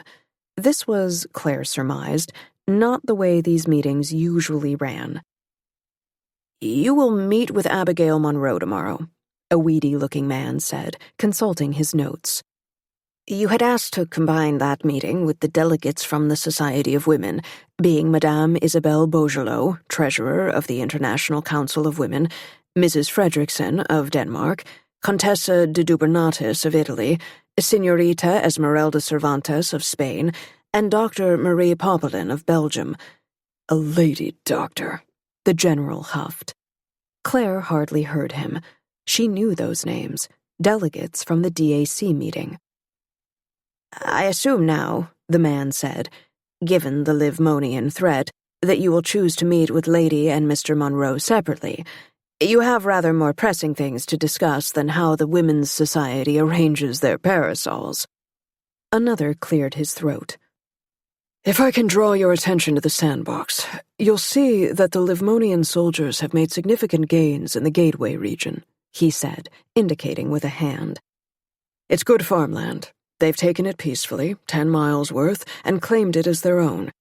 Then they stopped, fortified, and began checking papers. American-born citizens only, and with proof. They're calling it the New Border." "And what of your ships, Vice Admiral?" Duchamp asked him coolly. "Did they not stop them at the river?" The man paused. "I can't account for it, sir. Our flagship's here for the fair, as you well know, but the Livmonians should have been challenged many times over. We're investigating what's happened with the Gateway fleet, but by all accounts, they've disappeared." It went on that way. Troops missing, troops surrendered in the night, gains up and down the sandbox so insignificant that they could be nothing less than a test of St. Cloud's border. They hadn't managed to take much of the northernmost border. Warden Cliff Tower, the Vice Admiral had said, and Duchamp had nodded as though that were explanation enough. The south, though, the bridges? He continued asking them questions, each in turn, the Vice Admiral and the Exchequer and the Minister of Commerce, and in turn they gave voice to the rumors that had reached even Claire Emerson living in her little house in Lordview. They were losing their land. They were losing their men. "You've sent word to King Washington?" Duchamp asked, for what must have been the third time, and at last Claire could hear the panic rising in him. "Yes," the Exchequer said miserably, the man who hadn't wanted Claire there at all. "We have once again sent word. You will be notified the moment he responds." St. Cloud was like a dinner, Claire thought, laid out at a royal table. The bone china, the silver, the tablecloth embroidered with stitches so tiny you couldn't see them, and laid out on it was the most beautiful, the most correct feast. Oxtail soup or consommé, a side of beef or fillets of salmon, pink and ridged, with a little pitcher of hollandaise at each setting, the world's most perfect pecan pie to finish. And then you sat down, and you lifted your fork, and you saw that every last bit of it was rotten. One of these men is a spy, or all of them. Duchamp studied the sandbox as though there was an answer there, touching the line of the Jeffersonian River like he might shift it by desire alone, wipe all of Livingston Monroe's progress away. The general kept his face blank. "Well," Duchamp said, "will you make your report?" "We need men," the general said. "Are you finally ready to consider the workhouses?" "No," Duchamp said immediately. "No, I am not." The vice admiral looked around the table. "Sir," he said, "though I'm also uncomfortable with the notion, you must admit a certain amount of sense. John here can tell you that it is our soundest financial option." The exchequer nodded grimly. "After the lack of tax funds in our coffers." Empty coffers? Claire thought of the taxes levied on the Perpetua Club, on the neighboring dance halls and restaurants by the general and his enforcers. Where is that money going? Does Duchamp even know about it? She opened her mouth, then thought better of it. How could he not know? "The fair was and continues to be a drain on our resources," the general was saying. "A return on that investment will only come from a proper show of might, which we had thought we'd have with the barrage." He waved a hand at Claire. "You saw the results there, God help us. No new weapon, and a little girl sitting in on our meetings." Before Duchamp could speak, the general barreled on. "We need to pay our army. Barring that, we need soldiers we don't have to pay. Take the men on the chain gang and give them muskets instead of hammers." "No," Duchamp said again. "No one deserves to risk their life without compensation. Our nation was founded on that principle. Then be prepared to lose your territory, boy." Duchamp stiffened. "I've been working on my own weapons," he said, but like a boy caught out at shirking his duties. "No matter." The general stood.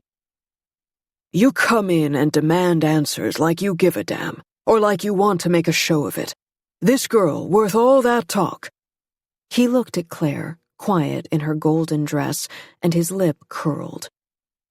"No. Her brute of a father, he's the only one who can win you that land back. Don't talk to us. Get him to fix up that gun." "I'll take it under advisement," Duchamp said, his eyes glittering as he got to his feet. "As I said, we're working on our own weapons." "We," the general said, his eyes flicking over again to Claire. "Well then, boy, you don't need us." And he took himself out.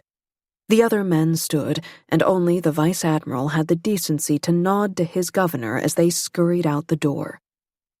In their wake, Duchamp was staring down at the sandbox, his hands folded tightly before him. Then he reached under the table and took out the box of chess pieces and emptied it, a black and ivory rain, over the border of St. Cloud and Livingston Monroe. He lined up pawns along the river, soldiers, she imagined, though he chose the colors indiscriminately, and spaced them a finger's length apart. Then he pulled 3 black pieces back. The rook went north, where the vice admiral had pointed out the place called Warden Cliff Tower. The bishop went to Monticello, edged up against the blue rock border of the lake. Claire pulled in her chair to take a better look, and Duchamp startled, as though he'd forgotten her there beside him. "I'm sorry," she said. "Can I help?" "You can go," the governor said softly, but there was steel in it, and she nodded to him and left him there, in the long spill of lamplight at an empty table, turning the queen over and over in his fingers. 11. In the morning, after a breakfast Claire had been too anxious to eat, she was led to a laboratory across the hall from Tesla's. Inside it was her father's gun. "Please ring if you need any materials," the butler said. "Materials? For what?" Pens. Paper. For calculations and the like. Gun oil?" He glanced at her. She knew she looked nothing like the scientists he must usually serve. Even Beatrix had a jaunty, piratical air, for all that she was a girl. Claire was just a defeated child in a dress. "Gun oil," she said. The butler nodded. "Anything like that," he said.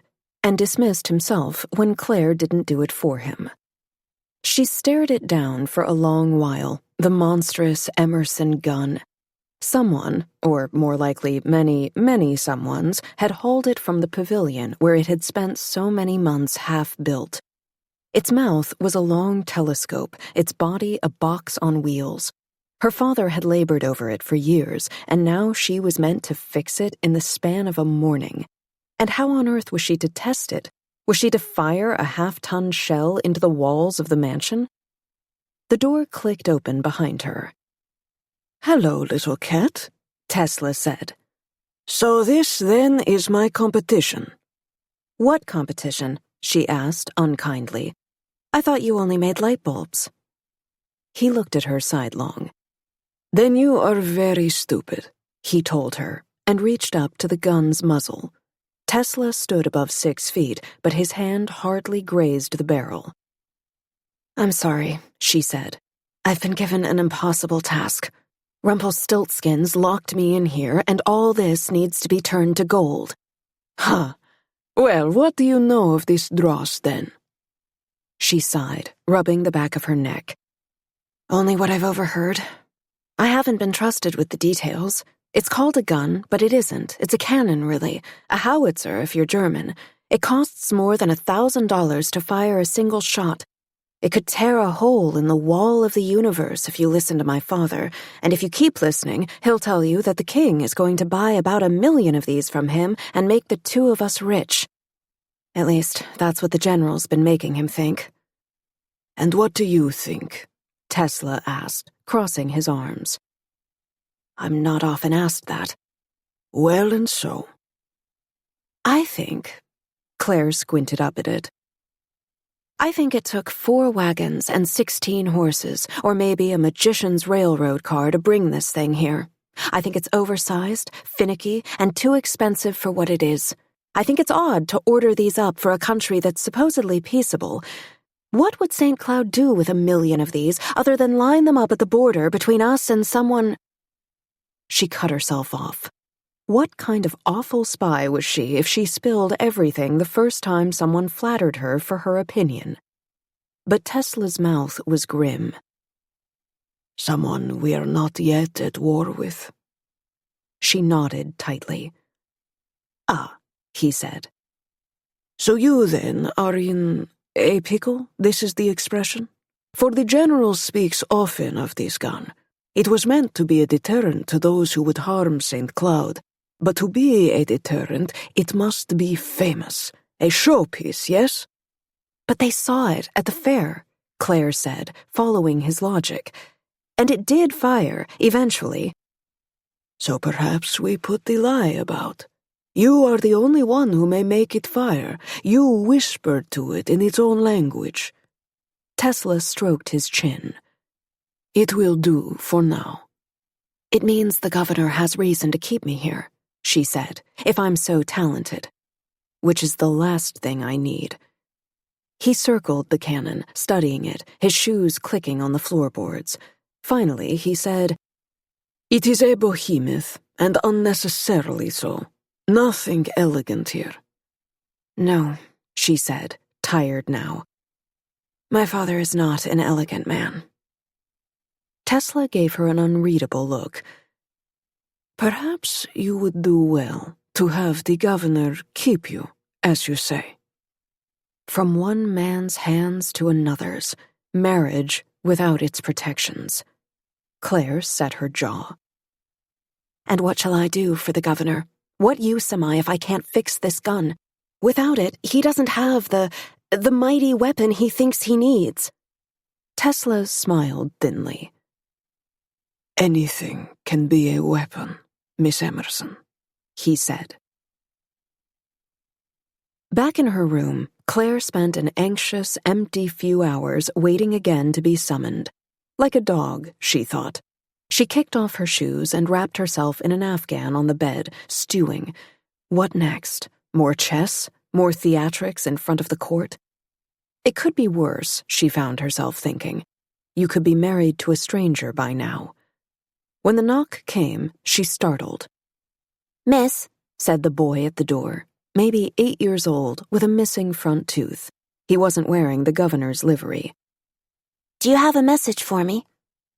He's from the DAC, she realized. "No," she said. Then, "Sorry," even though it felt ridiculous to apologize to a child in her enemy's employ. He chewed his lip. "I meant to tell you, I know you was in there with that inventor man, with the big weapon, and in with the big boss last night, they said." "It doesn't work," she snapped, feeling more ridiculous still.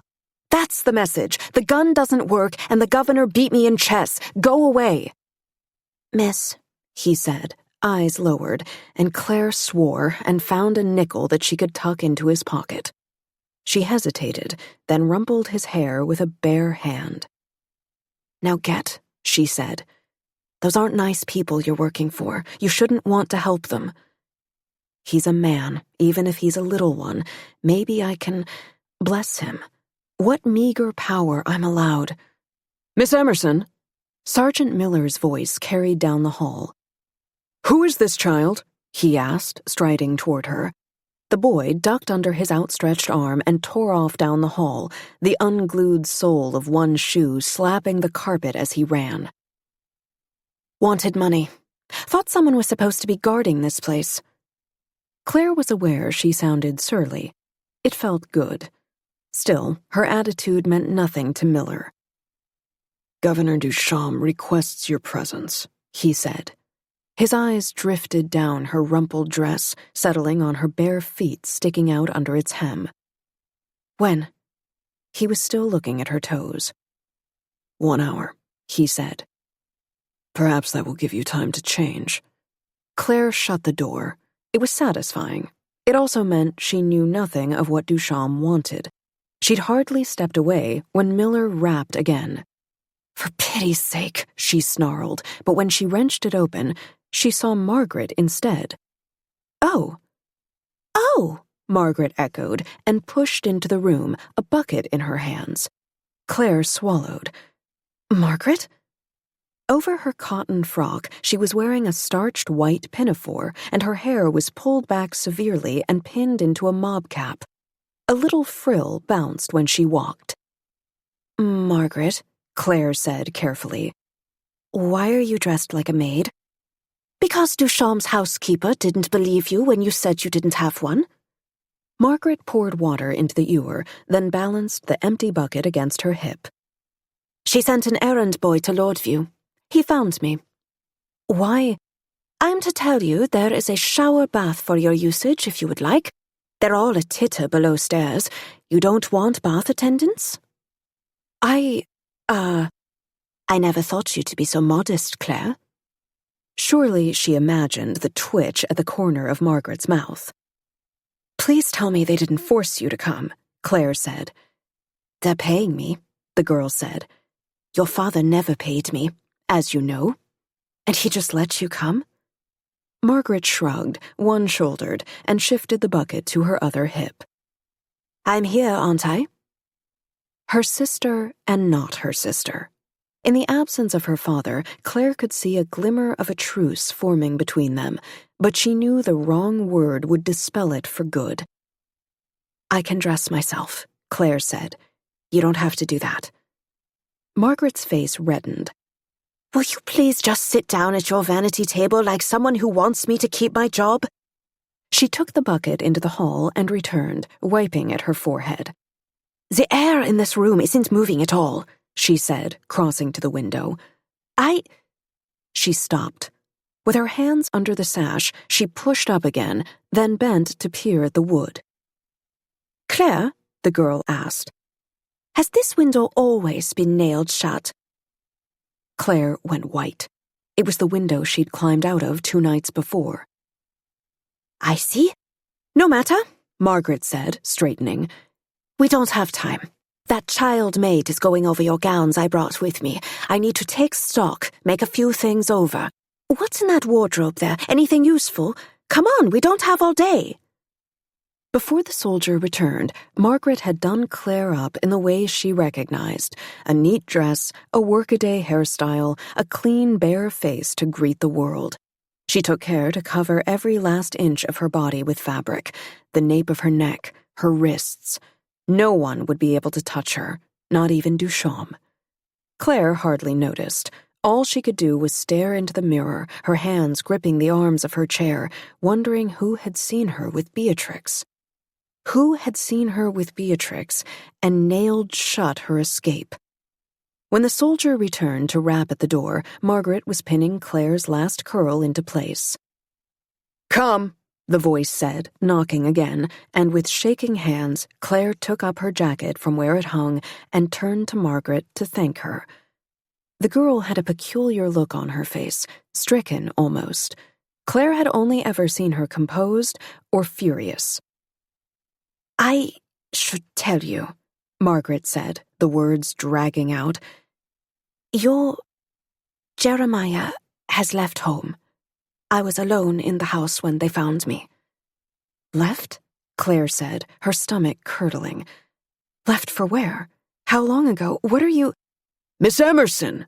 the soldier boomed from the hall, and Margaret rattled her fingers against her stomach and said nothing else. "I want to know more," Claire said. "Tonight, you have to tell me, Margaret." Margaret's mouth crimped at the corners as Sergeant Miller, exasperated, stalked through the door and took Claire by the arm. "Women and their toilette," he said under his breath, and Claire was too shaken to make any kind of a reply. He fairly pulled her down the hall, down past the guest quarters and to the laboratory wing. My father, the window, the governor, am I wanted as an experiment? She wondered, sick and dizzy still. After what Duchamp said last night. But they were passing Tesla's door, the other doors too, and the soldier propelled her down the back stairs and up to a carriage waiting outside the livery stable. "In you go," he said as the coachman held open the door into the plush interior. Clinging to the shreds of her composure, Claire snarled, "Shouldn't you just tie me to the roof then, if I'm the sort of cargo that doesn't need to know where it's off to?" "I don't know if your simple female mind can comprehend this," Miller said, as pleasant as though he were discussing the weather. "But us, the ones at the bottom, we follow orders. I go where I'm told. You go where you're told. Stop acting like a martyr. You're wearing jewels." Before Claire could respond, he picked her up by the waist and shoved her inside as though she were a tantruming child, slamming the carriage door behind her. As she pushed herself up on her hands from where she had sprawled on the seat, she could feel the clatter and sway as Miller swung himself up next to the coachman, and before she could right herself completely, the carriage jerked into motion, hurtling off toward another unknown. Duchamp was waiting for her by the fair's main gate, beneath the banners crackling in the air, red and white and blue. An honor guard idled behind him. "Miss Emerson," he said. He looks well, she thought. She was certain she was still a rumpled mess from her ignominious carriage ride. "I have many marvels to show you." Was this part of his experiment? Did he have her father locked away? Would she be thrown in alongside him, the two of them locked away until they created a weapon that worked? Get him to fire up that gun, the general had said, but he'd been looking at Jeremiah Emerson's daughter. Duchamp was offering her an arm, waiting. She swallowed and slipped her hand into his elbow. Breathe, she thought. You know nothing yet. The two of them pressed along with the crowd, his guards thick around them, and while the occasional dusty traveler turned to gawk at Duchamp, they were the least of the attractions around them. This suited Claire just fine. To her surprise, it seemed to suit Duchamp as well. He hummed to himself as they approached the transportation building, Claire's hand still tucked in the crook of his arm. "This is a great favorite of mine," he said, holding the door for her. Inside, the crowds were made small by the great hulking shapes around them. Claire blinked against the sudden, cool darkness. "Is that a ship?" she asked, drawing nearer to its prow. "It is," Duchamp said from beside her. He reached up to place a palm on the white-painted hull. "An ocean liner, but not a complete one. Take, say, 20 steps to your left." Frowning, Claire complied. Oh, she said, peering around the side. It's a cross-section. Those are passenger quarters? You know the term? She blinked at him. Passenger quarters? One of the soldiers behind the governor discreetly poked the other. No, Duchamp said, pacing toward her. Cross-section. I learned geometry as a girl. She disliked his scrutiny and, looking for a distraction, turned again to the cabin of the ocean liner. It was the approximate size of a hat box, and still it had a sofa trimmed in velvet, a table and chairs, an armoire. Is there a bed, or do you sleep on the sofa? There. Duchamp pointed. He stood right behind her. She could feel his breath on the nape of her neck. Do you see the lines in the wall? The bed folds up when it isn't in use. Clever. What else did your mother teach you? Duchamp drew her away to the next exhibit. The crowd was pressing in, and Claire had to raise her voice to be heard over the din. No one yet had interrupted their conversation to make a fuss over the governor. No one had even pointed and elbowed a friend. But Claire saw that they were beginning to attract some notice. Women, mostly, eyeing first Duchamp and his soldiers, and then turning a more critical eye on her. Mathematics, she shouted over the noise, feeling deeply ridiculous. I studied mathematics. He raised his eyebrows, and she decided to equivocate. Oh, don't look so impressed. I learned the usual things you need to run a household, keeping accounts, making sure the grocer doesn't cheat you. This talk of her mother, even though it was lies, made her think inevitably of her father. Missing. She pulled ahead of Duchamp, dodging through the crowd. You shouldn't play coy, he said, jogging up behind her. Your father already revealed you as the real genius behind his work. Surely you would need to know something of mathematics to make a machine like that work. She nodded jerkily. I was taken in to see the gun this morning. I don't think it will work. Oh, come, he said. You fired it yourself. Work with any regularity, she said, aware of the crowd pressing in around them. And be worth its cost. It's an inelegant design. Tesla's words, not hers. His eyes dropped to her mouth. Inelegant, he repeated. She took a half-step back. Surely there's a better weapon. Let me go, she thought. I'm no use to you. But it's your father's work, he said, for which, I'll remind you, this province has paid dearly. Take the money back, then. She thought of her father's creditors sneaking round to shatter his windows, the debt he'd dug himself into at the butcher. Or don't. I think you got what you paid for, a big, massive brute of a weapon that speaks to St. Cloud's power. Doesn't mean you need to fire it. Duchamp looked momentarily startled. A showpiece, then? Why not? Claire asked. Isn't that what all this is? You boast, exhibiting your province's smarts and know-how to the world? It is a boast, he admitted, and surprised her by laughing. Come, Claire the mathematician, I have another boast to show you. The exhibit before them announced itself with a banner that read, The Royal Limited. Claire studied it without really seeing it. What would he think was worse, she wondered, being caught out as a spy or as an incompetent scientist? The King's train, Duchamp said, a note of apology in his voice.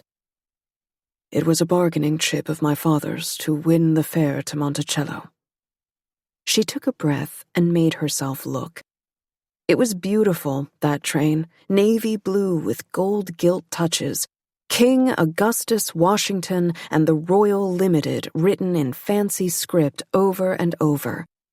Claire stood on tiptoes, but all she could see over the crush of the crowd was a line of lit-up stained glass lamps in the windows of the car before her. That's one of the dining cars, Duchamp said into her ear. There are 5 altogether, just one of its extravagances. When the king travels, his whole court comes along. If they're in northern New Columbia, they stop to pick up lobsters and a chef to prepare them. In the Floridas, grilled alligator. They eat with forks of solid gold. He has a new train now. Fancier, supposedly. I can't see how. He had a good speaking voice, a baritone, rich and sound. "You know all the details, then," Claire said. She couldn't help thinking of her feast from the night before, St. Cloud lying rotten before them. Maybe the whole American kingdom's moldering away. She could feel more than see him grimace. He was very close now, the heat of him warming her even through her jacket. The king asked that I oversee every detail for his pet exhibits myself. If you'd like a reason for why the fair went up so late. He huffed. Well, grief, I suppose, is the real reason. Grief and the king's gold forks. You can see them through the window. Shall we shove in, elbows out, to get you a glimpse? "No," she said, laughing. Some of the tension slipped from her. "I believe you. What else did he demand?" As before, he pulled her away. The movement was gentle, but it was still more commanding than she would have liked. A baseball field, just outside the walls of the fair. Baseball? Her brother's name was on the tip of her tongue, but you don't know this man, Claire, she reminded herself, and speaking of Ambrose brings you very close to telling one of your secrets. "I love baseball," she said instead. "You do?" he asked. "Do you play?" She looked down at her long, heavy skirts. "Yes," she said. "Every day. Can't you tell?" Duchamp laughed. "I don't either. To be honest, I don't quite understand sport. But the king is mad for it, baseball especially, and that team of his, he treats them almost like his own personal traveling fair. I think he loves it when he rolls into a place like New Tatius with his team in tow and they trounce the locals." "It's like war," she said. "Purposeless war. War for the board." They stopped at the great golden doors at the back of the transportation building, and Duchamp drew her aside, out of the way of the passing crowds. "Exactly," he said. "Why are we stopping?" It was hard not to look into his eyes. Something made her keep her gaze on the ground. She fidgeted, then forced herself to stand still. "We need to wait for the guard to find us." "They lost us?" Claire asked. She hadn't noticed. "They're not very good, then." "No," he said. "Or they don't much care. I don't keep personal guard. The general sent these men along as a precaution." Claire didn't understand him, not at all, this man who was proud and yet self-effacing. With what felt like great effort, she brought her eyes up to meet his. "You speak freely of the king's failings?" He considered her. "You've studied geometry." "And calculus," she heard herself say. "And calculus." His gaze was warm and bright. "Of course. Shall we talk about functions and exponents?" "We shall not," she said, looking away with difficulty. The first of Duchamp's soldiers had arrived, looking somewhat put out. "We shall go find lemon ices instead." After his men reassembled, they all wandered back out into the sun. Claire found herself unaccountably tense. She wasn't sure if it was Duchamp's interest in her or the keen eyes of his soldiers. She ate her lemon ice quickly before it melted. Duchamp declined his. He's too fastidious for public dessert, she thought. He didn't speak for some time. Finally, as they passed yet another grand pavilion, he gestured toward it. "That might be of some interest to you," he said. "By virtue of my sex?" He shrugged, loose and relaxed, her opposite. "You have many virtues, I imagine, but you are a woman who is interested in unwomanly things." Functions and exponents. She should have known he'd use it against her. "What is its function? The building?"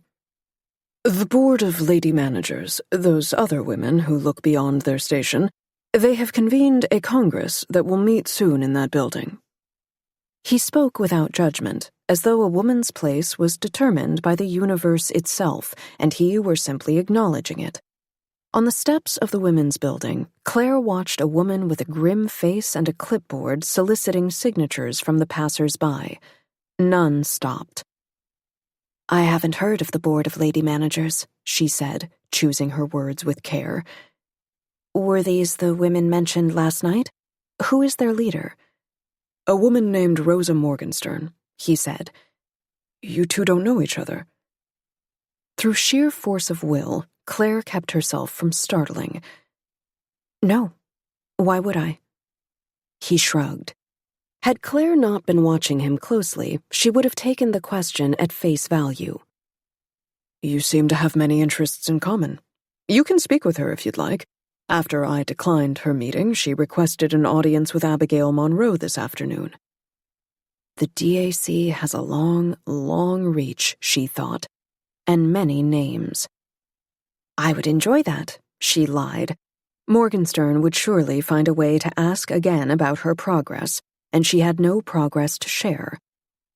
"Then," he said, "we must get you home so that you may prepare your thoughts for Miss Morgenstern." Home, she thought, as the governor ordered Sergeant Miller to bring round the carriage. She arranged a smile on her face. Claire was growing accustomed to this, her sullen entourage. "Thank you," she said to Sergeant Miller as he lingered at the entrance to the salon. Inside, she heard the rustle of skirts, someone softly playing Chopin. Miller looked as though he had something to say to her, then thought better of it. "I'll return in an hour," he said, in a voice that made her think he'd be listening at the door. For a moment, she flushed with anger. How dare he mistrust me? Before she remembered, he had the right of it. But it had become uncomfortably easy to forget, this afternoon, whose side she was on. My own, she thought, forcing herself to smile up at him. I am on my own side. "Miss Emerson, is it?" A voice was calling. "I hear you're to come in and meet with our guest of honor." The salon's windows faced east, so it was cool and shadowed in the late afternoon. On the low, pillowed benches, ignoring the tea set before them, a pair of women sat with their skirts fanned out around them. Abigail Monroe and Rosa Morgenstern, two incredibly powerful women who looked for all the world like a pair of old biddies discussing their daughter's marriage prospects. And if that wasn't enough of a surprise, the piano in the corner was being played by a man. Though men performed on the great stages of the world, it was women who played most often in private company. It was their position to entertain, prettily, while around them and behind their backs, men rearranged the world. "Is that a Chopin etude?" she asked. "Yes," Abigail Monroe said. "My husband plays very well." Claire nodded to disguise her discomfort. The governor of Livingston Monroe, serenading his wife on the pianoforte. "Please join us," Rosa said. "Have a sandwich." Claire nodded again, then cursed herself. Take action, she thought. "The governor is sorry he cannot join us," she said, sinking into a chair. "I'm sure he didn't know Governor Monroe would be in attendance." The women were too intelligent to glance at each other, but they may as well have. "Speaking to my husband is as good as speaking to me," Abigail said crisply. "Isn't that right, dear?" Governor Monroe didn't pause in his playing. "Yes, of course," he said. It was like nothing she'd ever seen, the two of them. It would have been refreshing if she didn't find their politics so odious. "What was it you wished to discuss with Governor Duchamp?" "I simply wish to continue our conversation from court," Abigail said. "In a more private venue, as he'd suggested." "Ah," Claire said. "Your discussion of immigration." "The immigration problem," Abigail said. Rosa paled. Clearly, this was not where she wanted this conversation to go. "You must have gotten to know the governor quite well these last 2 days, to speak for him as you did," she said in a neat misdirection. Why, I heard he's even given you unprecedented access to his advisors. Abigail Monroe looked at Claire with renewed interest. Behind her, her husband flung himself into the opening chords of Beethoven's Moonlight Sonata. "I am nothing more than an ornament," Claire said. It felt unreasonably good to state the truth of her situation. An amusement at best. "Oh," Rosa said, smiling. "Amusements are never unimportant, especially those that fascinate a powerful man." Claire tried hard not to look at Abigail Monroe. "Charles," she was saying over her shoulder, "you know I hate that infernal song. Could you go back to the Chopin from before? I like his music, for all that he was a frog." "I think he was Polish, not French, Abigail," Rosa said. "Though one could understand your confusion with that name." With her eyes, she fixed Claire to her seat. "Say nothing," those eyes said. "Abigail," Claire asked anyway, "have you ever been to France?" Abigail snorted and reached for her teacup. "There is more than enough of this great kingdom to keep me entertained, young lady. What about you, Rosa?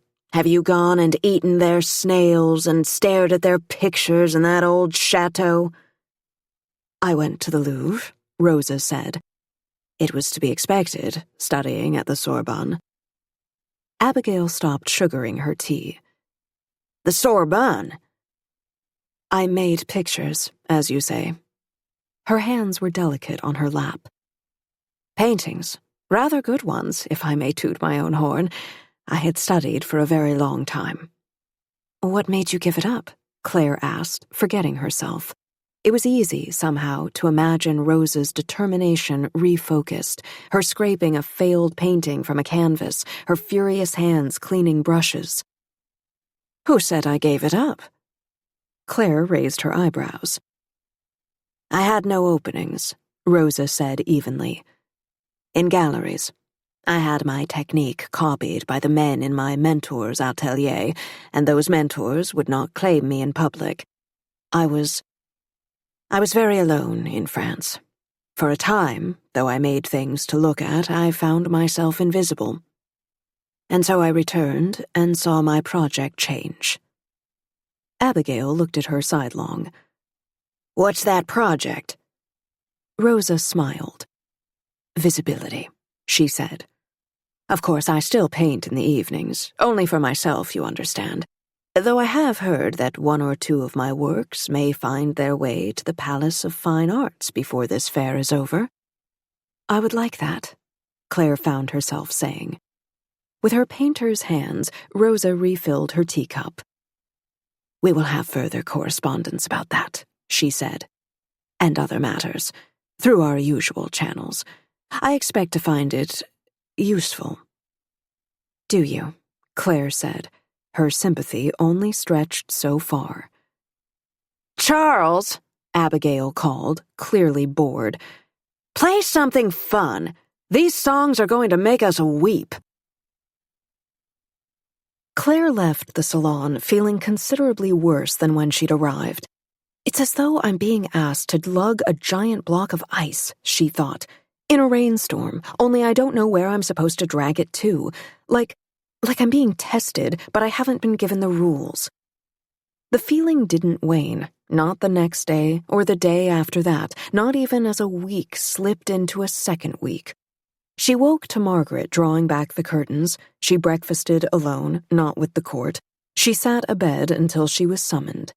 If she didn't sit and wait, if she instead stole down to the library or to the kitchens or, heavens forbid, to the front door, Sergeant Miller was waiting. Each time he caught her and returned her to her room. "General's orders, miss," he'd say when she pressed him. He didn't look any happier about it than she was. Nursemaid duty, she thought, as he frog-marched her up from Tesla's laboratory. The laboratory door had been locked. It was a waste of an expedition. I hope this is a demotion for him. "The sooner you're gone," he said under his breath, flinging open her door. "You could just lock me in," she said, panting. "I asked," he said. "The governor said no." He shut the door in her face. What the governor said, what the governor wanted, Duchamp's desires ran like invisible lines through the mansion. For 3 days, the household ate nothing but Brussels sprouts because Duchamp had read that they massaged the brain. The maids all suddenly began wearing yellow. Margaret shrugged when Claire asked her. "I hear it makes him happy," she said. "And now I have a second dress." On a Tuesday night, extravagantly bored, the governor read Jane Eyre in silence, on his dais, in front of his court. Every now and then he chuckled to himself. Margaret brought the whispers of the court back to her. "He's never been this strange," they said, or "He was strange before, but he seemed ashamed of it then," or "Who does he think he is?" And every now and then, "Did you ever notice how handsome he is?" Claire noticed. She tried very hard not to, but what the governor always desired most was Claire's company, and so, after the interminable waiting each morning, he sent a soldier to collect her. Duchamp would be waiting, and the days followed the same pattern. Every afternoon at the fair, Claire dolled up and dangling from his arm. They spoke of little of importance. There was so much to look at, all of it new to her. It was enough to comment on what they saw. There were buildings devoted to science and industry, to the arts, and to the various nations across the globe, all of which were staffed, Duchamp said, by representatives from their own country. "We'll go to the Midway some other night," he'd said, with the sort of ease one had while planning a date with his sweetheart. She had been careful not to touch him, despite her gloved hands, and still she wondered a bit at her hesitation. What if Father's right somehow, and I grant men's wishes? What would a man like Duchamp want most? What is it that I'd bring out of him? The fair, and then court some nights, and some nights dinner alone in his suite. And after that, a game of chess that one night Claire was flummoxed to discover that she'd won. Until she looked up to see that Duchamp had been studying her, his gaze hot and searching. Claire didn't know the extent of her power. I likely never will, she thought, as Duchamp glanced quickly away, if it exists at all. But if it does, if she did in fact have any influence, she needed to exert it now, in the moments before they went into the War Council. Most nights she helped him pack up the chessboard, brushed his hand accidentally as they gathered the pieces, touched his wrist to get his attention. There was no way that he didn't read it as flirtation. Let it be flirtation, then, she thought, angry with herself. What good does propriety do me anyway? The world must think I'm his mistress. That was the horrible thing. That he was handsome, that he was kind to her. And still he kept her as some kind of figurehead, or some kind of punishment to her father, and he gave no indication that he planned to set her free. "But have you asked to leave?" the voice in her head asked. "Or are you too afraid he'll say yes?" "Are you ready?" Duchamp asked, the board under his arm. "They'll be waiting for us." She took a breath and went to him. Gently, she pulled an invisible thread from his dark hair. "A bit of something," she said at his look. "We want you to look presentable." "Yes," he murmured. "Thank you." They walked side by side to the meeting. "I have a question." The words were out before she considered them. "The General, he says a lot of things about St. Cloud not having money." Duchamp nodded. "He does?" "But what about the taxes that the Crown collects from those businesses in the levy?" Duchamp didn't respond, and Claire barreled on. "Doesn't it have a name, the vice tax, something like that?" "There aren't any particular taxes on businesses in the levy," Duchamp said, looking at her. "Are you sure?" she pressed. "Not on the dance halls or the brothels? Not on the gambling halls? No one is collecting specific money from them?" Duchamp stopped to look down at her, mouth set. "What are you implying exactly? Is this just a fit of feminine imagination run wild?" At that, she lifted both her eyebrows. "St. Cloud is flat broke," she said. "And from what I can tell, with my feminine imagination, we're also in some danger." I've sat in, a half a dozen of these meetings, silently polishing your halo. Will you listen to the one significant question I've asked you this week that isn't about how to castle in chess? What use am I to you? What use? His eyes dropped again to her mouth. Claire took a ragged breath. She hated him. It was like electricity inside her the way she hated him. She wanted to push him against the wall and... I'll go without you, he snapped, and left her there, half panting, alone. In the morning, Sergeant Miller. You're going to the fair, he said. He frowned. Perhaps wash your face. Claire hadn't slept. Fury and something else had kept her bitingly awake. My face? She asked sweetly. Is there something wrong with it? Miller immediately realized his mistake. I'll be back in an hour, he said, and made himself scarce.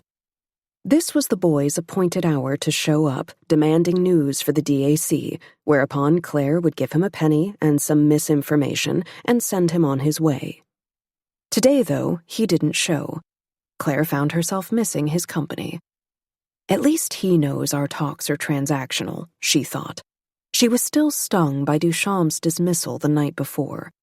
At least I'm of some use to someone, even if it's just as a girl with a sack of pennies. Even then, she'd had to ask Tesla for the money. She told him it was for an experiment on copper. He'd believed her not one bit, but had gotten her the coins anyway. All I am is a pack of lies, she thought, grimly dressing her hair. A pack of useless, self-serving lies, while this country marches merrily off to hell. She rode alone to the fair. Duchamp, as was his custom, had arrived before her to meet with the fair's managers. He spent his mornings going over safety and security, the week's take, the most popular attractions. Useful things, she thought. Governor Duchamp, she asked, as formally as she dared.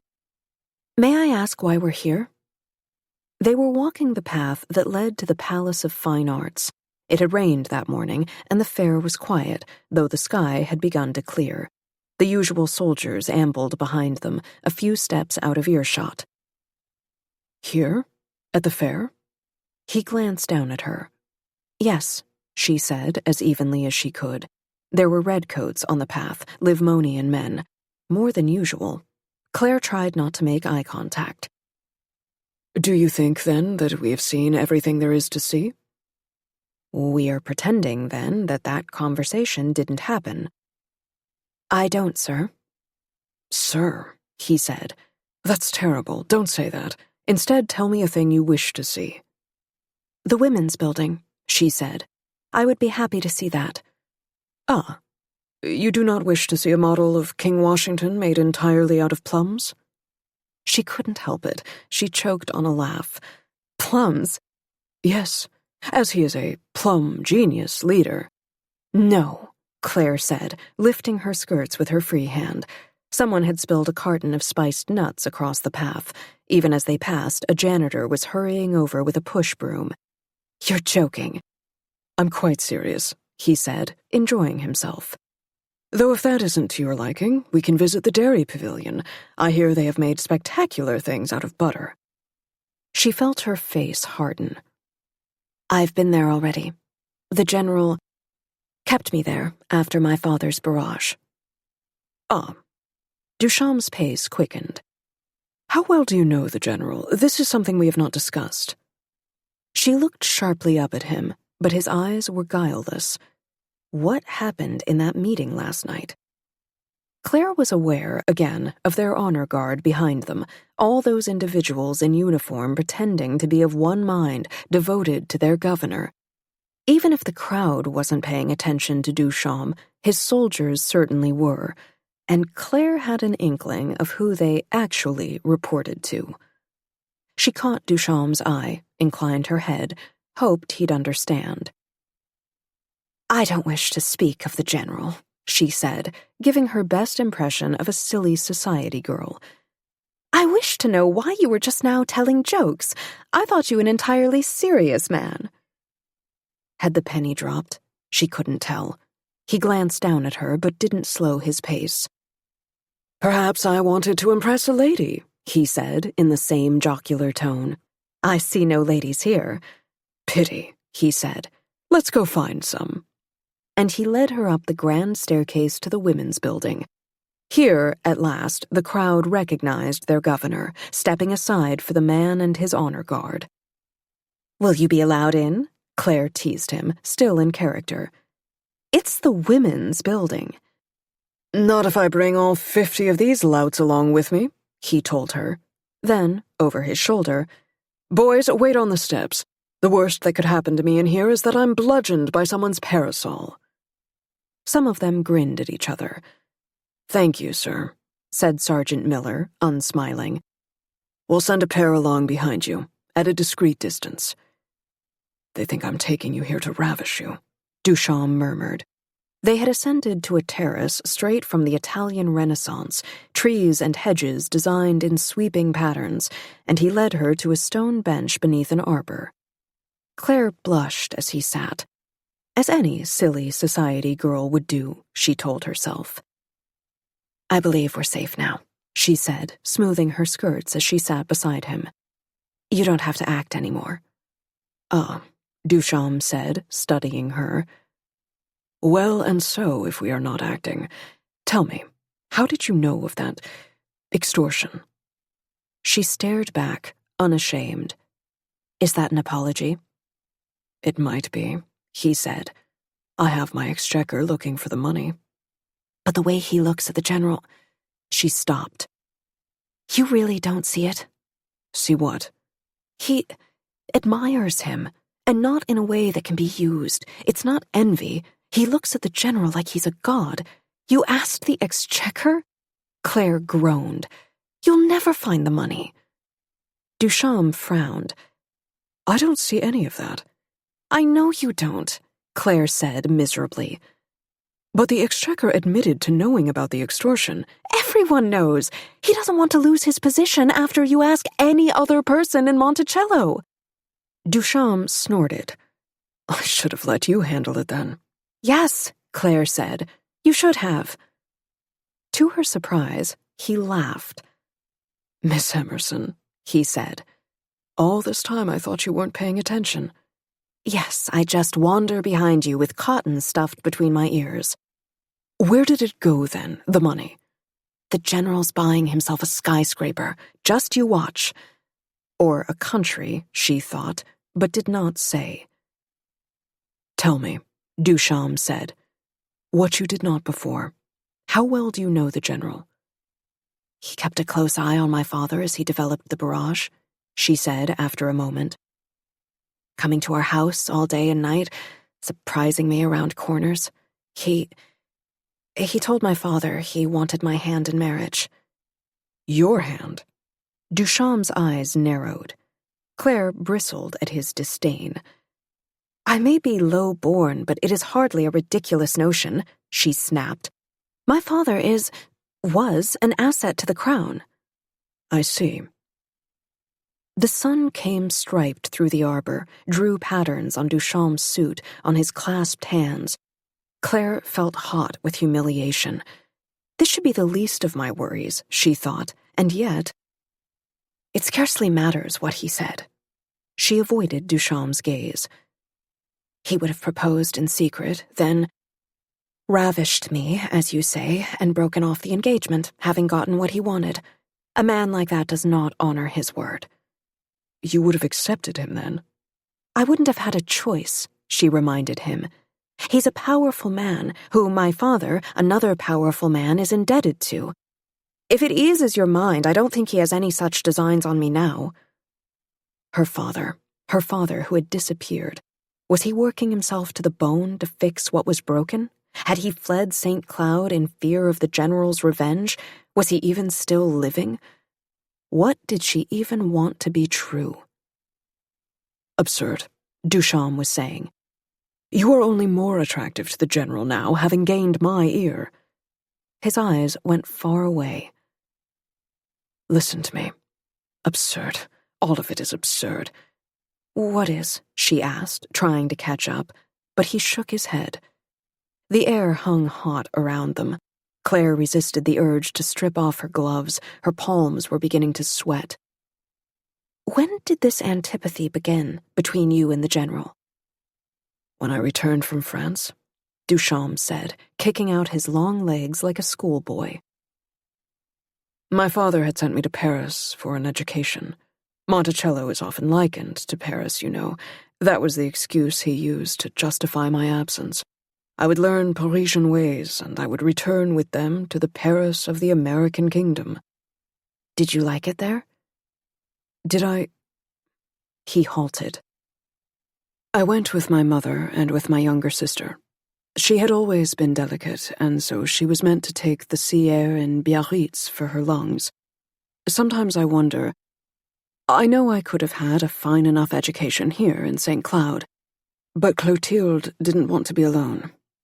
So I studied with my tutors from the Sorbonne, and as often as we could, my mother and I joined Clotilde there. A sister? I don't remember a sister from the papers. Duchamp must have seen it in her face. Clotilde had always lived very quietly at home. She was unwell, fragile. My family did not speak of her in public. She was an embarrassment to them. Gently, Claire touched his arm, then drew her hand away. His eyes followed her fingers. So you see, it was no hardship for them to send her to Biarritz. I still remember her wrapped up against the chill, in hat and mittens and coat, sitting on her balcony in the sanatorium to take in the air. She was 10 years old, a year my junior. He shook his head. The consumption took her quickly, when it came. It was 2 years before Robert Koch discovered the root of the disease. My father rushed the vaccine into production. No one has consumption anymore, Claire said quietly. Hardly anyone, anyway. Duchamp nodded. My sister's only legacy. I'm so sorry, Claire said. It was inadequate. After Clotilde died, my mother chose to stay in France. My father had first met her abroad at an ambassador's ball. She is exquisitely Parisian. From what was said of me in the papers and on the streets, I had assumed I was Parisian as well, that I would take to it as fish to water. I don't know how I would feel about France if Clotilde and I had never gone, if she hadn't died there. As it stood, all I wanted in this world was to come back to my city on the lake to grieve. And here I am, still a stranger. Claire didn't know what to do with this feeling, like someone had put a hand around her lungs. The last thing she had ever imagined was that she would have some sympathy for this man. She thought of the clothes in her bedroom, all beautifully made, all sized for a child. In the silence, Duchamp sneaked a look at her, so fast she might have imagined it. I stayed in Paris 5 years. There seemed little urgency to teach me to govern. My father was young and hale and would certainly rule for decades more. In France, knowing he was watching from afar, my interests in industry, in mathematics and scientific pursuits were encouraged by my tutors. I thought he would be pleased when I returned. He built skyscrapers, kept inventors on retainer. He worked to modernize his city, he and the general. So when your father died, you came home? Quite suddenly. Everything was upended. A shambles, as they say. The general, who had always been my father's right-hand man, was working to consolidate his power. He was looking to expand our borders. My father had spent years trying to thwart his schemes, but whenever he gave in to the general, he found they had the city's approval. He changed after a time. My father was a popular leader. He would do nearly anything to remain a popular leader. Unbidden, Claire thought of the headlines hawked on the city's street corners. Duchamp fiddles while city burns. Duchamp's folly. Fair 5 years late. St. Cloud asks, where's my $5 million? Not that popular, she said. Your father bit off more than he could chew, trying to keep up with the times. He put together an impossible bid to host the fair with his citizens' money and then couldn't get his act together. And you know as well as I that he drove our economy into the ground. Everything crashed in the 80s. Duchamp said, rubbing his face. The general pushed for this fair, and my father saw opportunity there. In that and in his other programs, he hoped to bring our city into a new age, one of automation, of progress. That he had to do so, kicking and screaming, speaks ill of our citizenry, not its leaders. Claire was aghast. People lost their jobs to machines, she said, to your father's precious toys. He decided to hold a fair while Livingston Monroe eats at our borders, and you're just following in his idiot footsteps. Duchamp was watching her, brows knitted, as though he was bent over a mathematical proof. You feel as though you can speak to me this way, with so little respect. Yes, Claire said mutinously. How could she have gone so quickly from aching for this man's losses to wanting to drown him in a bucket? Her captor, the man who kept her as an experiment. She was too hot to think. She tugged off a glove, then the other, and then in a fury put the gloves back on. I suppose I do. Perhaps I have encouraged too much familiarity. He got to his feet. I refuse to believe that the fruits of human genius, our railroads and telephones and cameras, our great industrial machine, will bring our race to ruin. Then you are ignoring the evidence of your eyes, of your borders. What a poor scientist you are. It was like spitting into the wind arguing with this man. Duchamp, finally, was outraged. You would tar your own father with that brush. My father, dead in a runoff ditch, dead like my mother, carried out the front door. My God, Claire said, her voice spiraling up as the terror swept over her. My father? You don't know anything about me, do you? Why did you even bring me with you today? Why do you bring me with you at all? He stared at her. His eyes dropped to her mouth, then just as quickly to the ground. Claire could only stare at him. She willed her heartbeat to slow for her to focus on what her eyes could see. He was a strange, cosmopolitan figure against the green of the garden, even as manicured as it was. His morning jacket, cut close to his slender body, was a sober black, the white points of his starched collar rising above it, and unlike the middle-class men Claire knew, who wore black bow ties most every day, Duchamp's was stark white, as was the style for America's aristocracy. There was a song about it. How did it go? She wondered. Something like King Washington's white-tied neck. Despite the heat and his wool suit, Duchamp looked pristine, his pale skin untouched by sweat. He was slender, long-necked, every bit of him made for the library rather than the battlefield. It was tempting to think one knew all kinds of things looking at him, especially knowing what she did about his bookishness. Claire had to fight against the urge to extrapolate. But she had dressed herself in a tweed, ready-made suit that Margaret had brought her from home, the sort that working girls wore, complete with a wide-brimmed hat worn sideways over her teased hair. She looked every inch the bicycle-riding, loud-laughing agitator, the kind of girl Beatrix was, the kind of girl Claire wasn't. She had wanted to borrow that armor for today. She could not be susceptible to what this man wanted, to being his experiment, or his sounding board, or his favorite ornament. She would not give in. She needed him to trust her, and she needed to use that trust against him so that she could escape. She had to remember that. She had to try. I brought you, Duchamp said, dragging his eyes back up to her face, because Nikola Tesla's laboratory went down in flames yesterday, and I pledged him I would examine it today so that he could continue with his work. Claire raised her eyebrows, waited. I also brought you so that... He looked pained. The crowds might see you on my arm, as you well know. Ah, Claire said. And how have you been enjoying that? Next time I'll bring a rabid bear, he snapped. I might enjoy it more. Claire barked out a laugh, then began to laugh in earnest, and after a moment, Duchamp joined in, wiping his brow.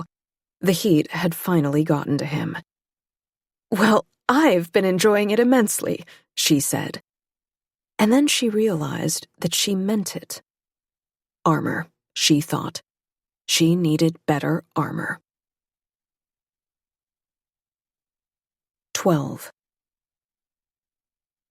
Relenting, Duchamp offered her an elbow. Come, let's tour the women's building. I hear there is a pavilion dedicated to your sex's accomplishments. One wonders if it is the size of a rabbit hutch. As they strolled through the women's building, past the model kindergarten, the mock hospital, the rotunda devoted to women's reform work, Claire listened with half an ear to Duchamp's explanation of the building's design and wondered. Every exhibit here pictures the woman as helper, she thought. How we help men, children, the sick and dying. But if we say one thing about helping ourselves, we're branded as revolutionaries. Duchamp pointed to the grand hall that would house the first Women's Congress in a week's time. And what will they discuss? Claire asked as Duchamp led her back down the grand staircase to the lobby. How to change bedpans, perhaps? Or how best to entertain a child on a rainy day? You mock your sex's accomplishments. He paused on the landing as fairgoers streamed past them with little regard for Duchamp's status. Many see this fair as a show of might, or patriotic folly, or as a mere entertainment, something to take their minds away from the drudgery of their lives. No, I intend it to be educational. You travel for miles and miles. You pay a pittance at the gate. You loft your parasol, you drink your lemonade, you walk through magnificent buildings laid out according to law and reason, and in these places you learn about the world. But you determine what they learn about the world, Claire said, surprised at the desperation in her voice. Why is it so important to me that he understand this? Of course, Duchamp said. I'm their governor. Claire let go of his arm. Will you show me the rest of the fair? Frowning, Duchamp took a step back, nearly trampling the two men behind him. He didn't seem to notice. If I have offended you, I'm sorry. She nodded. I'd like to see the damage to Mr. Tesla's pavilion. On the way there, perhaps you can tell me more of what the Women's Congress will be discussing. It was clear that the governor could tell she was upset and that he didn't know what to do about it. We'll stroll together, he said, as though to himself. We don't need to give anyone a show. The Congress would discuss many things, he told her, from the ethics of dress to the role of the woman banker, the woman scientist, all those things of special interest to women. The goal is to imagine a new world, I think. The endeavor is led by the Daughters of the American Crown. You might be familiar with the work they do in the Home for the Friendless or in the poorer districts of the city. They are forward-thinking women. People. Forward-thinking people. Yes, she said. I'm familiar with the DAC. I thought you might be, he said. As I said earlier. It hadn't come up in all the time they'd spent together. Her loyalties, that meeting with Abigail Monroe and Rosa Morgenstern. He'd never asked. There was, now, something sorrowful in his eyes. My God, she thought. Does he know? Does he just not want to admit it to himself? But Claire said nothing. After a moment, Duchamp looked away. They were skirting the man-made lagoon at the front of the women's building, filled with little pleasure boats and children splashing about in bare feet. At a safe distance trailed their honor guard. The sun hung hot in the sky, the day now as cloudless and bright as a sheet pulled across a bed, and underneath all that white, the city glowed in answer. She could see the light bulbs that lined the railings and the arches and the eaves of the grand buildings, all evidence of Tesla's spectacular power. At night, this miniature city would glow as though it were itself dreaming.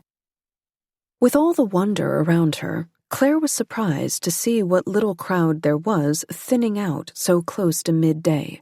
But when she asked Duchamp the reason, he just grinned. The continuous clam bake begins today, he said. I imagine they're getting lunch before their afternoon explorations. She snorted. Perhaps what he wants most is to torment me, she thought, as they crossed the bridge to Tesla's pavilion. It wasn't an unfounded guess. Mr. Tesla, Duchamp called out cheerfully as the man himself approached from the facing path, hat in hand. He had a leather bag slung over his shoulder that bulged with unknown objects. "I'd thought you stayed at the mansion." "Governor." Tesla executed a neat bow. "My apologies if I have caused confusion. My anxieties got the best of me, and I could not keep away. I must see the extent of the damage for myself. Hello, little cat," he said, and bowed again. "Hello, Mr. Tesla," Claire said. "How are you feeling after the fire?" He shuddered. "It follows me, this fire." Duchamp glanced between the two of them. "You've met?" "Claire is an able pair of hands. I see they are clean, yes?" She held her palms up for inspection. "Excellent. Now we shall suit them up together. Governor, if you do not mind, I would appreciate several more intelligent eyes on this problem. 6 are better than 2, yes?" There was a pair of guards keeping out the public, a barricade placed before the door.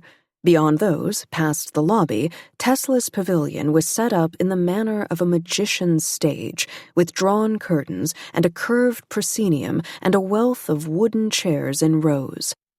At least, that was what the shapes suggested, underneath all the soot and smoke.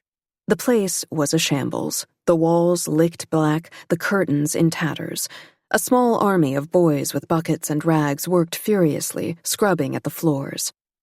At a word from Tesla, a pair of them ran up to the stage and ducked under the curtains, and after a moment, she heard the great creaking as the curtains began to open.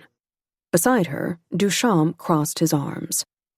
"What's behind the curtains?" she asked as it tugged slowly out and out.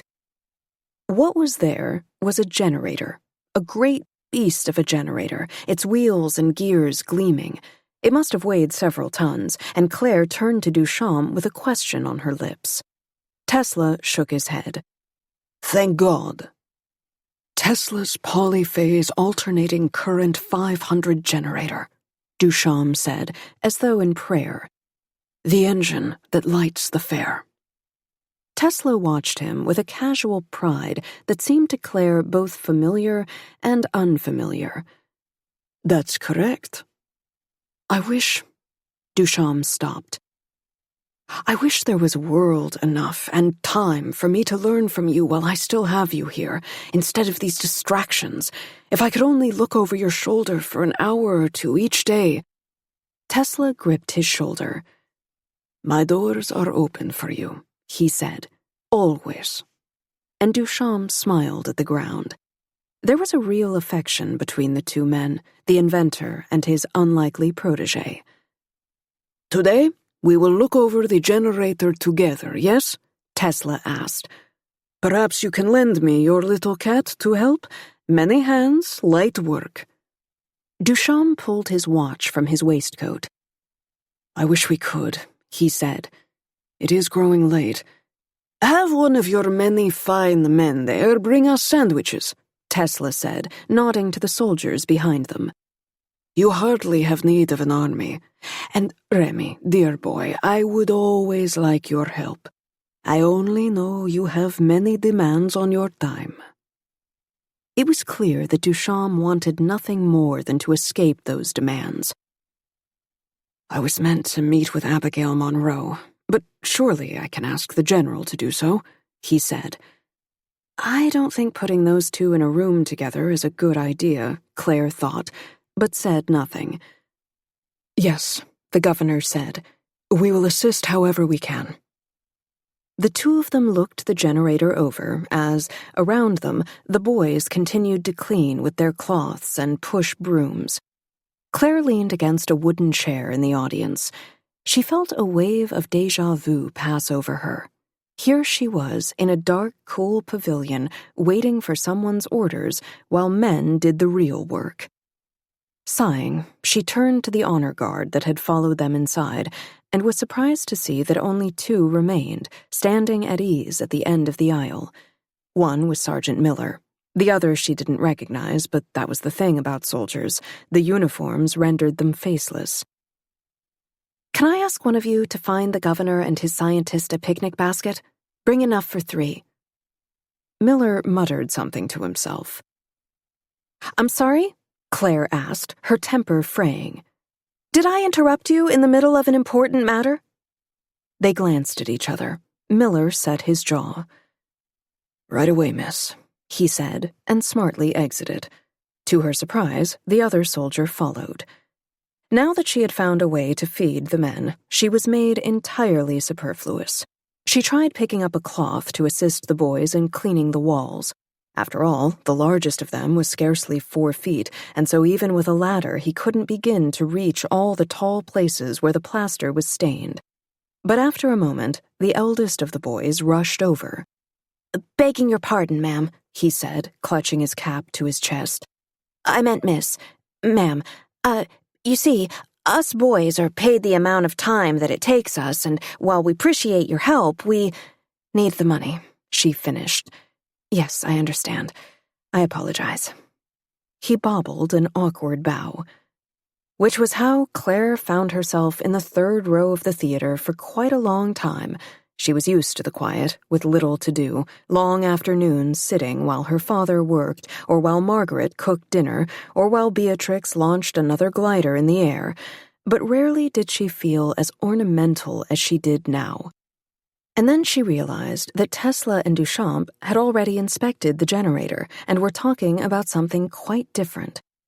She stood and moved to the 2nd row of ruined chairs, as though she was looking for a more comfortable seat, then stretched and moved up another. She could nearly hear them now. One of the boys had produced a table, and the 2 men hovered over it at a far corner of the stage, their heads bent together. Tesla had unrolled one of the map cases from his bulging leather bag.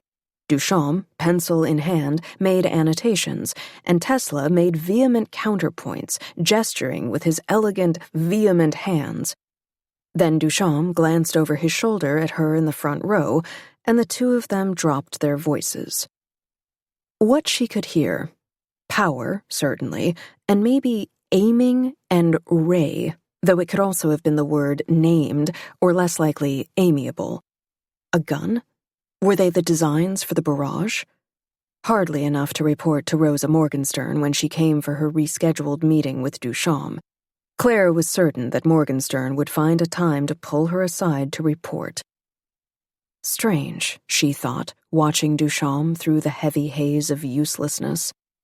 He seems different. The governor had been so unaffected by the heat earlier. Now, in the much cooler pavilion, he was beginning to sweat. His neat suit was wrinkled, bagging at the ankles. The aristocratic lock of hair that always fell over his forehead looked different somehow, rattier. And his voice, had it always been so strident? Even Tesla leaned away as Duchamp spoke. It was like watching a copper penny go shineless and old before her eyes. Behind them, the great doors opened, then shut. A soldier, the one Claire had spoken to, placed the picnic basket on the ground and flopped down into a seat beside it as though he were off duty. He looked angry and ill-used. Perhaps he was. She knew nothing of how the military worked. She shook herself awake and stood, her rumbling stomach clearing out the rest of her cobwebs.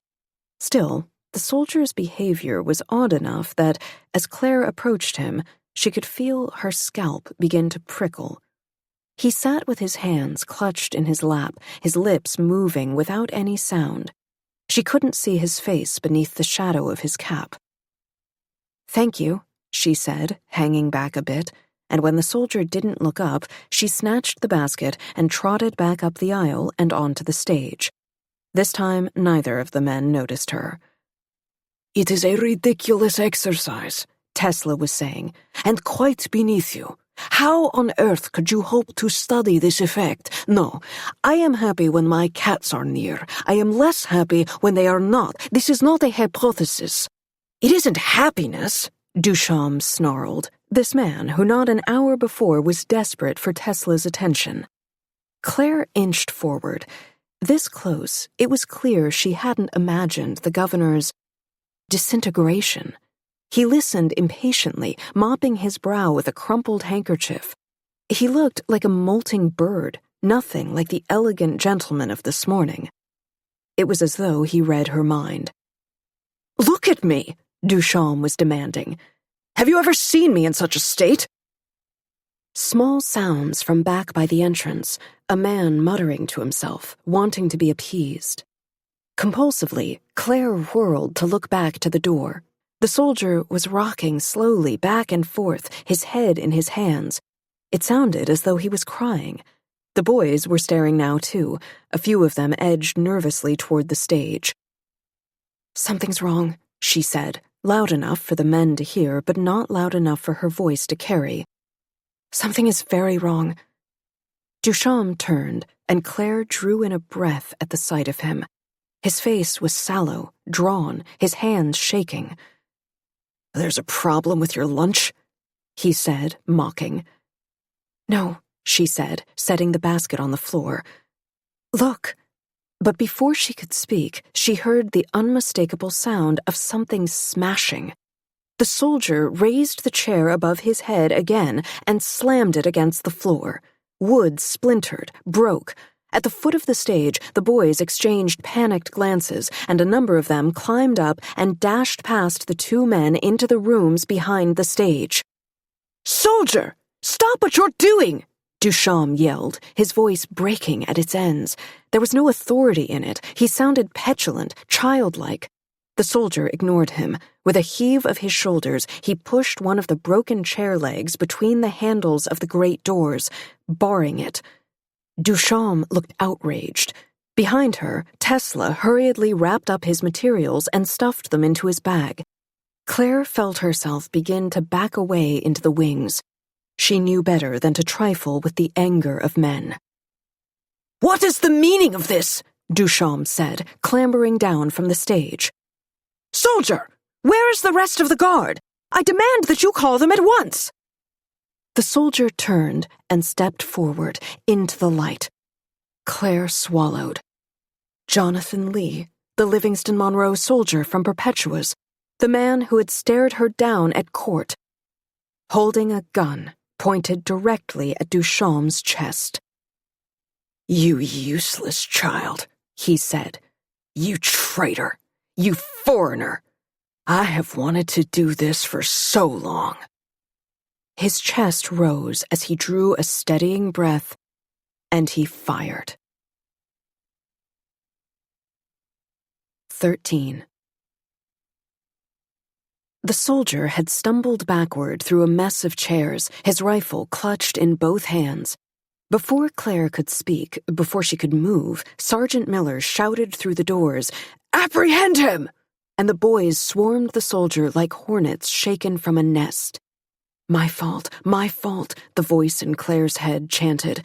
She moved as though in a dream, down the stairs from the stage to Duchamp's bleeding body. He was folded in on himself, a stick snapped in half.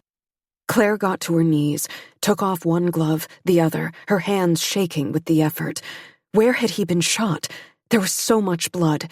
She touched his forehead, his cheek, white as quicklime. Then she steeled herself and, with the lightest possible pressure, ran her hands down his suit. There, his torso, below the fine linen of his waistcoat. The shot had gone through his side, and even as her fingers searched him for damage, her eyes found the path the bullet had taken when it had passed through him. A scattering of red against the veining of the floor. The shot had embedded itself into the proscenium, leaving a splintered cavity in the baseboards. Below her hands, Duchamp coughed, shifted. My fault. And the worst was that they weren't yet in the aftermath. Even as she cursed her lack of medical training, she could hear a scuffle by the auditorium doors. The shooter hadn't been apprehended yet, though it sounded like several small someones, were trying their damnedest to comply with Sergeant Miller's shouted orders. The boys were yelling, high-pitched and young, but underneath Claire could hear the soldier's voice, that same voice she had heard in front of Perpetua's cascading tower of champagne. "Monroe!" he said, the words growing clearer now. "For Monroe!" And then another gunshot, the sound of a heavy something hitting the marble floor. A heavy someone. Miss Emerson, whispered Duchamp under her fingers. I hope I haven't upset you. This is immensely upsetting, she told him in the brightest voice she could muster, her fingers trembling over the buttons of her jacket. Once she finally wrested it off, she balled up the cloth and pressed it to his side, hot and wet now with blood. His hand crept up from the floor, brushed hers. She clasped it. Don't move. You shouldn't move. Pity, he said. I was planning on jumping jacks. A marathon. Pale and shivering, he lay minutes away from slipping into a sleep from which he wouldn't wake, and still in this moment he was as bright and sleek as a star through a telescope. Even his whispers were handsome. Had that been true a minute ago? Had he changed since he'd taken her hand? She shied away from the thought, but her free hand crept up again to touch his cheek. Take strength from me then, she thought. Your killer did. Though what she said aloud was, You're far too obnoxious to die. Then, turning her head blindly, Some help? I'm guarding the door, Sergeant Miller called. We don't know if he was working alone. And Claire was absurdly grateful. There wasn't time to consider how to cover it up. Tesla had sent a boy for a stretcher, for a doctor, for the rest of the governor's guard, and while they waited, he took a turn putting pressure on Duchamp's wound so that Claire could mop the blood from her hands. Her skirts were striped red. When the boy returned, trailed by Duchamp's soldiers in their midnight coats, Sergeant Miller dismissed those he didn't know by sight. Claire didn't know if he had the rank to give orders, but it seemed the soldiers were too shaken to argue. They took themselves away. To report to the general, she thought grimly, so he can begin planning his coronation. There was nothing she could do about it now. Instead, she kept a hand on Duchamp's damp forehead, whispering the most ridiculous things she could think of to keep him awake. She knew too little of medicine, but she knew she should keep him awake. The boy was telling Tesla that he'd found a physician at the medical pavilion. The doctor was packing his kit and he'd be on his way. But the boy shook a bit in his worn shoes. There was a reporter there, too, from the Sporting Gazette, he said. In the hospital place. I think he heard me when I asked for a doctor. Tesla pressed a fistful of coins on the boy. It is not your duty to keep this secret, he said without conviction. His eyes darted to the doors to the lobby, as though they were under siege. Once, at the Perpetua Club in the levee, Claire was whispering into Duchamp's ear as fast as a thoughtless prayer. My friend Beatrix took on one of your fat cat advisors in a drinking contest, and he didn't catch her tossing her whiskey shots over her shoulder until she stood up and slipped on the wet hem of her dress and fell into his arms, and all he said was, I lose the contest, but I win the war, and not only paid her the forfeit, but they waltzed for hours, and he ordered the both of us a carriage home. Duchamp, keep your eyes open! Stupid man. A thread of sound. He was still awake. Above them, suddenly, the doctor in his frock coat, bag under his arm, as harried as though he'd been through the wars. The doors swung back shut, but not before Claire saw the army of flashbulbs assembled behind him. Voices calling, from the Crown, the Sun, the Sporting Gazette, the Yiddish and the French papers, from every last two-bit tabloid rag in the city. Get back! Miller was yelling, struggling to shut the doors against them. By the order of the Crown! Duchamp strained to turn his head toward the commotion, but Claire shifted to block his view. Governor Duchamp. Remy. She swallowed. Remy, your advisor was a smart man, she said, and when Tesla stood to whisper something in the doctor's ear, she took over putting pressure on Duchamp's wound. He took a risk with Beatrix. He won even in his losing. That's worth any price. It was me. I was stupid. His eyes blinked open. The pain. Do I feel it? All right, miss, the doctor said, his shadow falling over the two of them. You'd best let me take it from here. But when Claire stood, a change swept over Remy's face, sudden as thunder. No! He said, the words bitten out of his mouth. He thrashed upward as though in a seizure. The doctor took Claire by the shoulders and brought her back down to the ground. Calm yourself, sir. It is imperative that you remain calm. You'll only further injure yourself. Your hand. Remy reached up to draw her back to him. I need her hand. When she lets go, I can't. You heard the man, the doctor said. As she replaced her palm on Remy's forehead, Claire recognized the doctor's bluff, cheerful tone. It was her own from just minutes ago. He needs his angel now more than ever. Child, if you could just give me some space to examine him. Excellent. Well, sir, if we're going to do this right, we'll need to get you into surgery here shortly.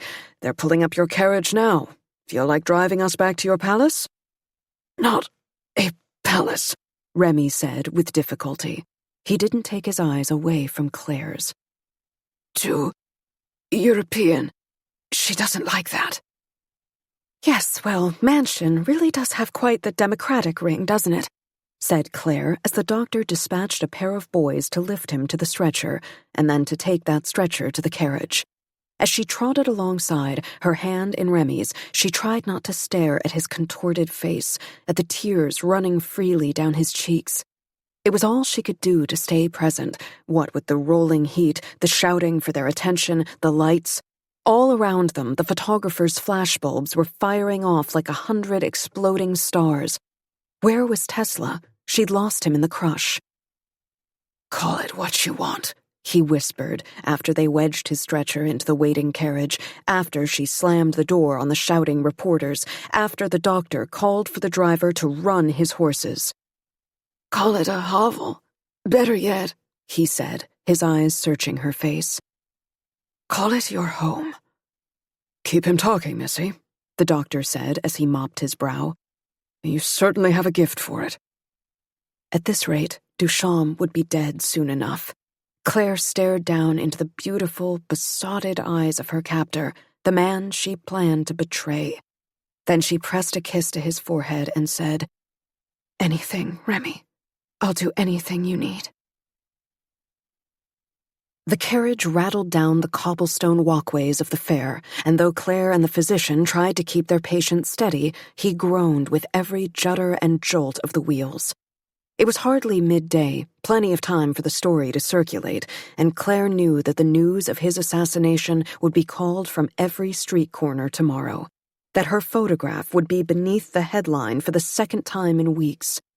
Beatrix would be proud that she was ingratiating herself with her target. Her father, wherever he was, would be furious that she was tending to another man. And you, Claire? How do you feel? But there wasn't any time for that. Already they were rambling down Prairie Street. She could see through the glass windows of the carriage that the soldiers had barricaded the side streets to allow them to rush unimpeded to the mansion.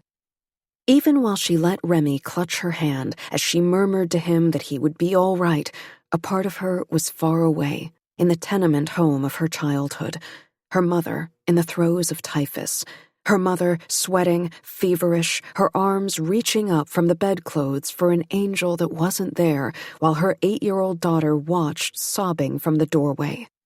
Jeremiah Emerson had rushed out to find a doctor. He'd found one, but he hadn't been able to pay, and when he returned, he put his fist through the wall while his daughter cowered. And the next day, her mother was tied up in a sheet, her skin still blotched purple from the fever, and taken away to somewhere Claire would never be able to follow. And here they were, speeding down blocked-off streets in a $3,000 carriage, doting doctor in tow, to save a man whose life surely couldn't be worth more than her mother's. Her hand tightened on Remy's, too tight. He paled, and she looked away. Now don't cry, the doctor said. I promise you he'll be right as rain. Claire bit her lip against her tears. Aren't we at the mansion yet? Before she could say the words aloud, the carriage swerved, hard. A horse screamed. By instinct, Claire clutched at Remy's stretcher to steady it, but an explosion of light burst through the windows. Flashbulbs, reporters yelling. The carriage door swung open into the cacophony. Before Claire could get her bearings, a pair of soldiers took up Remy's stretcher, leaving her and the doctor to follow in their wake. She threw up her arm against the photographs, but the crowd of reporters was thicker here than at the fair, more insistent. "Miss Emerson!" they yelled. "Miss Emerson!" And before she could tell them to politely go stuff themselves, she realized that she knew one of the voices. It was her father's. He stood at the top of the steps, in symmetry with the mansion's jewel box facade, as though he'd been made part of the architecture. Her father had always been fond of pageantry. Did that explain why he'd dressed himself in an itinerant preacher's outfit? All black worsted cloth frayed at the edges, a beaten-up Bible tucked under his arm? Did that explain the forbidding-looking woman beside him, her lips curling up as she gazed down onto the mayhem below her? Claire went still. The soldiers thundered past her, Remy wrapped in the stretcher between them, and only one spared a look over his shoulder for the girl they'd left behind. Sergeant Miller. "I am here," Jeremiah Emerson was thundering, "with the reformer Miss Anna Willman, who has of late led me to salvation. I have given up my sinful ways, given up the work I have done for a sinful crown to better examine my conscience. And today I am ready to answer the question that has been put to me by the St. Cloud's son, the question that has rung in the ears of those by Monticello by the lake, the question that asks, has my daughter, Miss Emerson, fallen prey to the gravest of sins? Has she given herself over to Governor Duchamp's perverse French fascinations?" Treason. It was purest treason. Many rumbled against the crown, yes, but in private, in bedrooms and boardrooms, in the women's powder room at Perpetua's, and no one spoke this way to a reporter, much less to every reporter in the city. The noise was deafening, but as always, her father was louder. The sneer on Miss Anna Willman's face began to slip, and every face turned toward Jeremiah Emerson's daughter. "Yes, I tell you, my daughter has been made into the governor's whore. I have learned that he has groomed her for this for months, that she has been seen in the city's darkest dance halls, sitting on the laps of men, that she has ridden every carousel in this city, that she is the worst kind of adventuress, leading upstanding men to their doom." It was fact liberally salted with falsehood, and Claire could feel the color rising in her face. She was surprised to hear her own voice say, "Do you have a point, sir?" Emerson took one step, then another. He glowed like Hephaestus at his forge under the punishing noontime sun. "I will make it known now that I refuse to continue working on a weapon for that whelp Remy Duchamp, who values himself so little that he will take in such a woman as my daughter. We all know that war is imminent, that St. Cloud, this city of vice, deserves to fall to the likes of Livingston Monroe."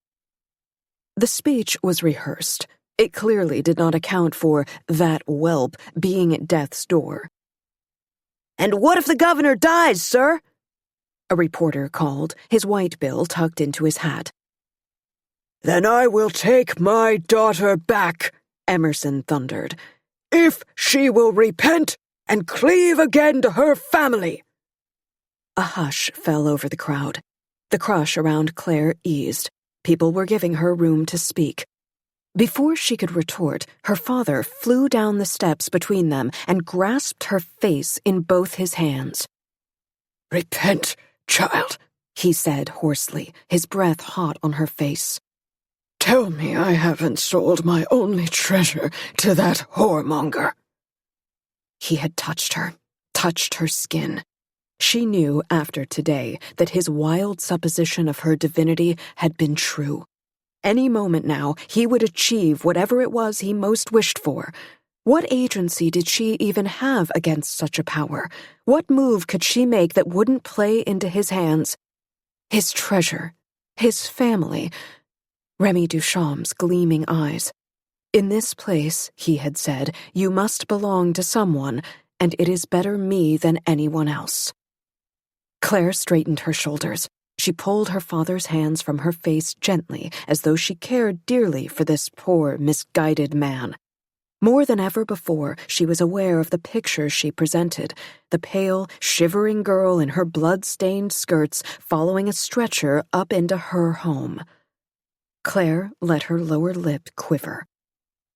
"Gentlemen," she said, choosing her words with precision, "and lady reporters, we had wanted to make this announcement on our own terms, but it seems as though that choice has been taken away. I refuse to respond to my father's accusations. He is unwell. Only this month he was expelled from the fair's grandest stage to contemplate his great failure. A man this beaten down and broken is no threat to me. I choose to pity him. I choose to ignore his ugly words. I am thrilled," she said, "to announce that I have accepted the governor's proposal of marriage. I belong to this man no longer. I am proud to belong to Mr. Duchamp instead. I must go tend to the man who will be my family now, in this hour of need. I trust that my fiancé's guard will help my father find the care he needs." In the ensuing silence, she lifted her bloody skirts and swept up the stairs into her mansion, pausing just before the door so the photographers could get the best possible shot. "Miss Emerson is to be given everything she wants," the housekeeper said as the bevy of maids stared at her, eyes disbelieving above their cotton masks. Behind the housekeeper, in the overstuffed chair by Remy's bed, Claire kept her face still. It was a look she'd taken without thinking from the marble that presided over the grand foyer. Not compassionate, not forbidding, just hard, gleaming perfection. A girl with her wings bent over the man she meant to save. A girl looking to save herself. Around them, the mansion thrummed, electric with worry and with suppressed excitement. Word was Jeremiah Emerson was dragged away to a sanatorium by a bunch of blue-coat soldiers, but they'd let him talk to reporters before they locked him up. Word was, the moment Claire had let go of his hand, Governor Duchamp had cried out and slipped into unconsciousness. Word was, it was only through the ministrations of his mad scientist Nikola Tesla that Remy had made it through surgery at all. Tesla had insisted that Dr. Sanderson operate using the latest medical research about wound hygiene. He had sterilized his laboratory, then the doctor, and then Remy's wound itself. Anyone who entered the governor's sick room wore cotton gloves and cotton masks as an extra precaution. "We do not know why it works," Tesla had said, scrubbing his arms with carbolic acid so that he could assist the doctor if needed. "We only know that it does work. It is enough for me."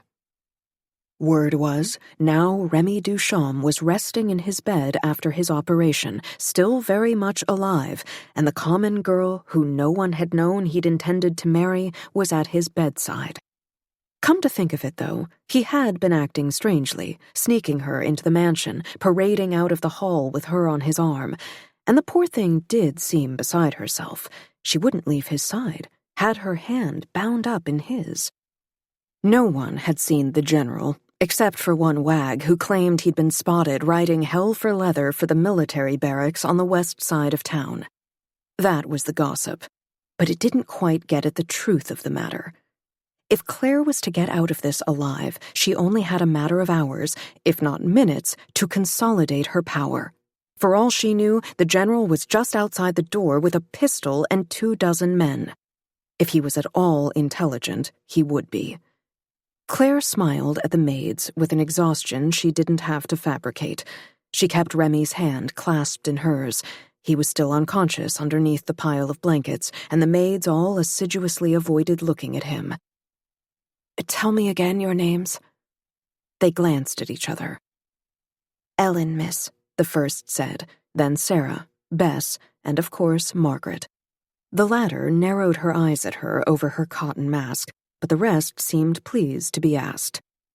"Ellen, will you fetch me a bowl of ice and some washcloths? I aim to make cold compresses in case he starts another fever, and for now I can give him water from the cloth if he's thirsty. Bess, I doubt he'll be up for broth anytime soon, but can you have the cook begin gathering chicken bones for a pot? I'll want it as soon as he's ready. Sarah, I'll need extra blankets and pillows, and sterilized bandages too. I don't want to keep disturbing Mr. Tesla, but he'll know the proper method to, purify them? Is that the word? Dear me, I'm in over my head. Claire waved a hand airily. She couldn't quite tell through the mask, but she thought that Sarah smiled at that. And Margaret, she said in the same tone, will you fetch Sergeant Miller? I'd like to set a guard on the door. Lord knows if there are any more fanatics out there looking to hurt our governor. It was intentional, slipping in the request for arms at the end of an otherwise feminine list. Yes, miss, the girls chorused, including Margaret, and they filed out in a line. Claire sagged against her armchair. Mrs. Firth, she said to the housekeeper, I confess I know nothing about running a house of this size, and I wouldn't presume to give you any orders. The housekeeper inclined her head. There'll be time enough for that, I reckon. Her eyes strayed to Remy in the bed, ash-white and still. Poor thing. I've known him since he was in short pants. He's had a terrible time of it. Claire bit back an unbidden swell of guilt. She certainly wasn't solving any of Remy's problems. Mrs. Firth came over to kneel by her chair.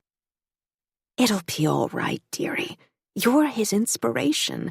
That's what he keeps saying. She tucked a lock of Claire's hair behind her ear.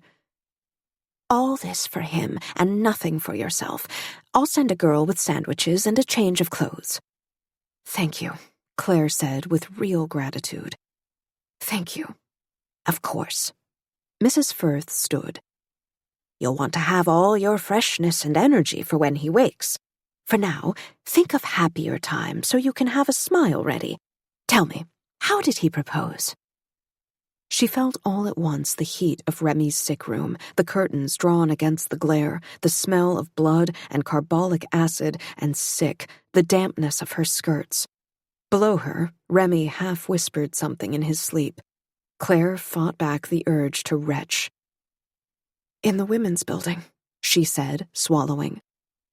He got down on one knee. We'll be wed in the spring. 14. Sergeant Miller stood before her at smart attention. Margaret slipped in behind him, in the invisible way of a well-trained maid, and perched on the window seat. Her cotton mask hid her face. Miss Emerson, Miller said, assessing her. You sent for me. I did, she allowed, her hand still in Remy's. By now her fingers had gone numb. She had thought this through, but she ran quickly through her options again. She could ball up the words he'd spoken to her, her simple female mind was the most tempting, and throw them back in his face. Now that she had power, she could treat him as he'd treated her, like a disposable object. It was, most likely, what he deserved.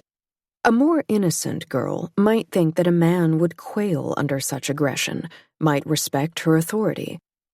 But she hadn't grown up under her father's thumb without learning a few lessons about how to deal with volatile men. You had to coax them, show them you weren't a threat.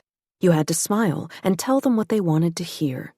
Such men would do as they wanted to air their all-important feelings. They could break mirrors, for example, or put holes in the wall. They could pace and wail and tear at their hair while you sat there powerless, and there would be no consequences for them, not ever. You had to scrub yourself of any feelings of your own. You had to become a receptacle for their rage. And if you do that, Claire thought, seething even while she smiled prettily across the room, and if you succeed in gaining their trust, and if you are in as desperate need of a weapon as I am now, you can direct their rage at a target of your choosing, even if you hate yourself later. Sergeant Miller, a bead of sweat ran down her neck. Have you seen the General since our return? No, miss, he said evenly. He has spent some hours today at the barracks where they train our new recruits. A message has reached him about Governor Duchamp's condition. He is returning as soon as he can. It was all phrased carefully so that, if pressed, Sergeant Miller could rightly say he hadn't lied. The general had been to the barracks, but only after he'd heard of the attempt on Remy's life. He hadn't gone to train recruits. He'd almost certainly gone to muster those forces loyal to him so that he could storm the mansion the moment Remy died. And Remy would die. If not from this gunshot, then from one of the general's allies snuck in with a knife in the dark. After which, Claire would be at the mercy of both the general and Jeremiah Emerson. Sergeant Miller stared at her unblinking. So he's smart. That's not necessarily a bad thing. She smiled again, wanly. In the absence of the general's guidance, do you think I might speak to the captain of Governor Duchamp's guard? Miss Governor Duchamp has no private guard.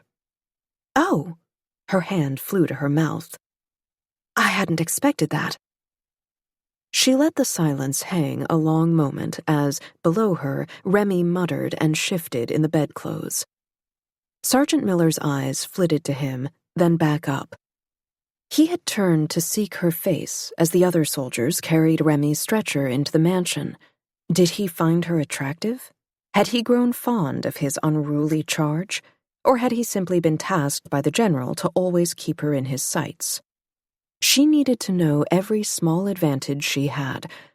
With her free hand, she took a clean cloth from the nightstand and dipped it into the waiting bowl of water, then used it to bathe her neck, head tossed back, eyes slitted just wide enough to watch for his reaction. He swallowed, shifted his weight. You like what you see, then? May I be frank with you? She asked, leaning down to mop Remy's brow. Sergeant Miller regained his composure. Of course, miss. The idea that Livmonian monster managed to sneak into your ranks frightens me to death. Who knows how many others were aiding him? Behind Sergeant Miller, in the shadows, Margaret tilted her head. So I have an audience for this chess game. Forgive me, Claire said, arranging the cloth over Remy's closed eyes. I'm sure the general has the situation in hand.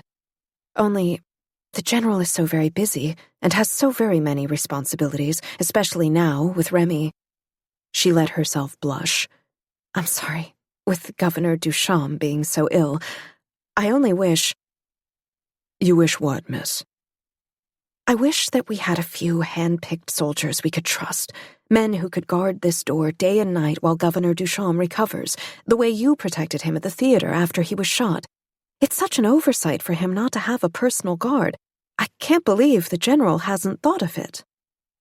Of course he has, and decided he would instead leave Remy vulnerable. What an idiot. He could have embedded spies in Remy's retinue so easily.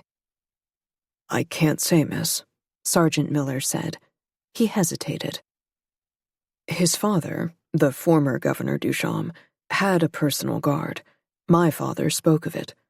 Your father served St. Cloud? Yes, miss. There it was again, a tightened jaw, a flicker of that rage she'd seen in him before. I go where I'm told, you go where you're told, he'd told her outside the carriage. Claire was taken aback. He must be very proud of you. It was the wrong thing to say. His back stiffened.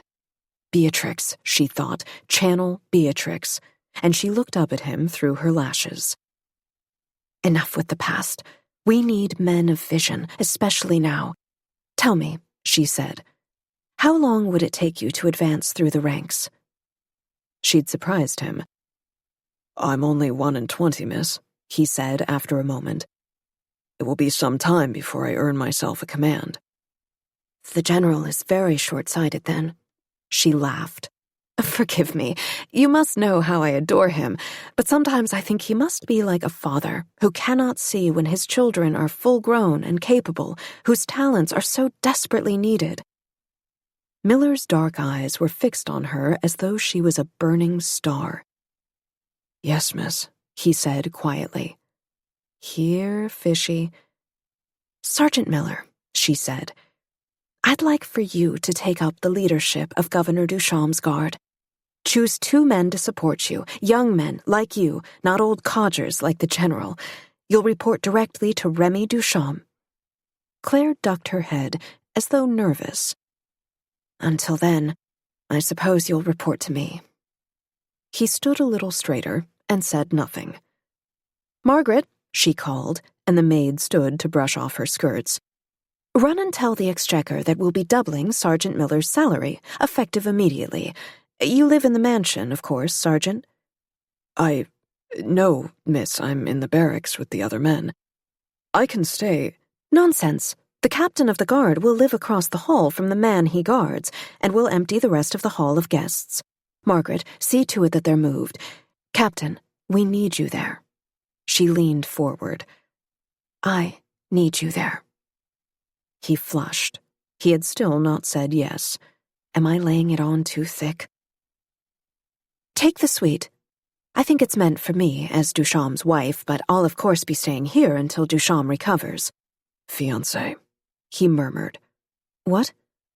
"You're his fiancé," he said, "not his wife." The silence hung heavy between them, motes of dust turning brightly in the air. Finally, Miller cleared his throat. "May I speak plainly? I see what you're doing. The governor is underprotected. On purpose." Claire held herself very still. "He's younger than me. Not a boy, but a boy. I wouldn't want to see a lad like him die. It's not his fault that he's not prepared for—" But he bit off his words before he could say command. In all this game playing, it was so easy to forget. It was so easy to stare at Remy's title until the boy beneath it blurred. She fought the urge to look down at him, to adjust the cloth over his eyes, brush his hair back from his forehead. He was 19 years old, and he was dying.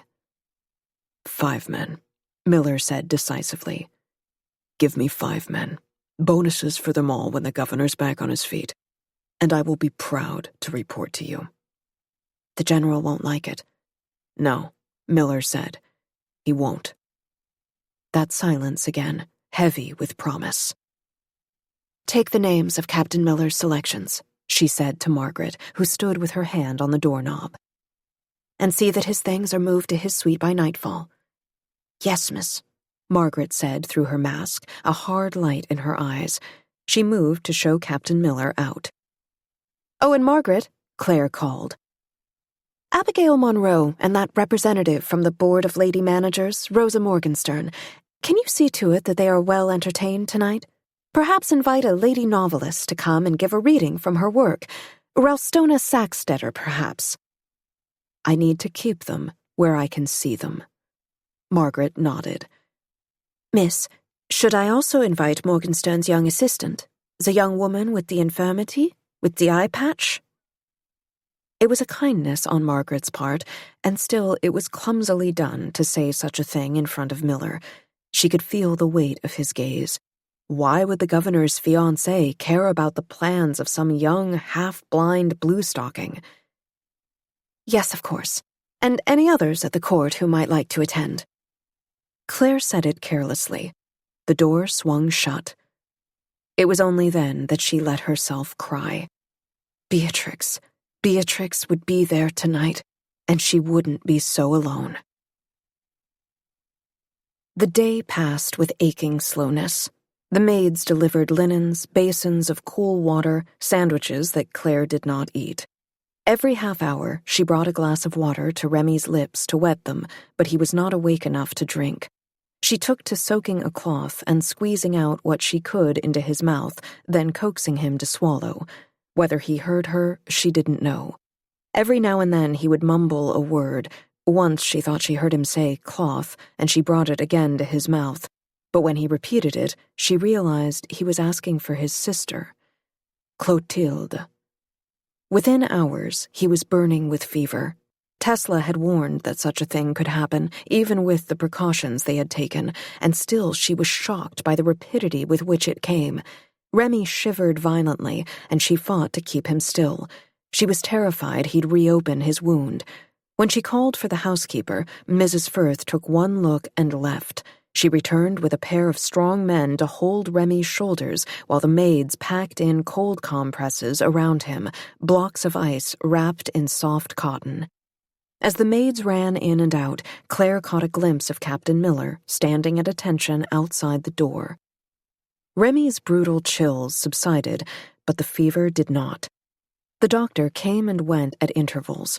Here he opened the young governor's eyes to look for something Claire couldn't imagine. Here he produced a small, sharp knife and a shallow bowl, then lifted the governor's nightshirt as calmly as though he were sitting down to peel an apple.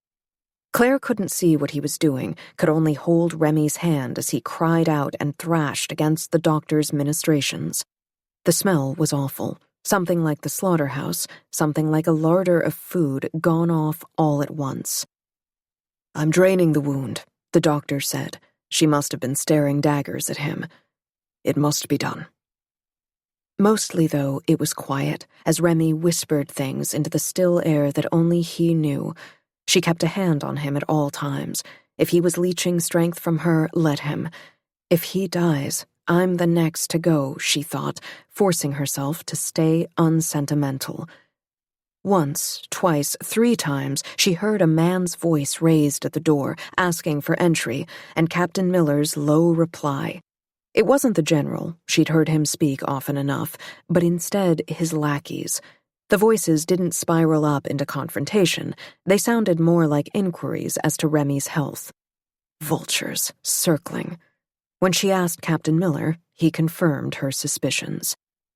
The general himself would come soon, but for now, the young governor lived. At one point, a horrible thought struck her, and she called in Captain Miller to ask him to assign a guard to trail Abigail Monroe at all times. "Tell her it's for her own protection," she said. "Put one on the door to her room as well." He understood immediately. If the general couldn't murder Remy, he might still try to make an alliance with Monroe while the governor was unconscious. Or Monroe might make an alliance with Rosa Morgenstern. The Livmonian troops could already be lined up at the border, and at the moment of the general's go-ahead, they could come streaming over the borders of St. Cloud, their new home. She had the sense that she was a lone girl with a sword against a hydra, some many-headed mythical beast that wanted badly to swallow the thing that she guarded. 2 weeks ago, she had been prepared to run away and marry a man sight unseen. If she survived the next 2 weeks, if they both did, she would still marry a man she hardly knew, but she might just have a throne. Or at least be the power behind it. She was surprised at the speed at which Remy's jaw darkened with stubble. He must shave twice a day, she thought, running an absent finger down his neck.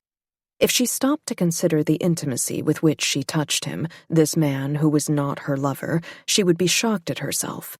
But as she was learning, tending someone's sickbed meant you learned their body quickly and too well. The maids opened the curtains to let in the air. They returned to shut them to build up the fire. Claire watched the day falter and bleed into sunset. She'd been hunched over Remy's bedside for so long that when she finally sat up to roll her shoulders, she found at first she couldn't. Her back made snapping sounds as she unfurled, her hand still clasped in his. She was tethered to him, at least for now. Another change? She'd had to accept that not only were her powers real, but that they were quickly evolving. Thinking of Tesla's laboratory, she grimaced. "I'm a human battery." She must have said the words aloud, because Remy's eyelashes fluttered, blinked open. He coughed. "Water." Claire reached quickly for the cloth, but Remy said, "No, glass." And she supported his head while she tilted it to his lips. "I'm not dead," he said after he swallowed. His voice was like crumpled paper. "No." She kept her hand on the back of his neck. "Mr. Tesla saw to that, and Sergeant Miller." "I thought—" He coughed again, harder this time, and she gave him small sips until he recovered. "I rather thought you did." "Well," she said slowly, "I couldn't leave you. You wouldn't let me, for one thing. Are you in pain now? I can send for more morphine." "No," he said with force. No, I need to be lucid for this. Tell me, what has happened? She felt all at once unsure. He spoke in complete sentences. His gaze was steady and clear. She'd thought he would be an invalid for days longer, and perhaps he would be still, but despite the sheen of sweat across his pale face, he rather looked like he could surge out of the bed and run. This is the man you planned to bamboozle, she thought. Not so helpless now. Claire stood, then staggered a little. Both of her legs were altogether pins and needles. She shook them out like a racehorse before crossing to open the curtains.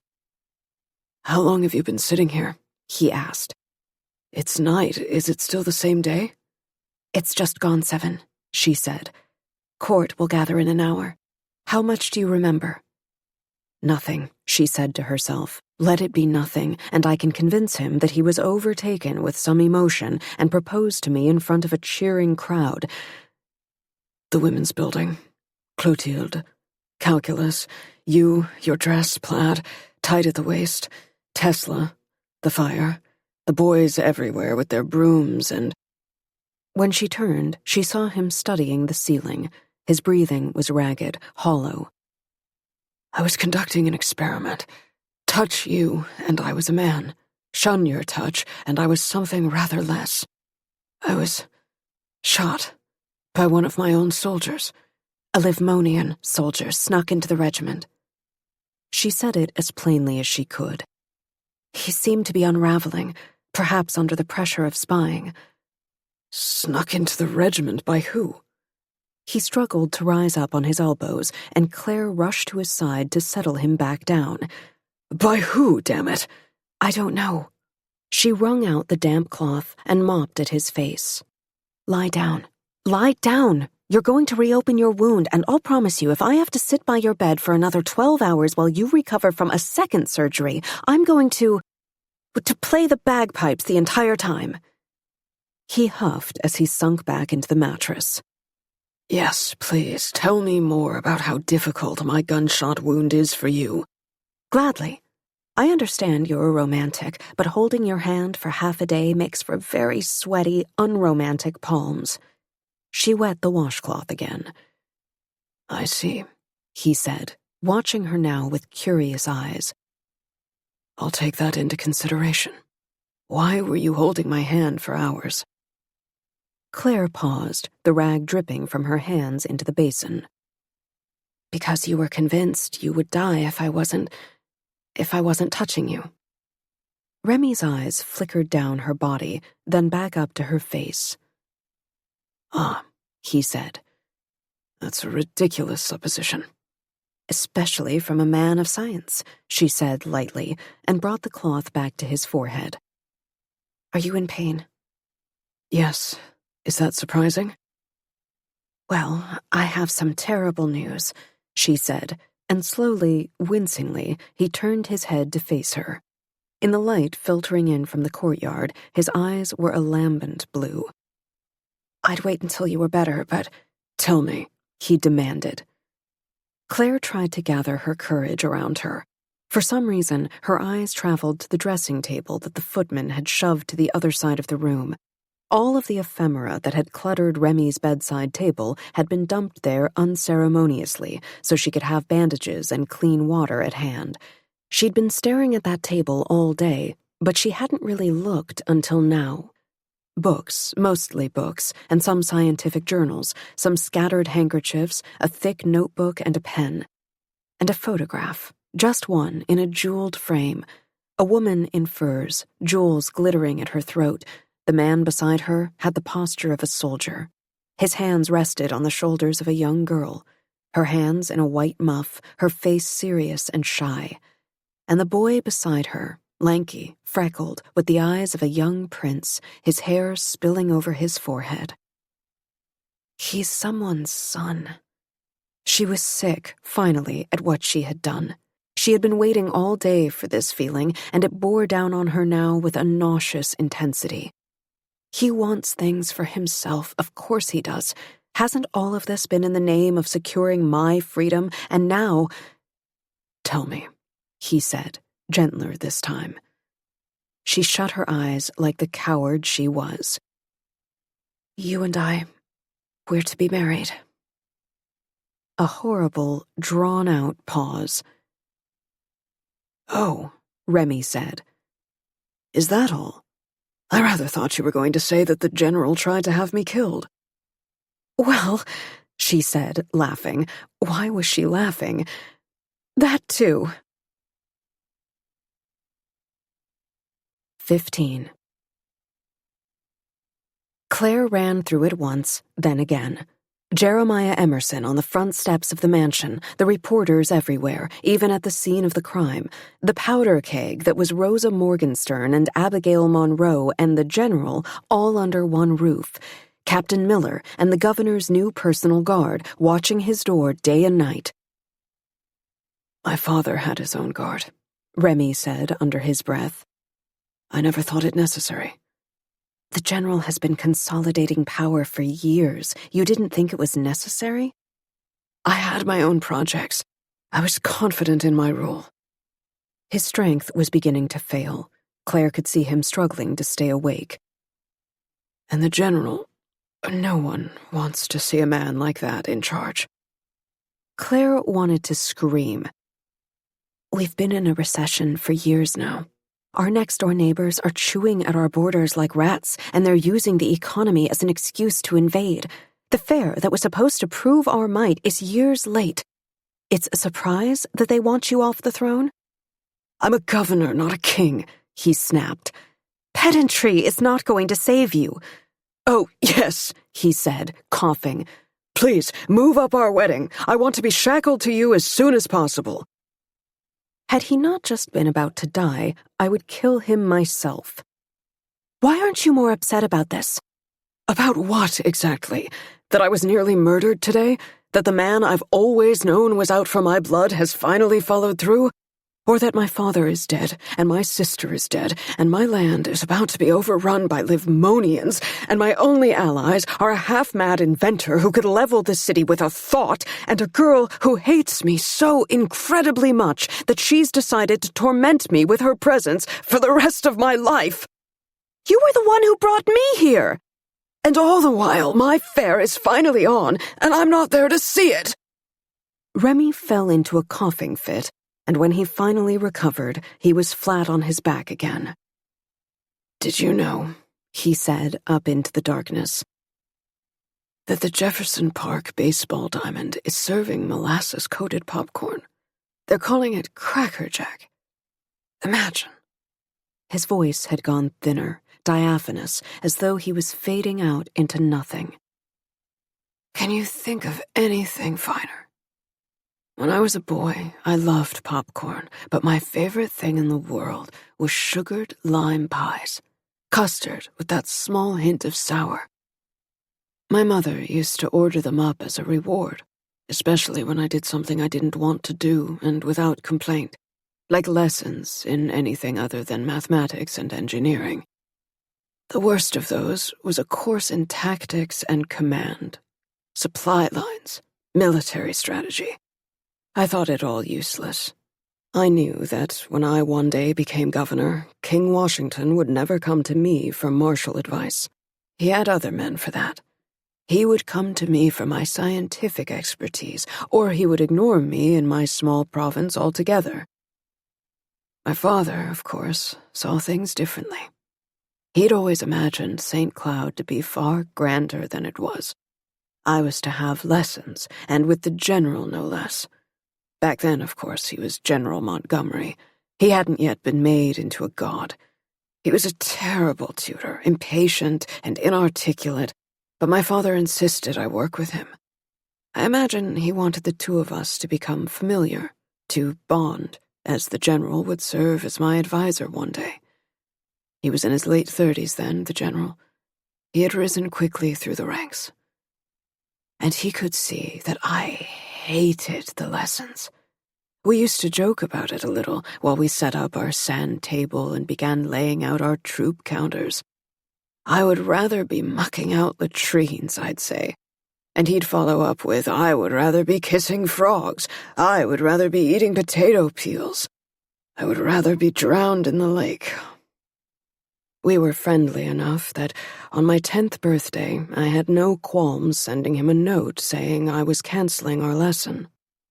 I imagined he would understand. My father found me in the kitchen. I was eating a slice of a sugared lime pie I was to have for dessert that night. I'd begged the cook until she'd given me a piece early. "I was told you were shirking your lesson," he said. "Montgomery was shamefaced, didn't want me to know, but I dragged it out of him. You've been giving him lip for weeks. I asked him what I should do with you, how I could give you a lesson instead." Sweat had broken out on Remy's forehead, stained his upper lip. Claire wasn't sure if it was the strain of staying awake or of telling the story. She brought the glass of water to his lips again. He took me to my room and unhooked his belt, pushed me over my desk. 10 stripes with his belt for my birthday. And the next day, I could hardly sit, I was in so much pain. I had my lesson again, with the general. He looked me dead in the eye, and he said— Remy affected a strangled French accent. "I would rather be beaten by my daddy." He had been fading before, but the telling of this story deflated him completely. Without thinking too much about it, Claire reached out to smooth the hair back from his face. "I'm sorry," she said. What else could she say? "You want to know why I will marry you without complaint?" he asked. "I have no allies. I have no family." "You have Tesla," she said helplessly. "He cares about you." "Perhaps," Remy said. "But then, where is he now? If he cares, it is not enough. What I have is a girl. A girl comes, and with her I am better. Demonstrably, measurably better. A girl comes and holds my hand while I am dying. A girl comes and she is beautiful, and she wants to be my family, despite all the wolves howling at the door." Her throat went thick. "Remy, I have one question for you," he said, cutting her off. Thank God. What had she been about to confess? "Why hasn't the general come?" "I don't know." "He knows. Trust me. I need to rest," he said, as thin as a thread. "Court should be in session. Perhaps my fiancé would like to go down and remind them all that I'm not dead." "I don't want to leave you," she whispered. With effort, he tilted his head to look at her with heavy-lidded eyes. "Is that what you want?" "Yes. No." She fumbled for Remy's hand. I want you to want to live, to want it even when I go, even when I'm not by your side. Can you promise me that?" But he had already fallen asleep. Claire ran a thumb over his wrist, checking for his pulse, and then fled before she convinced herself to stay. Claire walked quickly through the 2 quiet halls. In the hour before court yesterday, the mansion had been electric with energy as the servants prepared the house for dinner and dancing. Tonight, the portraits on the walls stared out at no one. No, not no one. There, a pair of soldiers huddled together, one turning to stare as she passed. A maid she hadn't met let out a tiny squeak and retreated, her arms full of linens. To report on my movements? Claire hugged herself. At least Captain Miller was still stationed outside Remy's door. He would be safe. Unless, of course, she'd been trusting all the wrong people. "Miss Emerson!" She pulled up short, heart pounding. Captain Miller hurried up beside her in a flash of midnight blue, his hand on the service pistol in his holster. "Miss Emerson," he said, agitated. "You'll let me accompany you wherever you're going." "I'm only going back to my room." "All the same." There was an edginess to his manner that was surprising in a soldier. Is he nervous as well? "I'm sure that's not necessary," she said. "I asked you to watch over the governor, not me. You didn't leave him." "Not unattended. Sergeant Worthington's watching over him. You're at more risk at the moment." He nodded before them. A long line of doors that all led into guest quarters, a scene that Claire had never before thought held danger. Anyone could pop out of one of those and snatch you away. After a moment, she nodded, and they walked on together, a girl and her wolfhound. A girl and a wolfhound, she corrected herself. He's not mine. I don't think I'd want him to be. At the door to her room, Clotilda's room, Captain Miller took up a guard position outside the door. You don't need to do that, she told him. He fixed those clear eyes on hers. Miss, no offense meant, but while I might have taken this position on your suggestion, I don't answer to you. I now answer only to the governor, and he would want you safe. On the surface, his words were kind, but there was something glimmering under them, something sharp, like a knife fallen into a lake bed. Either my nerves are shot to hell, she thought, or he's still angry. At me? Thank you, she said. Miss? He turned neatly on his heel, back straight as a piston. It was as though she was no longer there. Claire slipped into the room and rang immediately for Margaret. Thank you, she said, catching the girl by her hands and drawing her inside. Margaret looked nonplussed. Thank you, I can't say it enough. You've said it quite a bit then, Margaret said, twisting away, but Claire caught the hint of a smile on her face. What are you thanking me for? Is the young governor safe? For now. It wasn't as though I was providing any particular protection while I was there. Except for my touch, she thought uneasily, if I'm not losing my mind. As for your first question, thank you for going along with my charade. I have few enough allies, and I hadn't thought... She heard the echo of Remy's words in hers. I mean, you have no reason to throw your lot in with mine. I hate how I chase my tail when I talk to Margaret. There was something about the other girl's steeliness that brought out an answering unsurety in Claire, as if one existed in inverse proportion to the other. Usually, Margaret would stand impassively while Claire fumbled for words. But she took pity on her now. I was impressed, Margaret admitted, locking the door to the suite. I'm not used to seeing you take action of any kind, much less decisive action. It was that or be frog-marched away to my fate by the likes of Jeremiah Emerson. Margaret snorted. Well, I am your ally always in that. You saw, of course, that he's found God. Poor God. I'm sure he's gone into hiding. Claire grinned at her, and reluctantly, Margaret smiled back. Can you tell me something I maybe don't want to know? I'm good at that, she said. The servants below stairs, what do they think of the governor? Though what she wanted to ask was, what allies do we have? Do we have any?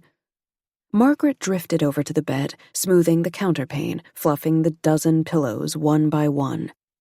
This was once Clotilda's room, Claire found herself thinking.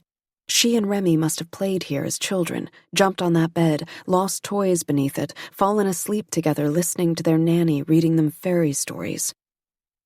They don't know me enough to confide in me, Margaret was saying. But I hear things. I came with you, and you turned things upside down. The staff all loved the young governor. That's what they all call him, you know. He never took liberties with the girls. He tipped the footmen well at Christmas. He takes all his valet's suggestions, what shirt to wear, what cravat. They're not world-stopping kindnesses, those, but they do count. And I think they pity him. They do? With a critical eye, Margaret reordered the pillows, the shot white silk, then the blue velvet, then the little fringed ones at the front. He's not a good leader. He's too young, not just in age, mind, but they say he's a romantic, always lost in a book. He keeps those bizarre scientists in his pocket, and he doesn't care enough about statecraft. But they don't want him gone. They want someone to straighten him out.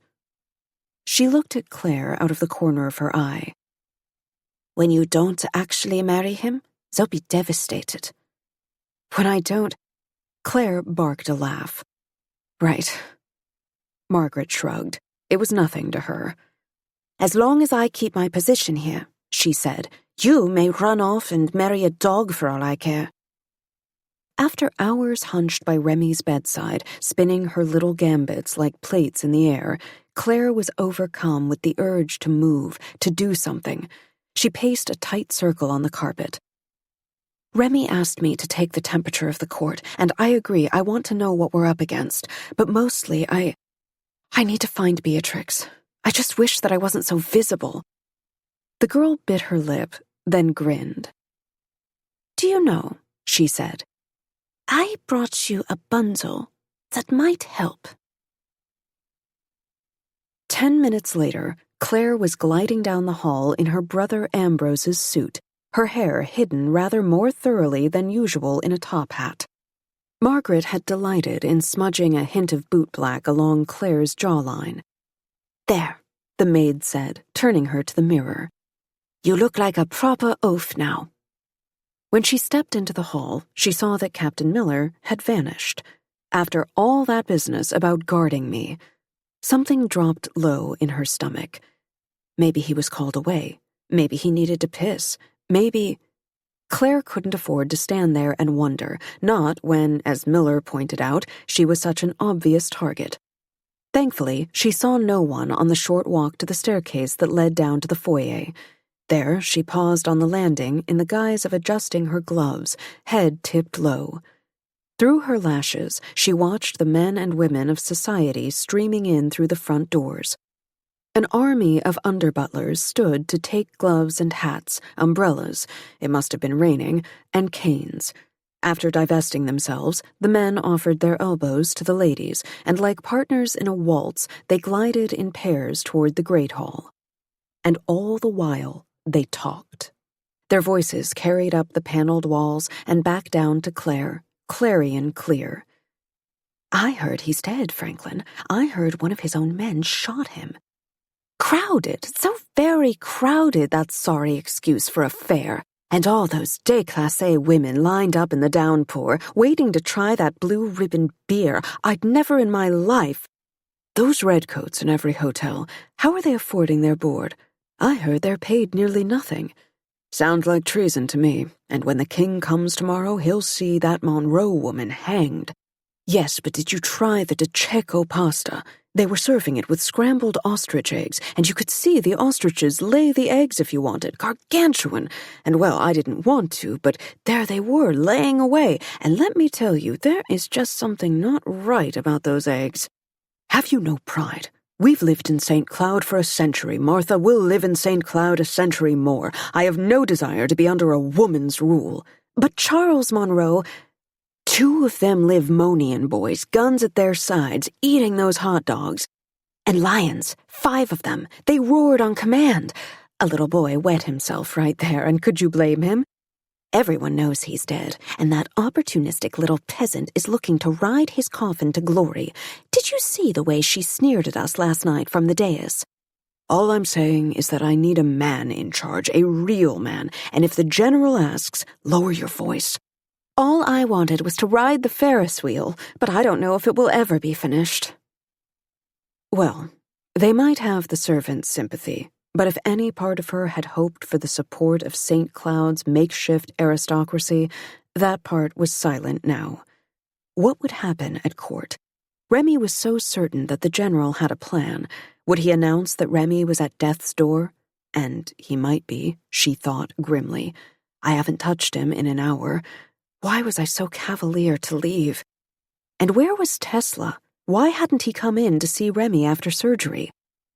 Her courage quailing, she backed away from the railing and ducked back down the hall into an alcove, nearly tripping over a vase on a plinth in the process. She clutched it to steady herself. Minutes went by. Footsteps behind her, people passing. Claire didn't look. She hoped that her presence was unremarked on, that all these passers-by saw was a young man in a suit catching his breath. I will not work for you, a man said. She only caught the scraps of his words. They came from down the hall. We are not at cross purposes, you and I. Claire strained to hear. I am not crossing you in any way. the voice said, and the accent was unmistakably Tesla's. You have certain resources. The woman's voice was raised. You have certain sympathies. Certain lives hang in the balance. When you see my people in the palace, abide by their instructions. Rosa Morgenstern? Breathe, Claire, she whispered, loosening her cravat. Breathe. She had to have misheard it. Her pulse was galloping. Surely her imagination had sped to join it. But no. A shadow behind her. Footsteps. A damp cloth pressed over her mouth, the sharp scent of cheap liquor or gasoline. What was that she heard in the background? A scuffle, someone calling her name. Claire, Claire. That's right, Claire. Breathe, the voice said, and before she could even think to struggle, she fell down deep into a starry nothingness. 16. Don't move, the voice said, dizzyingly familiar. Penguin, don't move. Take deep breaths. Thomas, I could kill you for this. Grass. She was on her back on a damp patch of grass. But the air didn't smell clean like it had the few times she'd ventured into the countryside beyond Monticello. Instead, it smelled like fried dough and chalk above the pungent, low note of lake water? Claire struggled again to sit up, to blink her eyes open, but a heaviness overcame her. She let her body rest on the ground. I'm sorry, Ambrose, another voice said. I am. I couldn't even get in through the servants' entrance. I had to bribe a soldier to go in and fetch her, and... A soldier? You bribed a soldier to go fetch the dead governor's ex-fiancée, and you're surprised he took her by force? Well... A long pause. You'll pay me back the $5 he asked for, right? A scuffle, muffled cursing, the sound of retreating footsteps. Penguin? Her brother, Ambrose. Ambrose was here.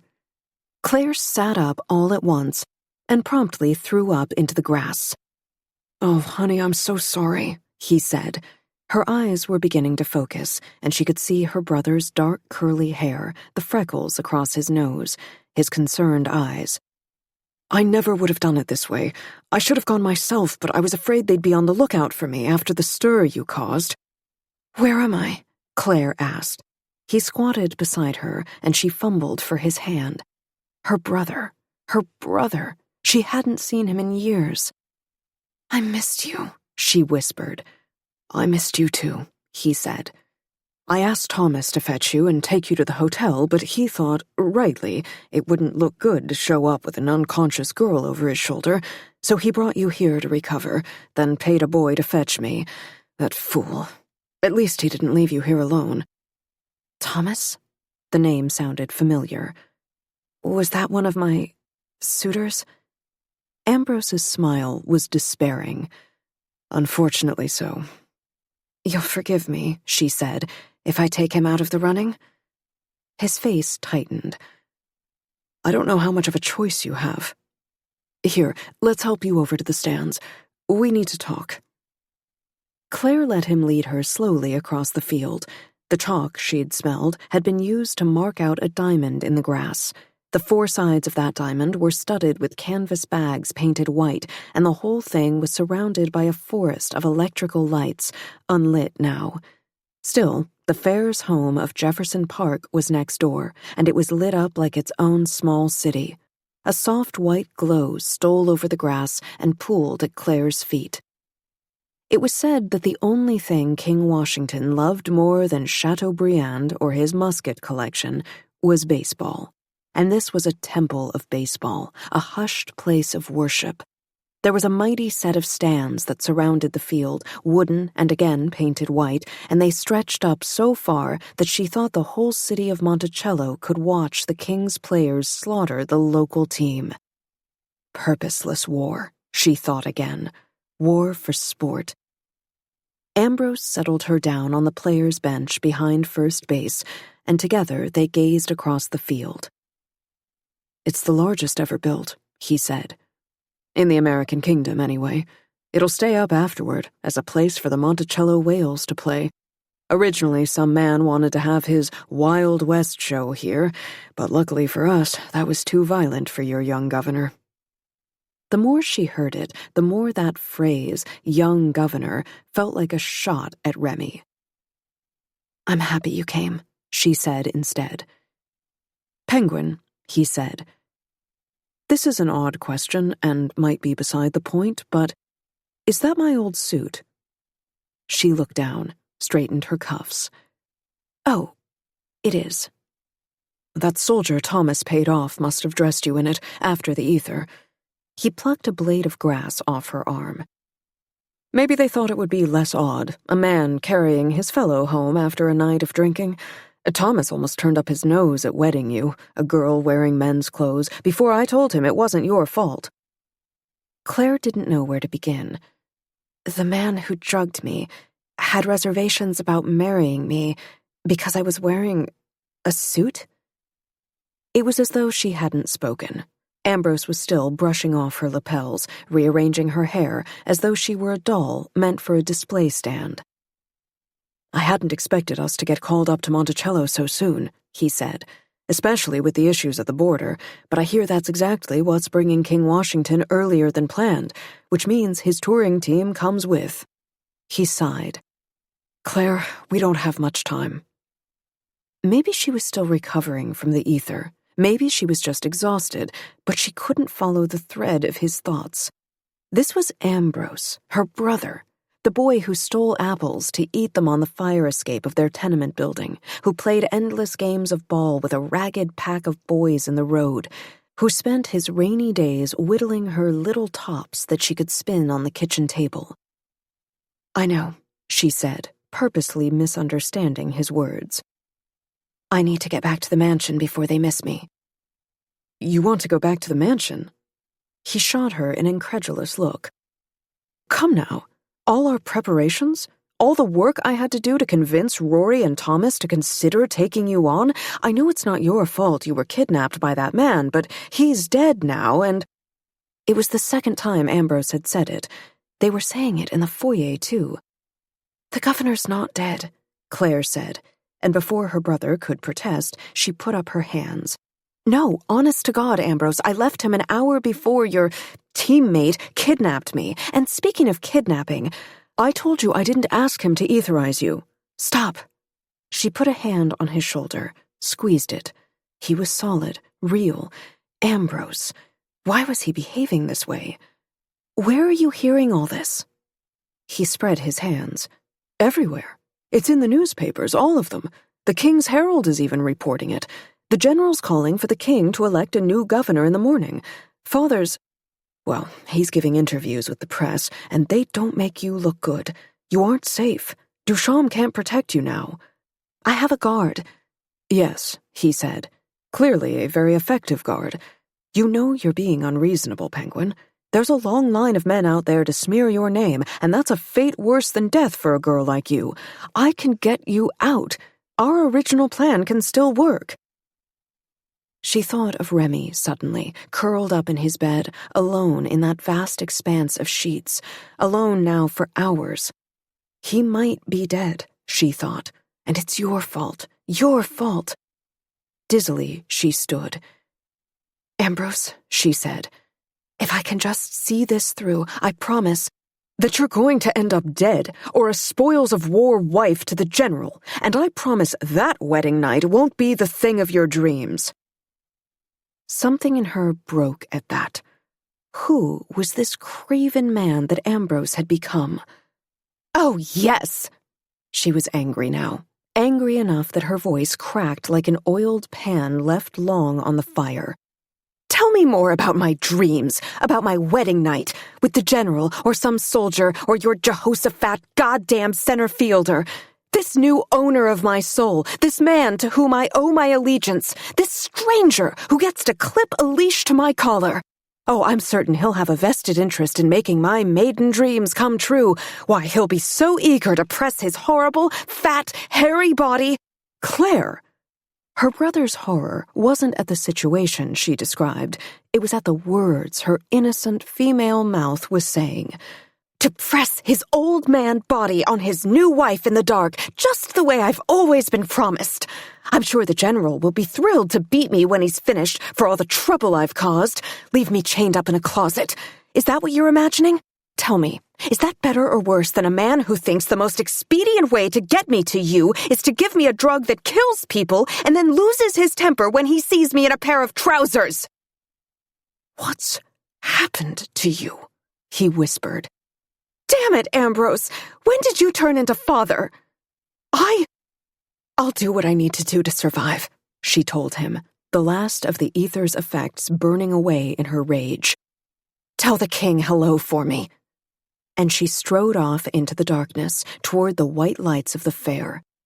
She wasn't surprised when her brother didn't follow.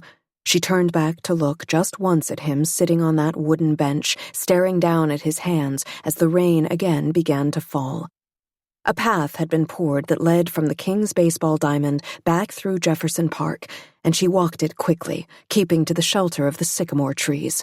Still, her jacket was soaked through. Her top hat had been lost in her clumsy abduction. Perhaps Thomas still has it, she thought sourly. Well, he can keep it.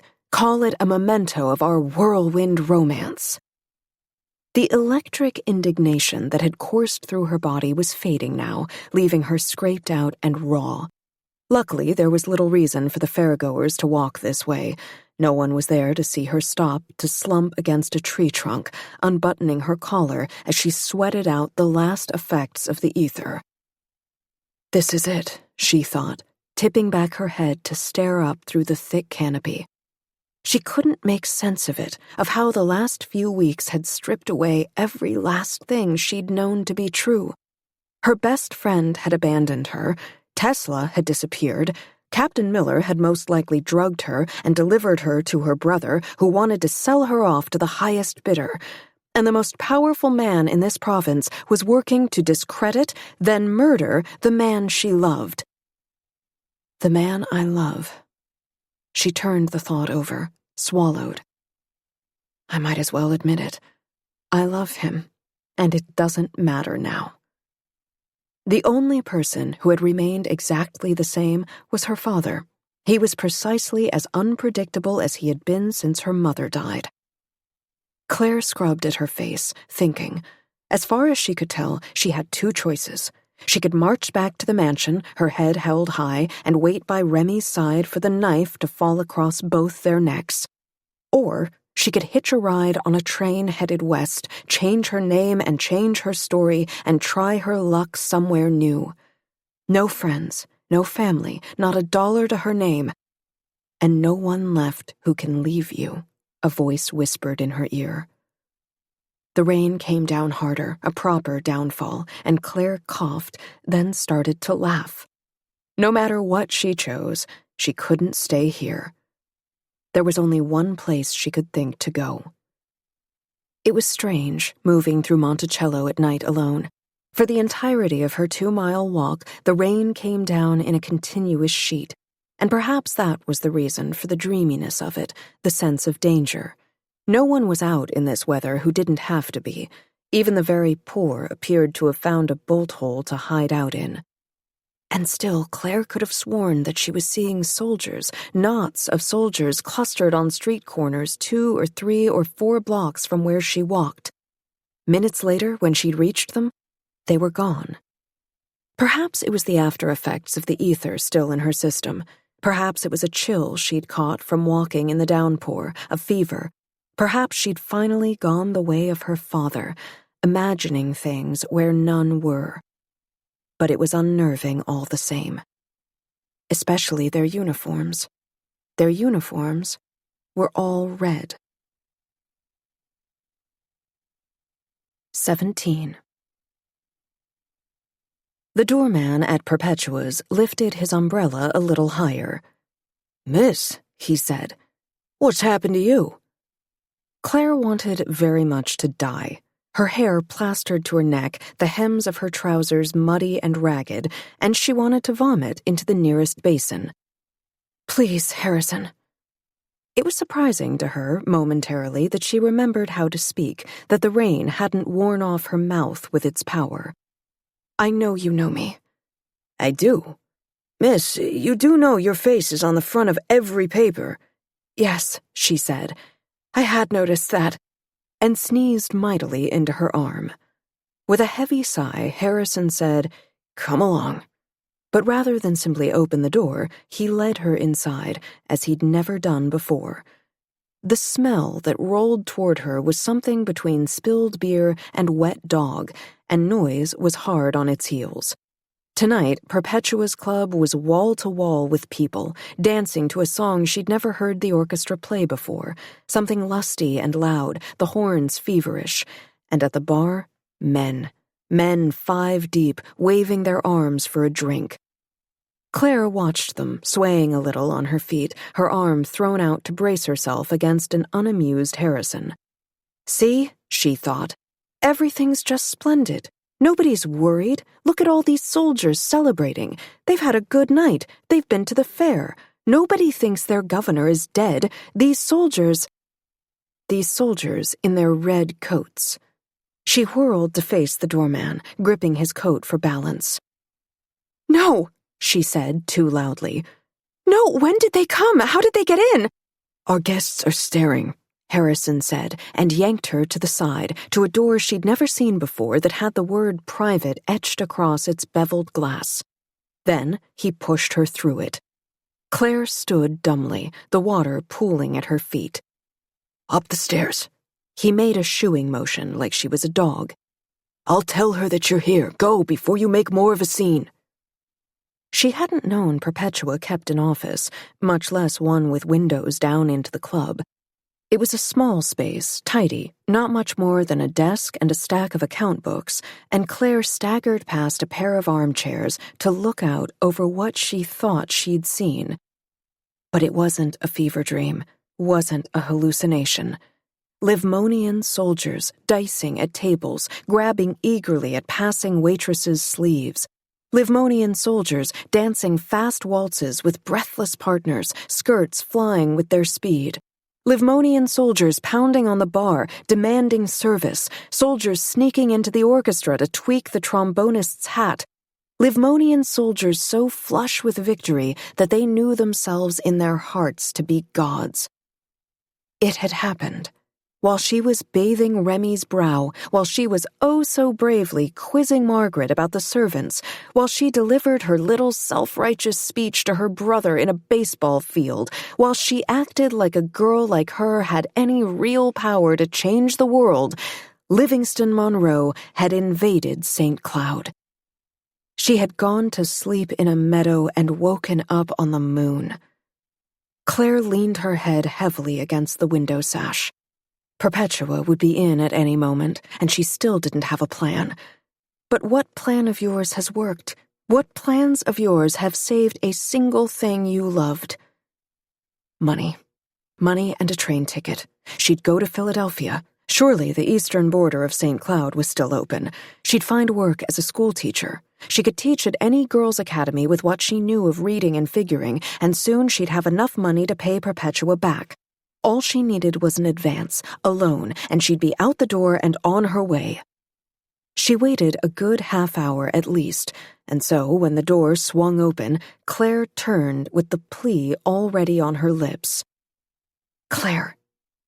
She didn't trust what she saw. Not tonight. Demons everywhere, demons where before she'd only seen her fellow men. She could hardly make herself say the name. "Beatrix?" With quick hands, the girl bolted the door behind her. Then she flung herself at her best friend. "You're okay," Beatrix said, over and over, clutching Claire's head to her shoulder. "You're okay. God, what's happened to you? You're wet all over, and I thought you were dead, and the papers are saying it too, and the governor is missing." "Missing?" The word came out muffled. "I thought the papers said he was dead." "The General did, and the papers reported that in a noon edition, and then the St. Cloud Sun came out with an evening issue saying that Duchamp was missing. You've never seen so many special editions in your life. Rosa Morgenstern said the Yiddish paper went to press 5 times today." "Focus," Claire said, pulling back to look Beatrix in the face. The girl's eye patch was askew, and Claire gently adjusted it. "Missing? Right. That gunshot wound was well-timed, don't you think? You did a good job, too, aiming for the deathbed confession, that whole fiancé bit, though I wouldn't go that far myself. Yuck. Man looks like a librarian. Even if I liked men, he'd be lucky to even think of touching me. Focus. But then the general comes up in his almighty jaw-me-down glory, big entourage, reporters and soldiers and onlookers, likely trumpets blaring, you know him. The plan is to show everyone the governor's dead body. Crass, but the general is crass, and the public loves a spectacle. There's a photographer there, too, and they overpower his guard and muscle their way inside, and hey, presto, it's empty. No baby Duchamp. Claire sank down into an armchair. He was gone. Gone. The general flies into a rage. The reporter gets it all down. The photographer takes a picture of the scene. Evening edition. Beatrix flung herself down in the opposite chair. But why are we still talking about the whelp? Because I was there. I was there to gather information. She massaged a pounding temple. For the DAC, about the governor's weapons. Doesn't matter much now, I don't think. Because... Beatrix gestured down to the club with a flourish. Do you see what I'm seeing? Monticello, Claire said. Monticello in the hands of the enemy. Not the enemy. Not now. We'll just be a part of Livingston Monroe. Abigail Monroe's set to give a speech tomorrow at noon, welcoming us into the fold. All we have to do is find Remy Duchamp, which shouldn't be hard. I'm sure some loyal retainer has him squirreled away in a closet in the mansion. They're dismantling the place now. And then in the morning, execute the general, and we'll be all set. She said it so blithely, as though the overthrow of their province's leadership was something as meaningless as a play. The lifting of one painted set, the lowering of another. How many people died tonight? Claire whispered. Beatrix leaned forward and took her by the shoulders. Are you well? She asked. Your hands are hot, and your eyes are glassy. I didn't consider your health. I've been so caught up in all this. I'm so sorry. Claire shook her head to clear it. How many people? None, she said. Nobody died.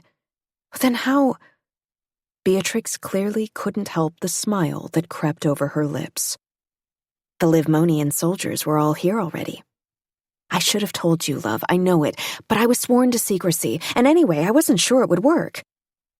How? They've been crossing the border in plain sight, she said. The general had declared it, remember? Open borders in spirit of the fair.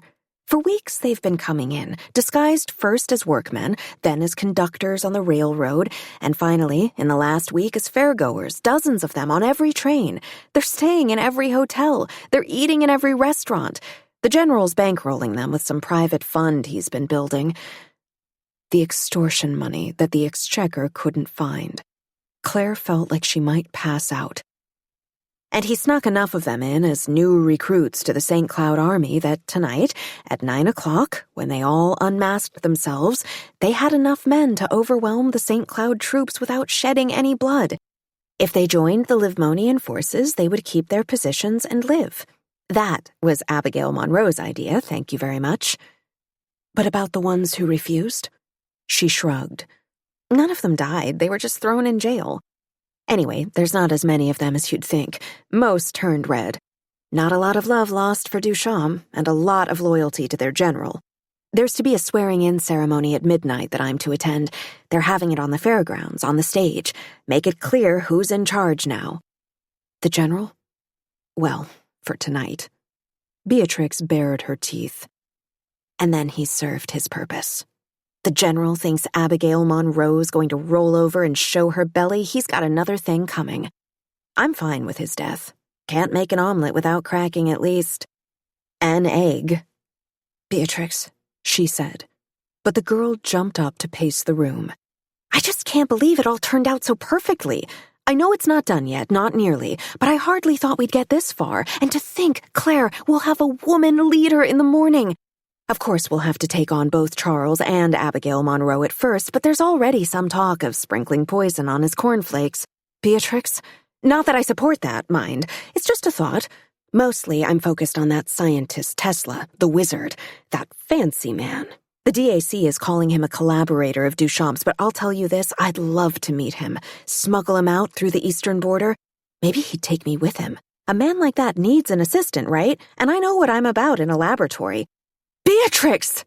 Claire thundered, and the girl spun to a halt. Oh, Lord, Claire. I'm sorry. The night's just all electric. Can't you feel it? Aren't you happy you didn't go down to Orleans and marry what's-his-name? Did he even have one? Jehoshaphat, Leroy, third baseman? Shakily, Claire got to her feet. Beatrix, she said, what's Remy's place in all this? Because I won't see him dead. Beatrix went entirely still for maybe the first time in her natural life. I'm sorry. What's that? Remy, she said. Remy Duchamp. I care about him, Bea. How are we going to save him? Oh, hell. Beatrix sat down with a thump. That's what I thought you said. 18. Perpetua says you have 20 minutes, the doorman said, setting the tea tray on the table. He dropped a bundle of clothing beside it. It's already 11 o'clock, and to use her words, there's a coup on.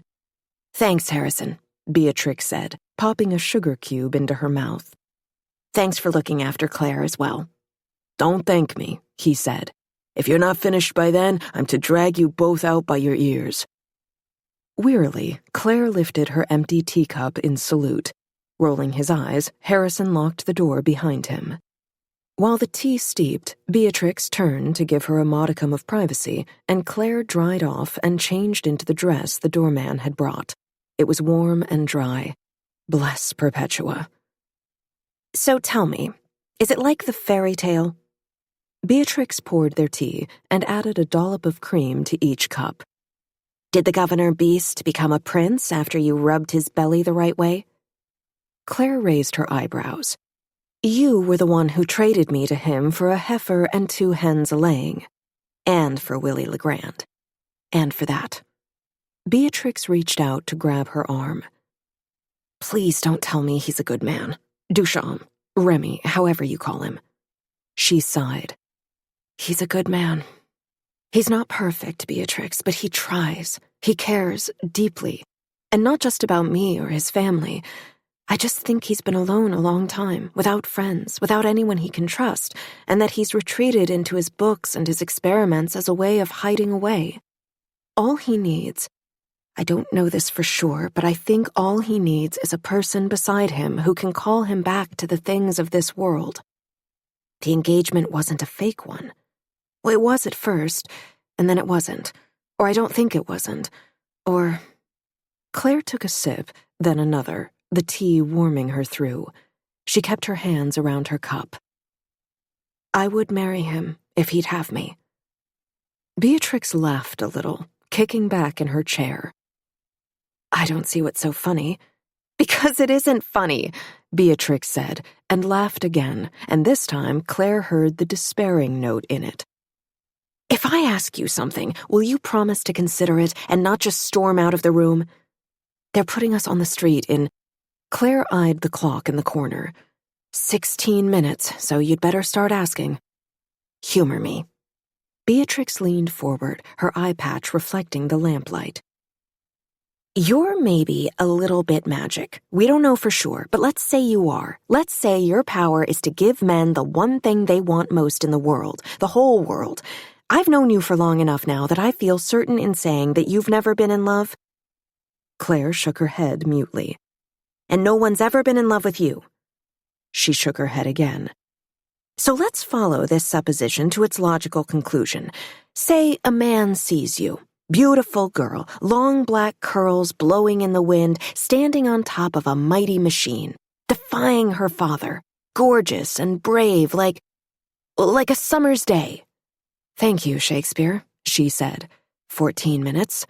And that man says, I want that. I'm taking that girl home with me.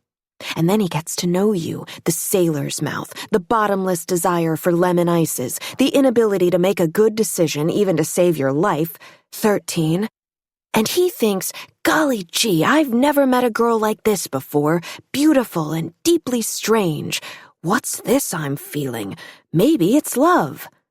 A buzzing sound began to build in Claire's ears, bees rushing an overfull hive. No. Yes, Beatrix said, the lightness in her tone falling away. And that girl thinks, I'll make him want to tell me his secrets. I'll make him want to trust me. Sure, it happens. It's part and parcel of the bigger picture, because, Claire, all that man wants is for you to love him. The Remy Duchamp you know, he doesn't exist. He invented that person for you. If you insist, we'll give him the benefit of the doubt, but all that intel I have on Duchamp says that he's a heartless little snob in $100 slippers. It isn't true. I'm sure he didn't even know he was doing it, pressing on your most delicate parts. Tell me, and love, I know this hurts, but what's the thing you've loved most in the world? My mother, Claire whispered. Beatrix shut her eyes briefly. Did you tend him while he was dying, only to see him get better? Were you the one who saved him?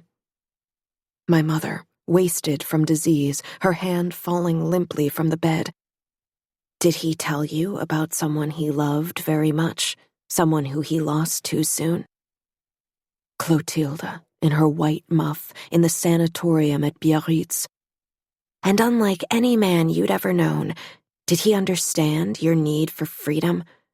I can't, Claire gasped and turned away into the fabric of the armchair, weeping, fit to break her own heart. Beatrix was next to her in a flash. I could be wrong, love, she said, petting Claire's hair as she wept. I want to be, but I know you. I've never thought you one to fall this fast.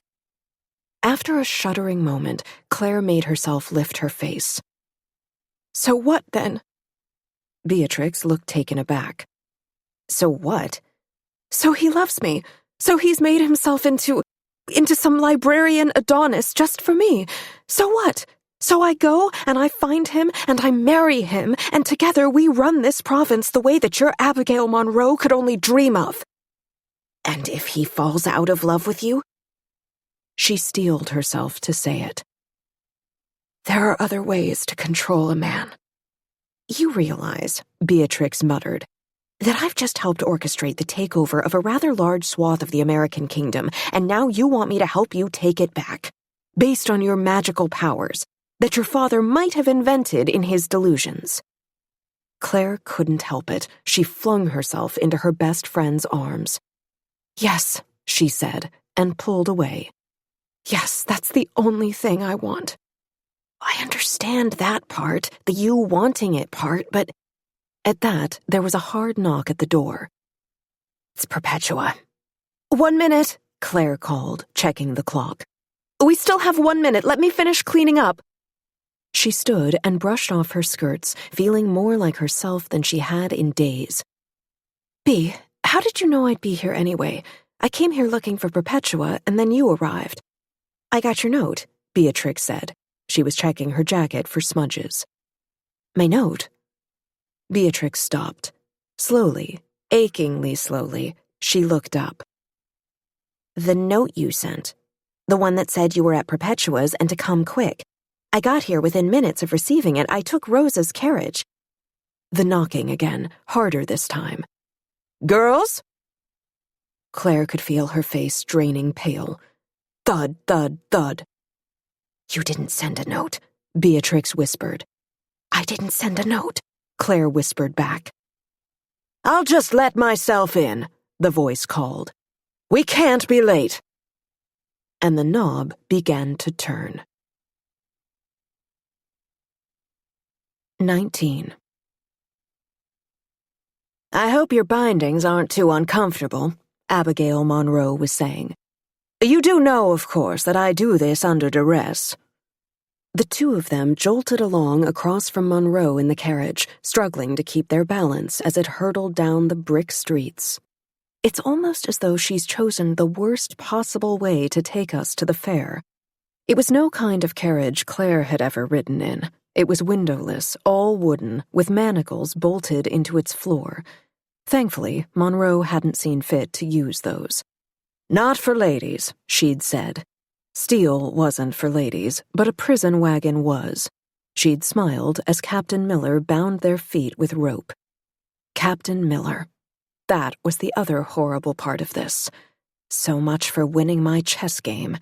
Tonight, Duchamp's queen was face down on the board.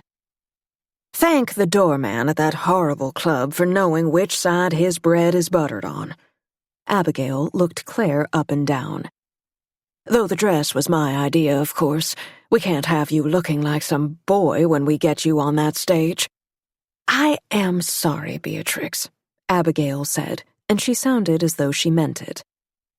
I do understand that this likely means that you'll be dropping out of our administration. Beatrix kicked out at Abigail's legs, and she dodged. Before Beatrix could try again, Miller wrestled her ankles together and bound them. Claire shut her eyes against it. Though I'm sure you can realize your friend is the sort of asset we cannot lose sight of. Not for anything. Not right now, when we have such loose ends. Abigail clasped her hands on her lap. She has gentle eyes, Claire thought. It was horrible. Why does she look like someone I would have trusted? She had no barometer for this sort of thing anymore. We will attend this fealty ceremony that your general has insisted on, Abigail was saying, and then you will help us find Mr. Duchamp.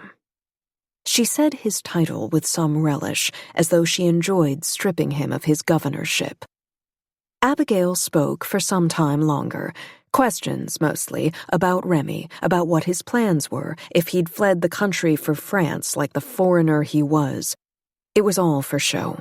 Claire had a rag stuffed in her mouth, and even if she hadn't, she wouldn't have said a word. Abigail Monroe wasn't holding her attention. Neither was Beatrix. Her best friend was spitting mad, and she could handle herself if it came to a fight.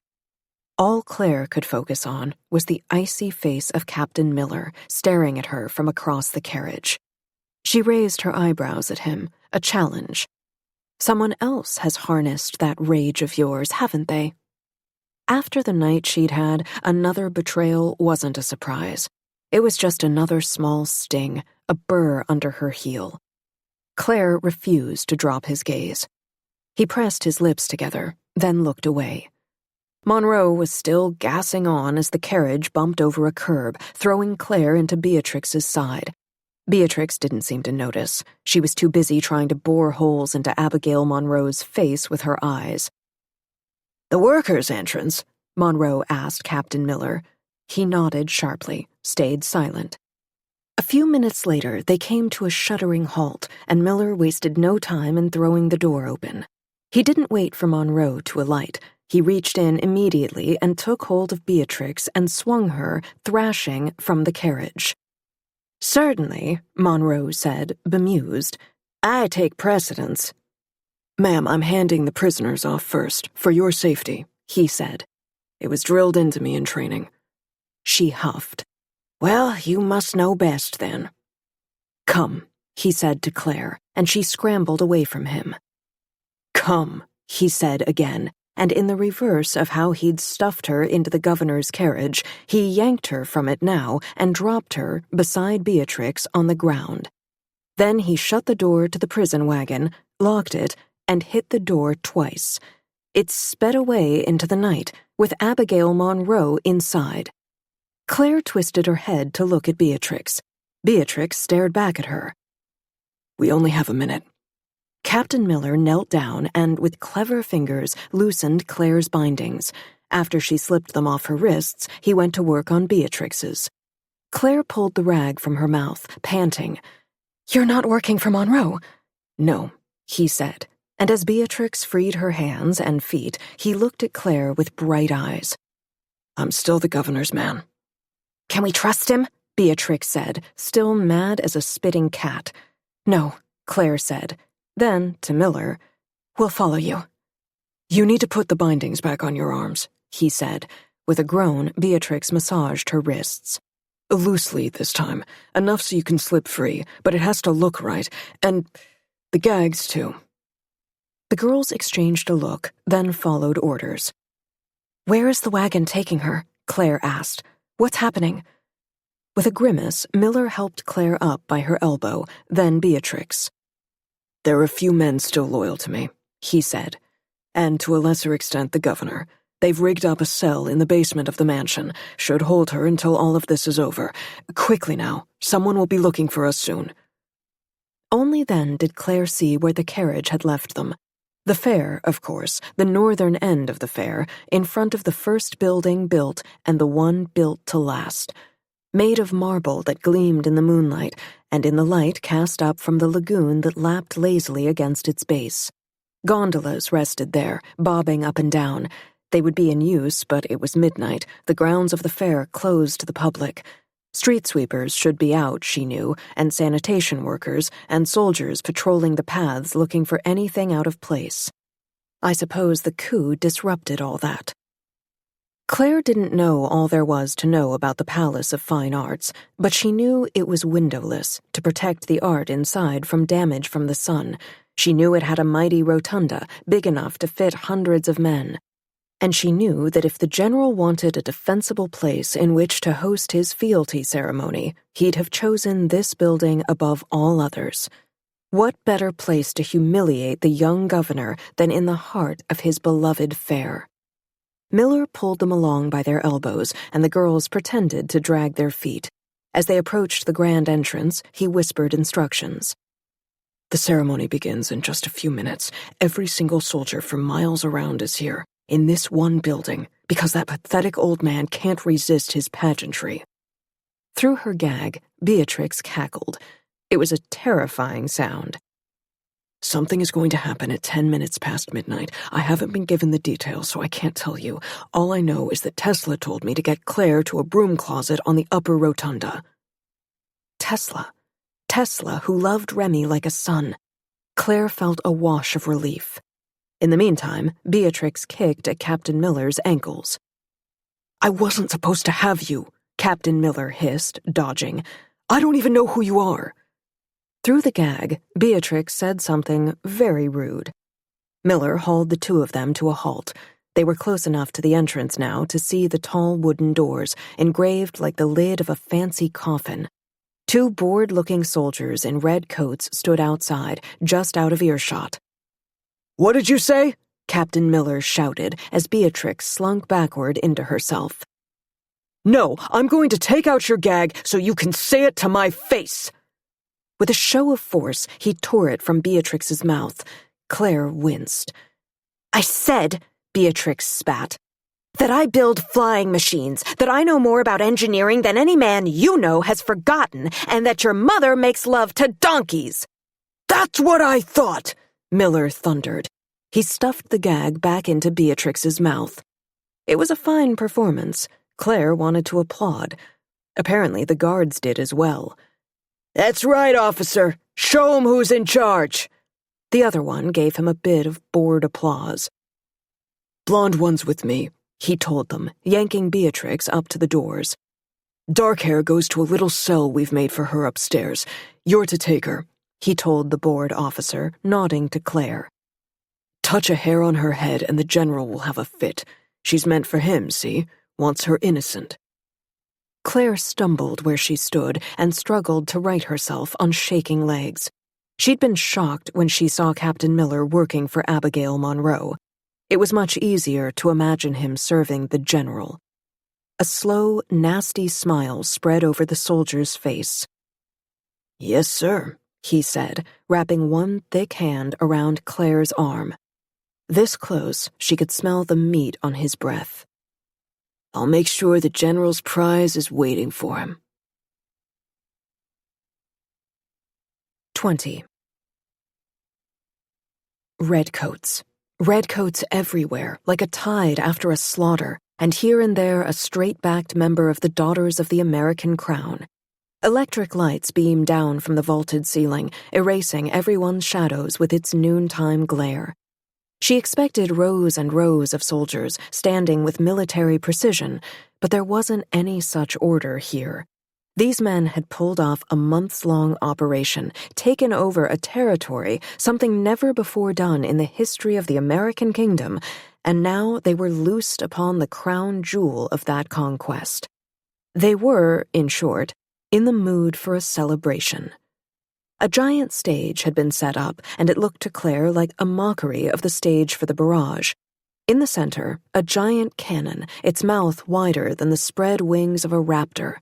It was hung ridiculously with star-spangled bunting, as though it were a parade float or a donkey, and not a thing by which men killed other men.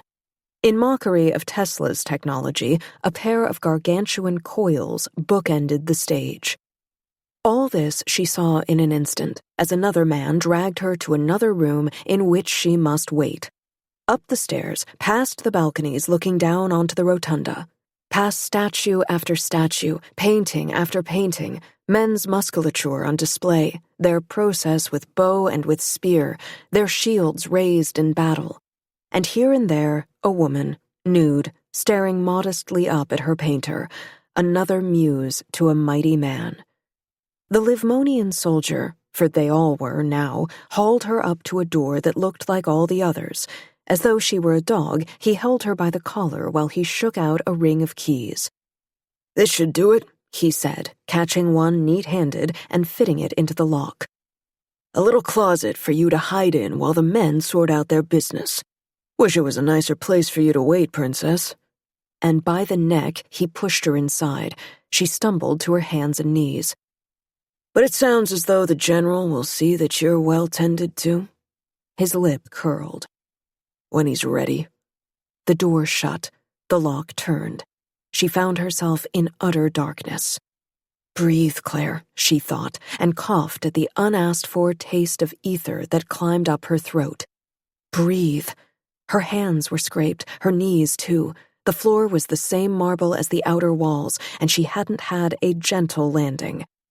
When she had woken up this morning, she had been in Clotilda's bed, and Margaret had come in to dress her for the fair. She pushed herself up to her knees, then swore as her palms began to throb. She swore again for good measure. "I am not going to cry. I am not going to cry. I am not going to cry." The barest sound, a match being struck. The little flame moved here and there in the dark like a firefly, attaching itself finally to a wick, and then the light divided into two. It was a candle, blooming in someone's hands.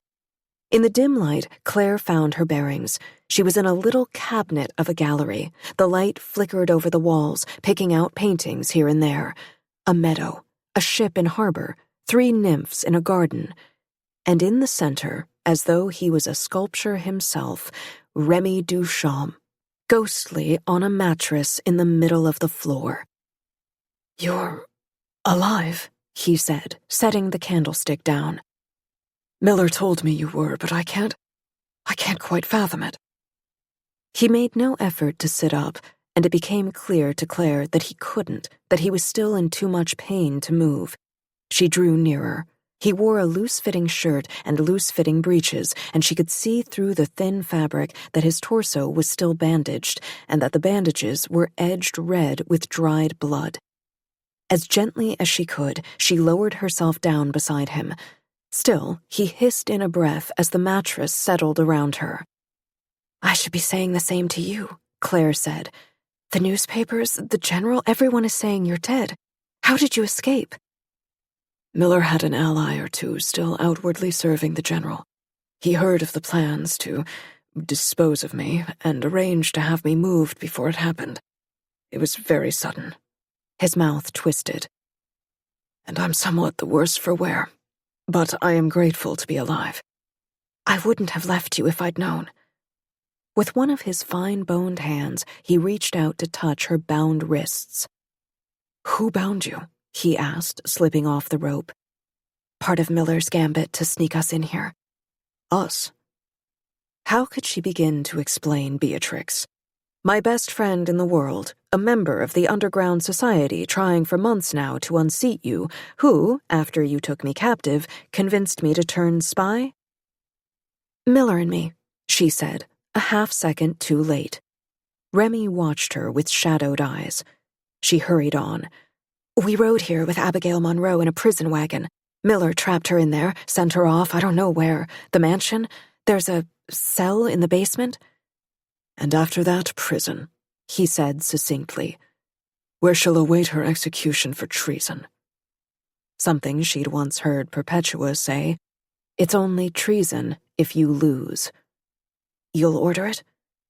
If I make it through this alive, I'll have a few heads on pikes. It's not pretty work, but the very last thing this province needs is to have a pair of Monroes back across the border plotting their revenge. And the general? I'll hold the knife myself. His smile was grim. Unless Miller beats me to it. Would he? Claire asked. She wasn't sure of anyone's loyalties anymore. No, Remy said. Unsurprising. The general's never been much of a father to him. Claire wasn't sure what she'd heard. I'm sorry? You didn't know? I didn't know. Miller staring fixedly at her. Her own words. Sometimes I think the general must be like a father who cannot see when his children are full-grown and capable, whose talents are so desperately needed. What? How? Remy waved a hand. One of the general's many byblows. I can only tell you what I've heard. Will's mother worked in the livery stables, I believe. She died when Will was quite young. She had typhus a few years before the epidemic began. I don't know if you remember. Yes, Claire said. I remember. She'd left him a letter telling him of his paternity, left him a few pennies. It's a familiar story. The plan was to take him to the home for the friendless with the other orphans, but he broke into the mansion and found the general at court, had his mother's letter in his hand, ducked right past the guard. Will must have been 8, 9, a picturesque little thing from what I've heard. I imagine him with a smudged face, freckles, in tears, ran right up and hugged the general's legs and called him Papa. It was a compelling picture. And the general would have looked heartless had he pushed him away. Precisely. He lifted the boy up in his arms and began making promises. Will was given a nanny. Then he was given work in the stables. He knew how to groom a horse, given his mother's work. And then an army commission when he came of age. The boy had good instincts then. You have them now. The compliment made her flush, as though he'd waxed poetic about her button nose or woodland creature eyes. Claire was far more used to feeling like a bundle of bad decisions. At some point his feelings toward the general turned, she said. I wish I knew when. There was something still she was missing, something she might have seen if she had looked. Does it matter? You chose the very last man I'd ever consider for my personal guard, Remy was saying, and he's already saved my life twice. If he wants to be the one to execute the illustrious General Montgomery, he has my blessing. You've given him back his surname. I'm starting a new fashion. Off with their heads, Claire murmured. She couldn't imagine Remy raising the blade on a guillotine, but then she'd never imagined affiancing herself to a governor while he was unconscious. People change. Sometimes they change very quickly. He was studying her wrists, turning her hands over to look at the scrapes on her palms. With gentle deliberation, he unbuttoned her cuffs and turned them up, his fingers traveling farther over skin bruised by soldiers' grips and clammy still from the rain. Claire, he said, you look like you've been through the wars. Oh, that? I was just etherized and kidnapped by my well-meaning older brother, who thought it best if I hurry up and marry one of his teammates and leave town. I'm sorry? His fingers stilled on her arm. His teammates? Your brother? You haven't told me about this. I was going to run away to Orleans, she said, watching the candlelight dance across the floor. The day after the barrage, when my father was distracted. My brother, Ambrose, had found me an escape, or so he thought. It was a marriage, anyway, and I made myself believe it wouldn't be just another gilded cage. My father, Jeremiah Emerson. Well, I know you keep a number of scientists on retainer, Tesla, that man Michaels, but do you know them? Do you know their character? My father, he's mad. To her shock, Remy laughed again. Every genius is in his own way. No, she said, with enough force that he fell silent. No, not mad like Tesla, keeping cats about, eating strange little meals. Not mad in that he wears a bright red top hat every day. Mad as in, I think my father is unwell, Remy. After my mother died, he left me alone in the house for days. He didn't feed me. I was a child. And then I grew up and he developed this fantasy that I alone could help him with his work, but not by checking his calculations or adjusting the sights of his gun or drawing on any of the knowledge my mother so painstakingly instilled in me. I could help by being his beautiful, innocent daughter and blessing him with my presence. And don't look at me like that. Don't say he meant well, that he didn't know better, because when I wasn't laying my hands on him like a heretical saint, I was locked away in our home. I was left uneducated.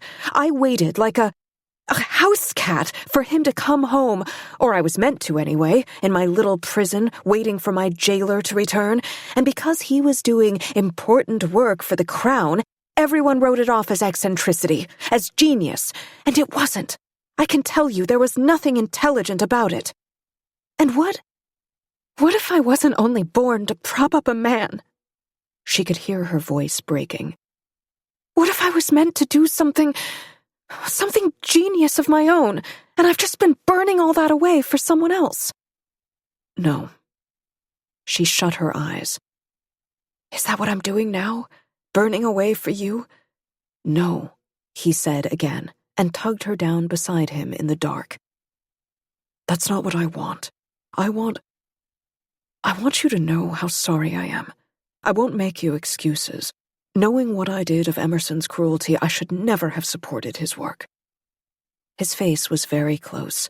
She could see the bruised blue shadows under his eyes, the sharp lines of his cheekbones, the curve of his mouth. Even if our gambit fails tonight, even if I no longer have influence in St. Cloud, I will stand beside you in this. Your father will be powerless to ruin your life. What of the rest of what I said? That you have been running yourself ragged for me? Remy's lips quirked. I believe it. I've seen with my own eyes how you've cared for me when no one else would. Claire, Beatrix had said, what if all he wants is for you to love him? She had no way of knowing the man he'd been before. If she'd been spinning a perfect lover unknowing, from dust and will and dream. Is it really so wrong, she wondered, as the candlelight shimmered on the floor as though it were water? Should I be ashamed of what I've done, if I've done anything at all? You do not have to be my saint. His eyes searched hers. You don't have to play that game you played with your father. As for you standing equally beside me, it's nothing I've ever considered before. But I pledge you, he said. I will consider it now. A howl came up through the floor, the sound of 1,000 male voices together, trumpets, drums. It's beginning, she said. And Remy still didn't understand her. He might run if he did. It's beginning. We don't have much time. What harm would it do if I saw this road through? Hesitantly, he touched her lips. Can I? Yes, she said. Yes, and twined her arms around his neck to kiss him. She hadn't let herself imagine it, kissing, those years hidden away in her father's house. Even later, when she and Beatrix had snuck out into the city, she'd let her best friend court trouble. That was what she'd imagined it to be, trouble. Any man who'd want her would have to meet her father, and if he wanted her still after that, he was after something more than just her hand. Money, or power, or a girl he could abuse. No, she'd make a marriage to escape. The man would be beside the point. He would be no one she'd want to be kissing. And yet, it was a brief brush of lips. He didn't know what to do with his hands, it seemed. They were trapped between their bodies, and when she pulled back, unsure, he touched her lips again and then kissed her more insistently. His hair was soft and curling at his collar when she brushed it with her fingers, and he made a sound in the back of his throat and gathered her closer in his arms. It was a tree in spring. It was the last lines of a song you loved that you thought you'd never hear again. Claire was finally the one who drew away. "I don't want to hurt you." His voice was hoarse when he spoke. "You can't hurt me any worse than I am, I assure you." "Oh, are you feeling stronger now?" she teased. "Kiss me again and I'll tell you." He touched her dimples. 1, 2. But the roar below was only growing, and with a sigh, Claire began to pull herself up. He reached for her again, his breathing still fast. "You'll marry me then?" "I thought I'd already proposed." "Is that what you call what you did?" Remy grinned at her. "They should revise the conduct manuals." "So you proposed then?" "Do you want me to get down on one knee? At the moment, that might be difficult." "No. I want you to make the lie real." "The lie?" He knit his brows. "Love is all truth, lust full of forged lies. I see no lies here." Shakespeare. Years ago, a careworn settee in her family's living room, the complete works open on her mother's lap, her smaller hand turning the pages. Shakespeare. Venus and Adonis. I prefer the Dark Lady sonnets myself, but I don't think of those when I think of love. Who said anything about love? I thought we were talking about marriage. The two are very different. Something else she had learned from her mother. Her eyes met Remy's. I know you, she thought, and I don't know you at all. Not yet. Not for me, he said softly. I want a love like a room I walk into each day, eyes open. A love like morning light. But for now, we're still in the dark, and our enemies are close. Then I don't want love. No? Not yet, she said, and paused, knowing she was about to cast another spell. All I want is for you to be strong, and for me to be strong. It's been nearly 12 hours since I was shot, he quipped, and I stopped bleeding ages ago. That's all you're asking for? Well, perhaps I also want the general to be magically turned into a warthog. Don't joke about magic. Here, he said, tonight, magic is no laughing matter. The two of them had been speaking in such low tones that when a fingernail scratched at the door, they both startled. Are you prepared? He asked her. All night, Claire had had the sense that she'd stumbled on stage in a foreign play, that she didn't have a script, didn't know the lines. To help you escape from here? Of course. No, Remy said, eyes glimmering. To help me take back our home. He lifted the candlestick, blew out the light. 21. Little cat, Tesla was saying. The men he'd brought tucked Remy into a wheeled chair and took him speedily away. Claire made as though to follow, but the inventor stopped her. No, he said, this is not the plan. Maybe, Claire hissed. You can tell me what the plan is, and whose plan. 10 minutes. The plan is 10 minutes from now. I didn't say when. The two of them wore red uniforms, Claire's hair stuffed up in a cap. Neither of them would pass even rudimentary inspection by a real Livmonian soldier, but in the half-dark it would do. You will follow, that is the plan. My plan, little cat. And you will walk like you are straight-footed. Not like you are making an apology, like a man is taught to walk. Yes? I have some experience with this, Claire grumbled. The mind came first, the physicality followed. Claire lifted her chin as she marched after Tesla.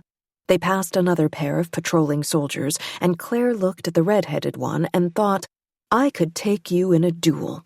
She looked at the other and thought, I could take you in a fight bare-handed. Her gait widened. There was so much sound, the cheering below. The men had broken ranks and were milling. A man who wasn't the general was shouting something about new unity, celebration. I have taken this land by force, Claire thought. It is my God-given right to take and to conquer.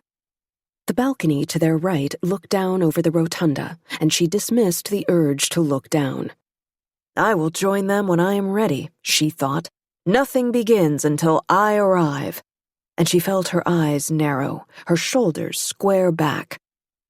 Enough of her was Claire enough to wonder, surely this is not how men really think. Surely this is not how Remy thinks. But the rest of her was marching.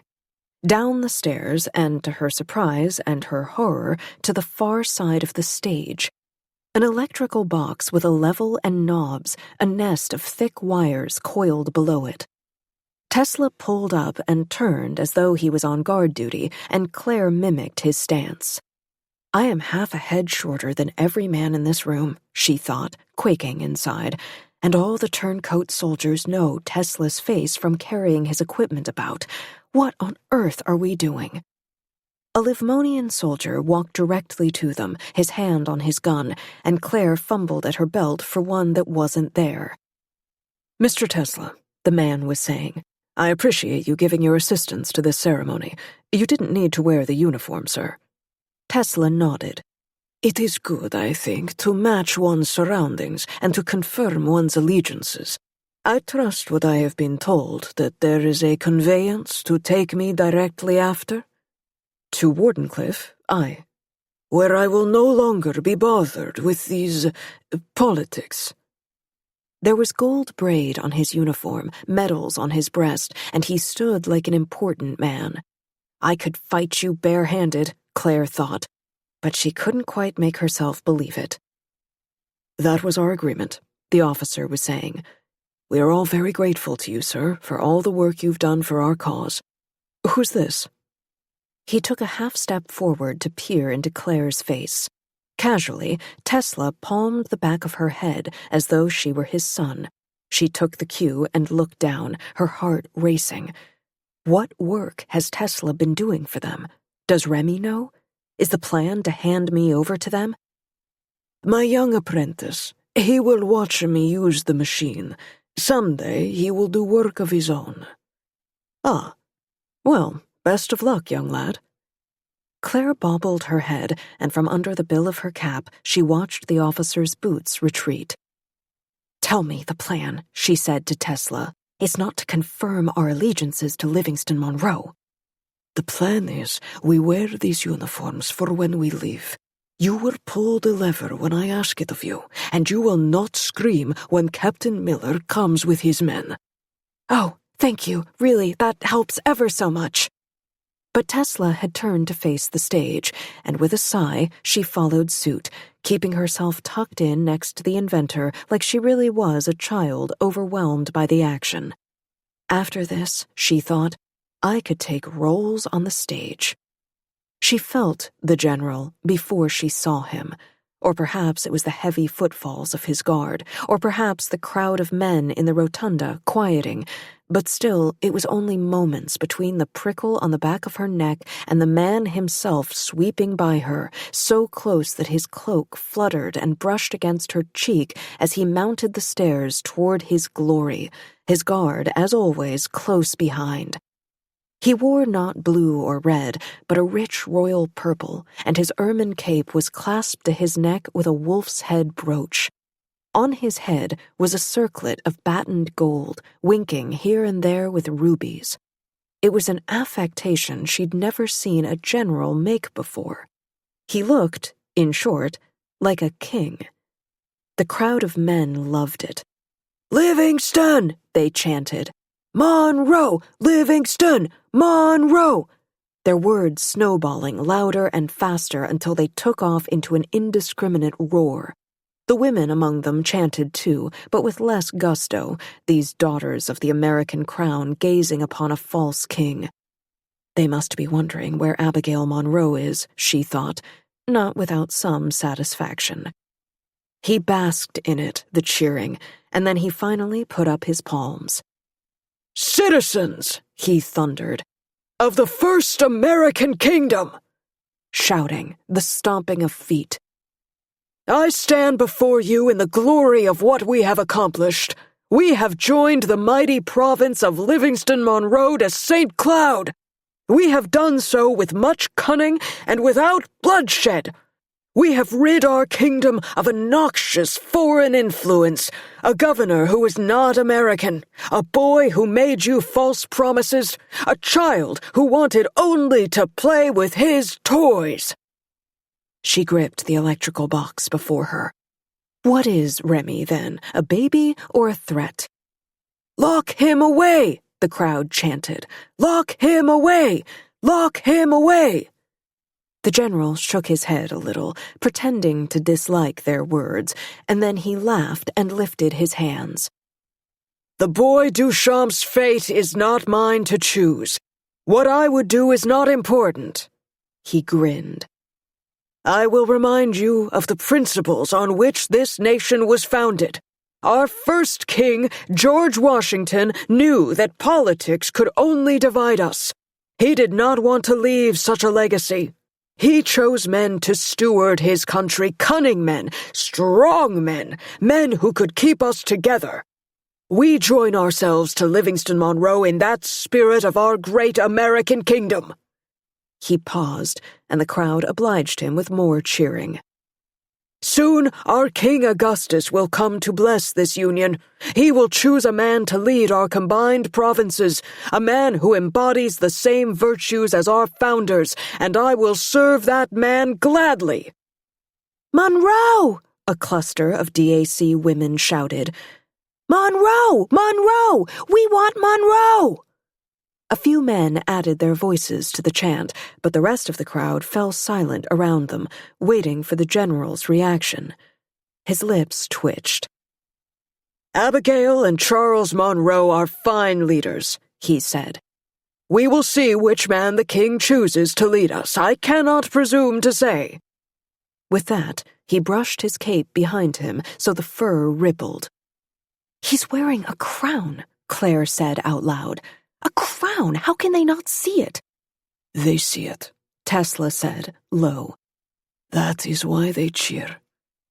"But that is tomorrow," the general was saying. "Tonight, we swear fealty. Tonight, I will take your oaths to our combined provinces. Perhaps we make ourselves a new saint, eh? Saint Monroe! Saint Monroe!" the men roared. "I would like to acknowledge a partner in all this, a man working behind the scenes for months to ensure that this transition was possible. A man who was made to spin falsehoods, who provided distractions, who appealed to the governor's baser instincts. When the barrage proved flawed, when its inventor went mad, this man stepped in to build us a mightier weapon, a tool that will help us hold our borders. And tonight, he will demonstrate for you the power he has harnessed." The general stepped back, arms spread, and the crowd again saw the great coils to either side of the stage, there thrust up into the dark. "Now, Mr. Tesla!" the general yelled. Slowly, achingly, Claire looked up at the inventor. His face was impassive. "Second step, little cat," he said, eyes fixed on the general, even as he opened the metal box between them. "Flip this switch." 22. With both hands, Claire pulled the lever down. The Palace of Fine Arts went dark. Into that darkness, light. She had activated the coils on the stage that twisted up like strange flowers yearning for the sky. Now they threw out lightning, bright daggers of lightning. It was power in its purest form, the unseen made visible. It cracked out from the coils like the lashings of a whip. The crowd, almost as one, turned and pushed for the doors. Men were yelling, shoving, falling to the ground to be trampled by those pushing in behind them. Claire watched as a knot of DAC women took shelter in an alcove, their arms over their heads as though a tornado were ripping through the hall. It felt that way, like a disaster. But no, more unnatural than that. Nothing from this earth. It felt like something monstrous unfurling its tendrils, searching for a victim. If Claire had ever thought much about the end of the world, she would have seen this as its first act. It erased everything around her, the Livmonian soldiers, Remy's injuries, the coup. Everything except the general. He made sure of that. He stood on the stage like he was facing down a bull, legs planted, hands on hips, defiant. But Claire was close enough to see the way his eyes darted up in fear of the lightning above his head. Had he known that the display would be this fearsome? Had he wanted the men to flee? Someone had locked the doors. The soldiers were banging their fists against them, yelling, and finally the general had had enough of his display. He made an impatient little gesture at Tesla. Turn it off. When the lightning continued to rage, he turned to issue the order directly. To a Nikola Tesla who wasn't there. Claire discovered his absence at the same moment as the general. He had slipped under the cover of dark. Whose side is he on? That voice in her head asked. Whose side is he on? Leaving her alone in front of the control box. So that the general's eyes fell instead squarely on her, the small-shouldered soldier in Livmonian red.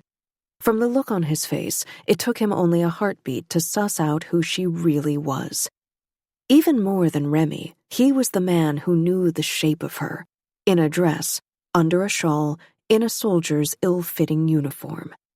How many times had he called at her house these past few years to put pressure on her father to complete his project?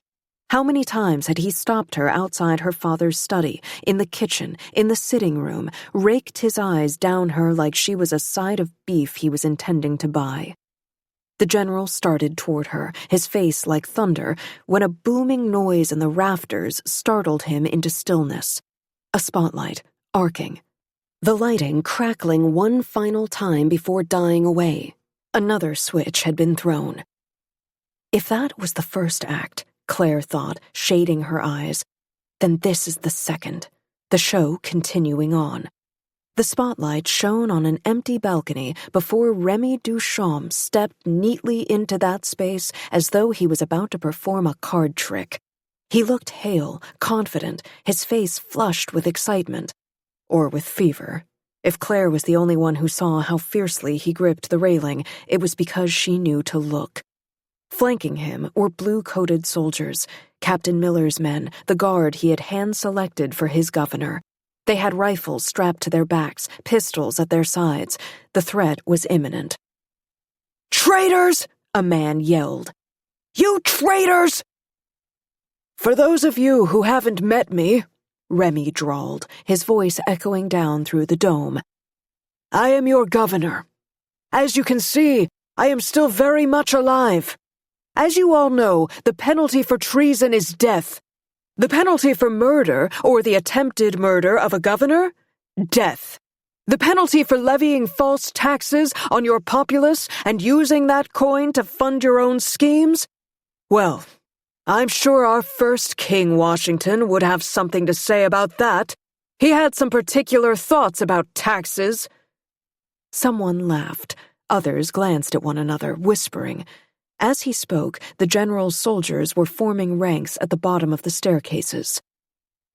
"If there is any traitor before you, it is General Montgomery. I'm certain all this will come out in the trial, of course, so I won't belabor it further. I have the feeling that my time here is limited." A handful of men had broken away to rush the stairs toward the governor's balcony, weapons drawn, and more made to follow.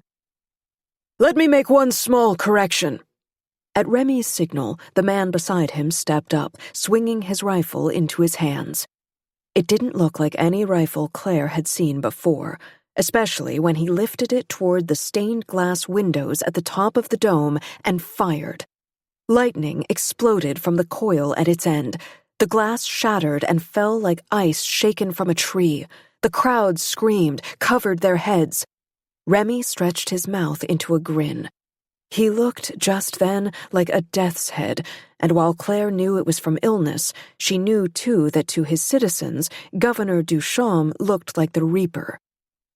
"My great friend, Nikola Tesla," he said with grim satisfaction, whose career I have had the privilege to fund for many years, has built St. Cloud a little weapon. The rest of his guards stepped up to the railing, rifles drawn, and they pointed them down at the crowd. These rifles are useful, of course. Electrocute a man across a crowded room, across a battlefield. But I wonder what you would make of the cannons. Though I suppose if you continue to support General Montgomery's schemes, you will soon find out. The soldier beside Remy fired his rifle over the heads of the soldiers, casually, as though he was tossing off a paper airplane. Claire wrapped her arms around herself. The cruelty, she thought. All this cruelty, all this posturing. Whose plan had this been? As we've lined the border between Livingston Monroe and St. Cloud with cannons, many, many cannons, guarded by more men, loyal to their governor, loyal to St. Cloud, men carrying these rifles. I intend to continue serving my people, Remy said, and his voice rang out. I intend to continue supporting men who think before they act. I am your governor. I am loyal to your king. I have sacrificed for you, and I will sacrifice again, and I will not allow this snake to— Claire! She had forgotten herself in the spectacle as Remy had spoken. She had forgotten to keep an eye on the general. She couldn't miss him now.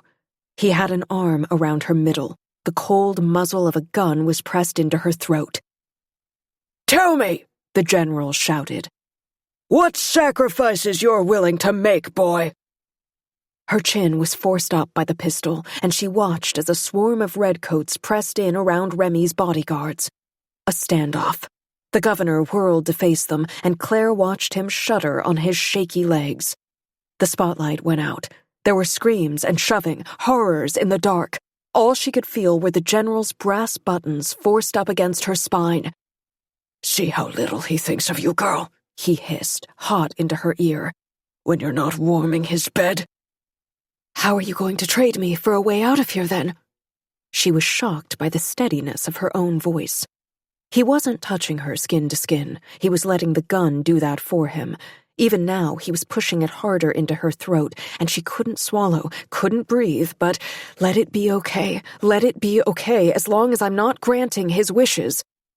Say that I don't, he said, hitching her up against him. Say then that I just kill you and end this charade now. The gun slipped out from under her chin, clattered to the ground. The general's grip on her loosened at the same time, and she dove after the gun. Miraculously, it hadn't fired. She came up on her feet with it out, fumbling a little as she tried to put her finger on the trigger. Where is he? There were bodies everywhere in the half-darkness. And then she saw him, the general. He wasn't alone. Captain Miller had him in a headlock. She could make out the shapes of them as the moon's light streamed in through the burst-open shell of the dome, a line of gold trim, a metal gleaming, two heads bent together in struggle. Miller! He didn't spare her a look. If you ever touch a woman like that again, he roared. The general struggled against his elbow, hands up to loosen it from his neck. My mother, if you ever, I will choke you to death! Men were shoving in, grabbing at the midnight blue of Miller's jacket, pulling at his arms, his hair. Miller shook them off like they were fleas. How did I ever see him as just another soldier? In this half-light, he was a bear. The girl, the general gasped out. The girl, not worth it. Was my mother not worth it? Captain Miller punched the general in the ear, and the man staggered. When you forced her? He was overcome then by a sea of shouting men in red, and Claire had no way to tell whose side they were on. Everywhere there was shoving and shouting. The spotlight came back on and flared wildly across the dome before it was once again extinguished. Someone grabbed her arm, and she pushed back as hard as she could, then ran, unthinking, for the staircase. She had made it up 3 flights before she came back to herself with a start, panting, the gun sliding in her sweaty palms, her hair plastered to the back of her neck. The last thing she wanted was to be confused with the Livmonians. She shucked off her uniform coat and left it there on the landing. Remy, she thought. I have to find Remy. Even if the soldiers had turned on the general, and she had no assurance that they had, it was no use winning back St. Cloud if they left the governor in enemy hands. But the balcony where he'd spoken was swarmed now with redcoats, brawling, and there wasn't a trace of the young governor, of Tesla either. One of the governor's guard ran by in his midnight blue, a lightning rifle leashed to his back, and when she shouted after him, he didn't spare her a look. To him, she was just another lost man in a uniform. Breathe. She put her back against a pillar, made herself focus on the slice of moon she could see through the shattered dome. Breathe. You can be methodical. You can search each room, top floor down, until you find him, or what's left of him, or until they find you. Claire! She thought at first she'd imagined it, the familiar voice calling her name. She whirled in a circle, pistol out, and the voice called after her again. Claire! Up here! Beatrix, waving wildly through the shattered dome. How had she gotten onto the roof? Was that where Miller had positioned her? She was making some kind of gesture Claire couldn't understand, something like turning the wheels of a pulley, something like she was casting a reel for a fish. Then she pulled back, and a man jumped from the dome, punching down with his feet to shatter out a greater space to move through. Claire shielded her eyes with an arm.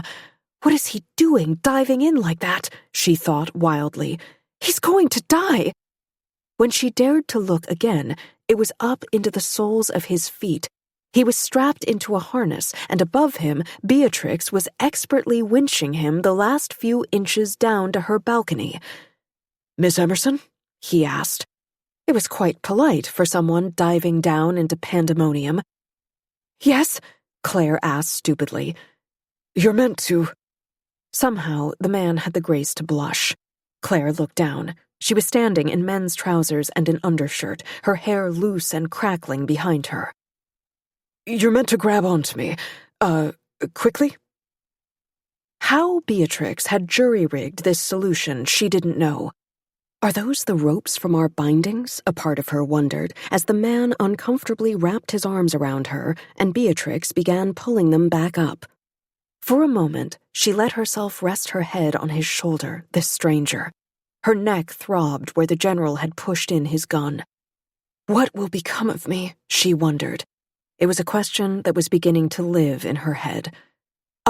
Up they went, past the wings filled with priceless art, past soldiers bashing each other in the face, past a DAC woman running with what looked like a painting under her arm, past Miller's men standing sentinel on the upper levels, their Tesla-made rifles at the ready, and then up through the jagged glass of the Palace of Fine Arts dome.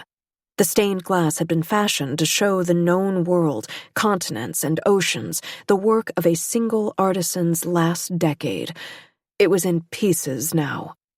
Despite the chaos below, their slow progress upward hadn't gone unnoticed, and while no one was firing at others in the crowd, how could they know they hit their targets with everyone crowded so close, they had no such compunction firing after the bluecoat disappearing up into the sky. One shot, then another, a bullet zipping past Claire's arm. She bit back a scream. Claire! Beatrix yelled, much closer now, and she was shouldered aside by a face that made her want to cry. Remy. With trembling arms, he balanced his lightning rifle and fired again and again into the palace. The bolts flew past her into the dark, down below, screaming. Can't you move any faster? Beatrix was saying to someone Claire couldn't see. You goddamn foozler, they're going to die! With a final mighty pull, Claire and her rescuer were within arm's reach. Beatrix, fearless, bent over at the waist and hooked Claire under her forearms. Grab my legs! She shouted behind her. The soldier let her go, and for an endless second she was suspended hundreds of feet in the air by nothing but her best friend's strength. Then Beatrix hauled her up and over the side, and her rescuer flung himself alongside, already undoing the buckles of his harness. Claire, Remy was saying. He was on his knees beside her. You aren't hurt? Up close, he looked even worse, pale and shaking, the dark veins on his face like pen marks. Who's tending to you? She asked urgently as she got to her feet. She turned. "Who's taking care of him?" Beatrix didn't have an answer. "Quickly," she said. Remy was having trouble getting back up to his feet. Two of his guards swept in to help him, and Beatrix gave Claire a speaking look. "Him?" she asked, in a voice that said, "Do you think he'll even make it through the night?" "Yes," Claire snapped. "Him!" Remy stumbled, and the guard righted him, and it was all too much to bear. She took a step back and tried to get her bearings. They were on some kind of walkway that circled the dome, rickety and cramped, most likely meant for maintenance workers, and there were far too many people. Besides them, she counted at least 10 members of the governor's guard. Their rescue party clearly hadn't planned past making their escape. They spoke in low voices, asking one another what to do. The Great Lake was beyond them, on the far side of the palace, and the fair below glittered with Tesla's electric lights. Claire squinted. There were redcoats beginning to appear in the square below them. The soldiers had managed to escape the palace. They swarmed out now like hornets defending their nest. The only person who seemed unworried was, as usual, Beatrix. "Your Captain Miller is a treat," she was saying. "At first we fought like cats in a sack, but once I convinced him of what I could do, he had men breaking down painters' canvases in one of the classrooms, and look!" She pointed. It was a glider, perched on the very top of the dome like a giant paper bird. "Not my best work, but of course I was in a hurry." She was beaming. "We'll haul it down when it's time." It was the solution. "I could kiss you," Claire said, and did, smacking on the cheek. "Oh, stop," Beatrix said. "I got you into this jam anyhow." Remy was leaning heavily against his guardsman, but he watched the two of them with interest. "I take it you know this harpy," he said to Claire, but he was smiling.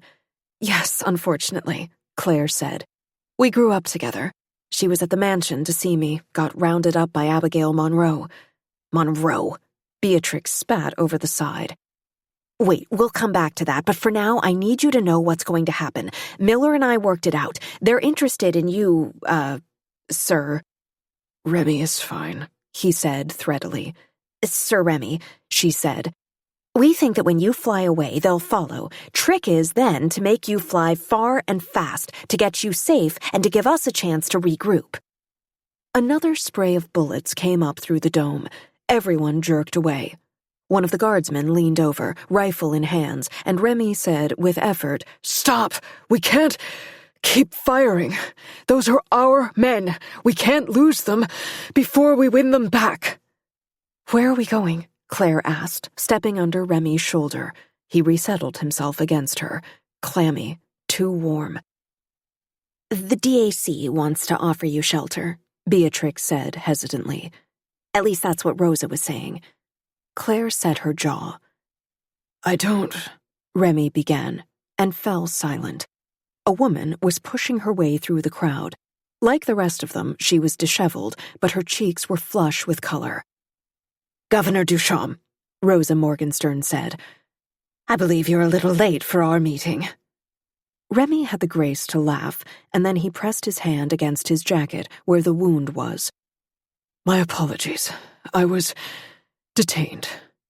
"No matter," she said, studying him as though he was a dying animal. "You've never had the desire to rule, have you? That's the real issue, you know, with inherited power." He said nothing. "I have a bargain for you. It might be a panacea. You might instead find it bitter and hard. It's of no matter to me. I will guarantee you safe passage. I will guarantee you a safe house, doctors, advisors, a meeting with the king. I will throw my full weight behind you, that which has been behind Abigail Monroe." "And in return?" Claire asked. Morgenstern's eyes flicked over. "The two of you will marry." With effort, Remy looked down at Claire. "That wasn't a sham," he said. I planned. "To marry," Claire said. She could feel him leaning more heavily on her shoulder. How long will these negotiations take? If they continued on, he might die on her right here. "You will marry," Morgenstern continued mercilessly. "Immediately. as soon as you come to safety, so that if you die in the night, your widow will have power." "Yes," Remy said, almost before she finished speaking. Claire stared Morgenstern down. "And if he doesn't die?" "You will still lead St. Cloud," she said. "Mr. Ducharme will focus on his private affairs, his toys and projects, and you will rule in all but name, with the power of the daughters of the American crown behind you." "With you," Claire bit out. "Working through me, you mean?" Rosa stepped the distance between them and grabbed a fistful of Claire's shirt. "I have been playing this game for a very long time," she said, "and you are nothing but a petulant child." "Oh, please," Claire said, freeing herself. "House us, marry us, fine, but after you loose us into the world, we will behave as we see fit. Do you think we'll look kindly on you for threatening us in our time of need?" They had reached a clear stalemate. "I am tired," Claire said, "of baseless threats. I thank you for your help, but I will not be under anyone's thumb ever again." "What little you know of statecraft!" Rosa threw up her hands. "You think that spying for us makes you a player? You could hardly pass us information without exposing everything we've worked for years." "Claire?" Remy asked quietly. Wordless, she looked up at him. "You were spying?" He sounded like a child. "Spying? When?" Rosa couldn't hide the small smile on her face. "Remember," she said, "if you cannot work for us, there are others who can." She left the two of them to stare at each other. "They came to me the first night in the mansion," Claire said, shivering. It was cold at the top of the dome. The wind had picked up, freezing from the water, and she was standing in little more than her altogether. "Made me an offer. I had been left there, without food, without clothes to wear. I didn't know what you wanted. I had only—" He shut his eyes. "What did you tell them?"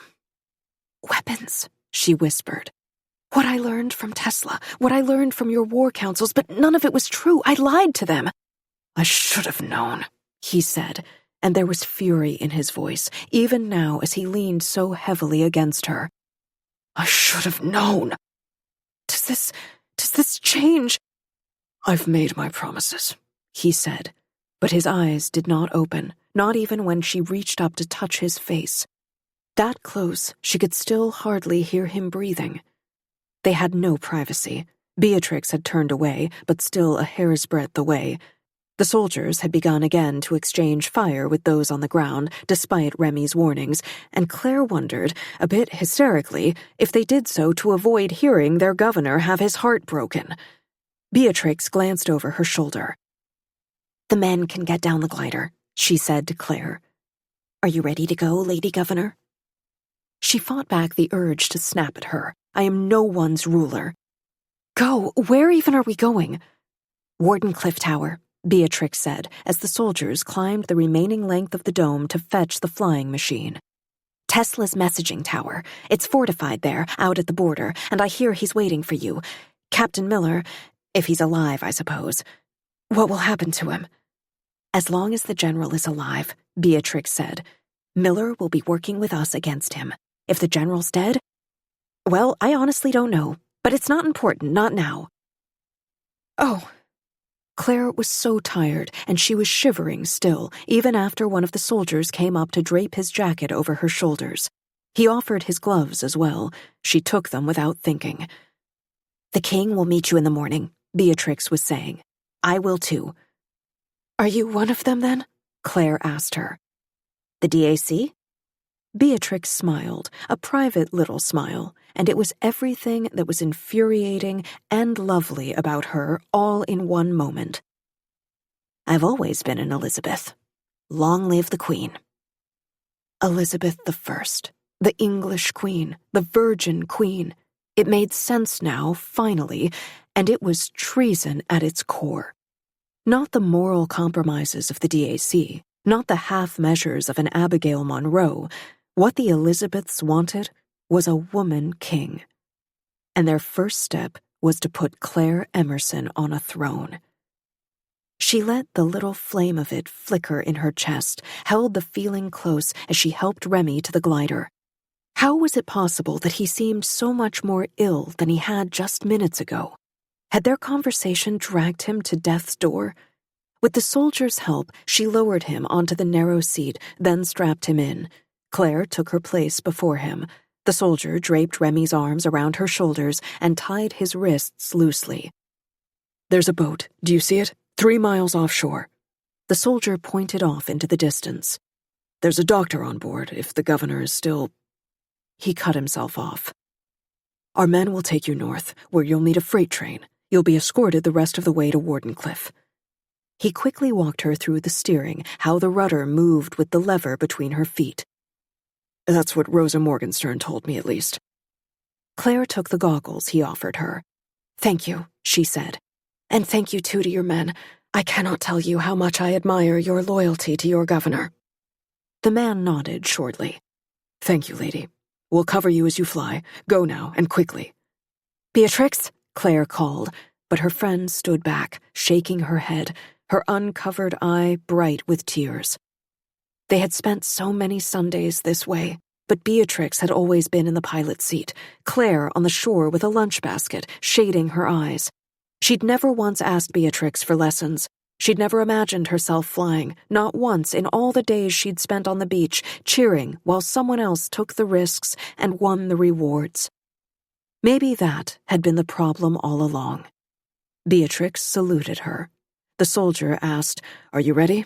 just as the men around him began firing lightning down into the night. The flicker in her chest began to burn more brightly. Claire took a breath, and then they were airborne. 23. It was like nothing she'd ever imagined. Just canvas stretched out over twin frames. It was an impossibility gliding this way, some giant white bird cruising out over the lake. Claire watched transfixed as the water scrolled out below them, and when she finally worked through the beauty of it, she remembered that they could crash into that water and die. For a moment, she held herself straight in her seat, terrified that her slightest imbalance could start them careening down, and then the glory of it overtook her again. She could hardly take it in for trying to describe it to herself. It's like being a sheet flicked up over a mattress, like being one of those skyscrapers downtown, like I was a breath being held. "Remy," she said. "Remy, look." Because she wasn't sure it was real unless she could see it through someone else's eyes as well. But he said nothing. His wrists twitched where they were tied around her shoulders. At least he had moved. At least he was alive. It was wretched to be so happy, even for a moment, while he was fading away. A throne, she thought, as she gently worked the rudder, as the glider began to descend toward the dot of a ship on the horizon. I could change things. I could want things and make them happen. She swallowed. I could want things and not be punished for it. The glider descended, more steeply than Claire would have liked. Her nervous hand jerked on the rudder, and they veered off course for a stomach-turning second before she managed to right them again.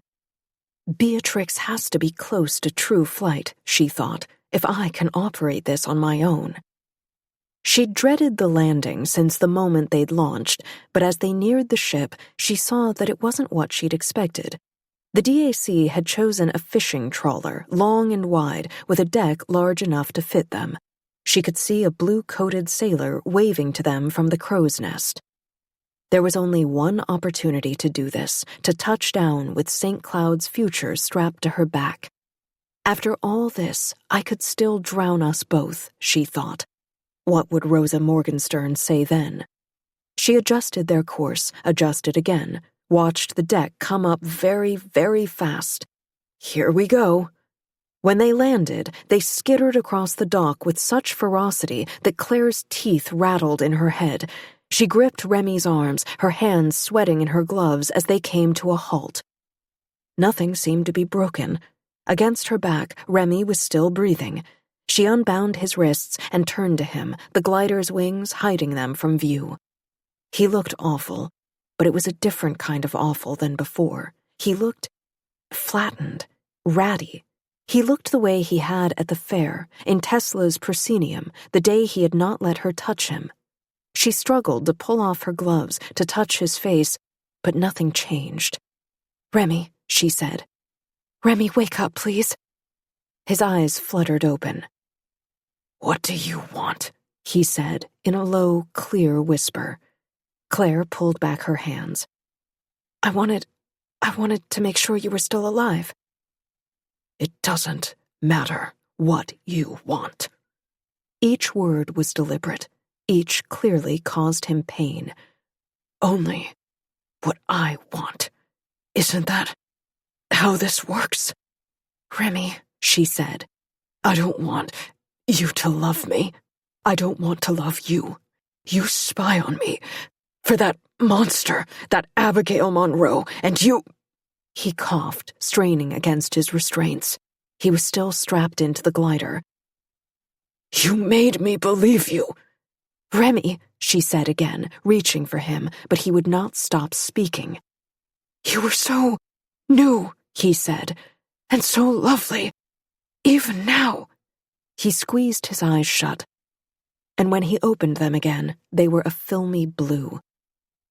"I will marry you," he said. "And then you can do what you have planned." "I didn't have any plan," she said, trying not to cry. She could hear the sailors' confused voices on the other side of the canvas. "I didn't know you, but I do now, and I would never—" "Miss Emerson? Governor Duchamp?" one of the sailors said, peering through the mess of canvas and wood. "Sorry, miss, but we don't have much time, and we have a parson here to marry you." Remy watched her steadily as, with shaking fingers, she undid the restraints tethering him to his seat. He refused her hand and shoved himself up, clutching the glider wing for balance. "Quickly," he said in a hoarse voice. "Bring the man. Quickly." They were taken to the captain's quarters and left there. Remy sank into a chair and shut his eyes. Claire paced in her men's trousers and jacket, her gloves back on her hands. She felt ridiculous. She felt impossibly sad. But this will work, she reminded herself. It will. He'll get better and hear reason, and with Tesla's help and the DAC, we can take it all back, even if I have to sacrifice what I want along the way. Why did it always seem that way with power? That the lack of it could hollow you out, could empty you of the story of your own life, and the possibility of it. Suddenly, your story is the only important thing. Your voice is louder than anyone else's. And by God, if you don't turn into a monster, someone else will make you into their mouthpiece instead. Was the only solution to come to power unwilling, like Remy had? But by his own admission, he'd been a lackluster leader. She looked down at her gloved hands. What would I do with a throne? The door opened after a knock, and the soldier from before smiled at her. "Your parson is here." "Show him in," Claire said. The soldier stepped aside, and Jeremiah Emerson walked in. 24. At first, she saw the uniform rather than the man. He was in a cassock, a Bible tucked under his arm, every inch the penitent. But she would know her father anywhere, if just from the burning in his eyes. "Daughter," he said, "I hear you have need of a priest." At the sound of his voice, Remy struggled to his feet. Jeremiah lifted a hand. "Sit. You are not my daughter's keeper. Not yet." Claire could feel herself beginning to come apart just looking at him.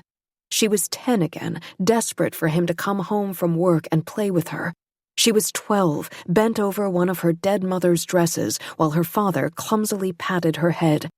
She was 16, and he held her face like a man looking at his God and told her she would never, never, never leave him, not even if she wanted to, not even if she died. "Who are you working for?" she asked him, marshalling her few reserves. "How did you get on this boat?" "I have friends, Claire," he said in his slow, sweet voice, the one that promised a flare of temper only moments away. They told me of a ship being prepared this night that Monticello has traded owners, this night that every military man has disappeared from the streets. They told me of a need for a priest. I have, as you know, myself found God. You're no priest, Remy muttered from his chair, but it was clear that he had used the last of his reserves. Claire couldn't bear to look at him. She couldn't, even if she wanted to, because her father was still talking. I am a man who knows which palms to grease, he said. I am a man who could break you, it seems, with my smallest finger. You plan to marry this weasel, to give yourself over to this stripling, to be under his command. He began to advance on her, one step at a time, squaring his shoulders, making her feel his greater height. There was nowhere to go in the small cabin. If she took a step back, she would be against the wall. Claire drew in a breath. She stood her ground. This is no place for you, he said. No place at all for a child, for my child. Men's clothing like some slattern. No. I will forgive you your moment of willfulness and take you back into our home. You lost the house, father, she said. Margaret told me. I make my home with the reformers now. They see that our women have made themselves stupid with drink and with men, that they breed with foreigners, that they lust for power that should not be theirs. What is it, then? She shouted. What is it that you want? My presence makes you better. It blesses you. It makes you divine. My presence calls out all the evil in your soul. Have you ever thought, Father, for just one moment, that who I am has nothing at all to do with you? That you were only the means by which I came to be here? That Mother shaped me, and you looked at what she had made and hated it. Hated it so much that you left me. You left me all alone until I had grown enough that I was a stranger to you. Make up your mind, child, he said. What was I? Neglectful? A monster? What story are you telling? Something inside her went still. My story, she thought. I am telling my own story. Mad, she said simply. You're mad, and I don't belong to you anymore. In fact, in a moment, I won't belong to anyone but myself. He shook his head. My girl, my only daughter, how can you not know? There's no place you can go I won't find you. There's no family you can take that isn't mine. Soldier, she called. Soldier! With loving care, he set down the Bible and reached for her. I can take you away from here, he murmured. I can.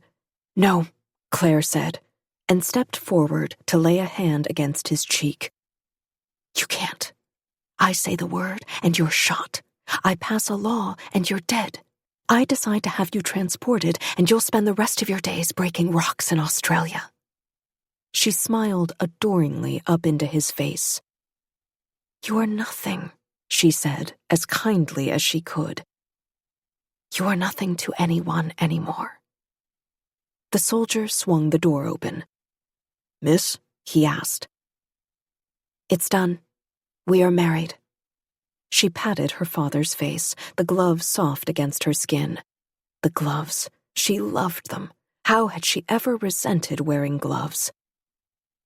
This preacher is vexing me. See him to his quarters. He's rather large. You might need help.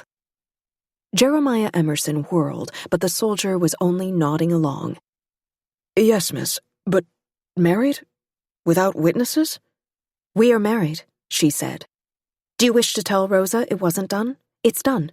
Bring the doctor for my husband, remove this man, and bring me a change of clothes. Right away, miss.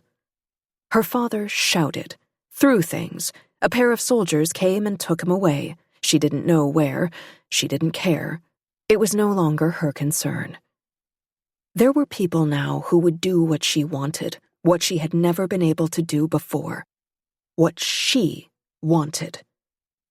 Remy's head lolled against his shoulders, and he was no longer beautiful because he no longer loved her, because he no longer wished her to see him as beautiful. She tucked a glove in her pocket, then picked up Remy's hand and touched his wrist, waited for a pulse. I want you to want to live, she thought.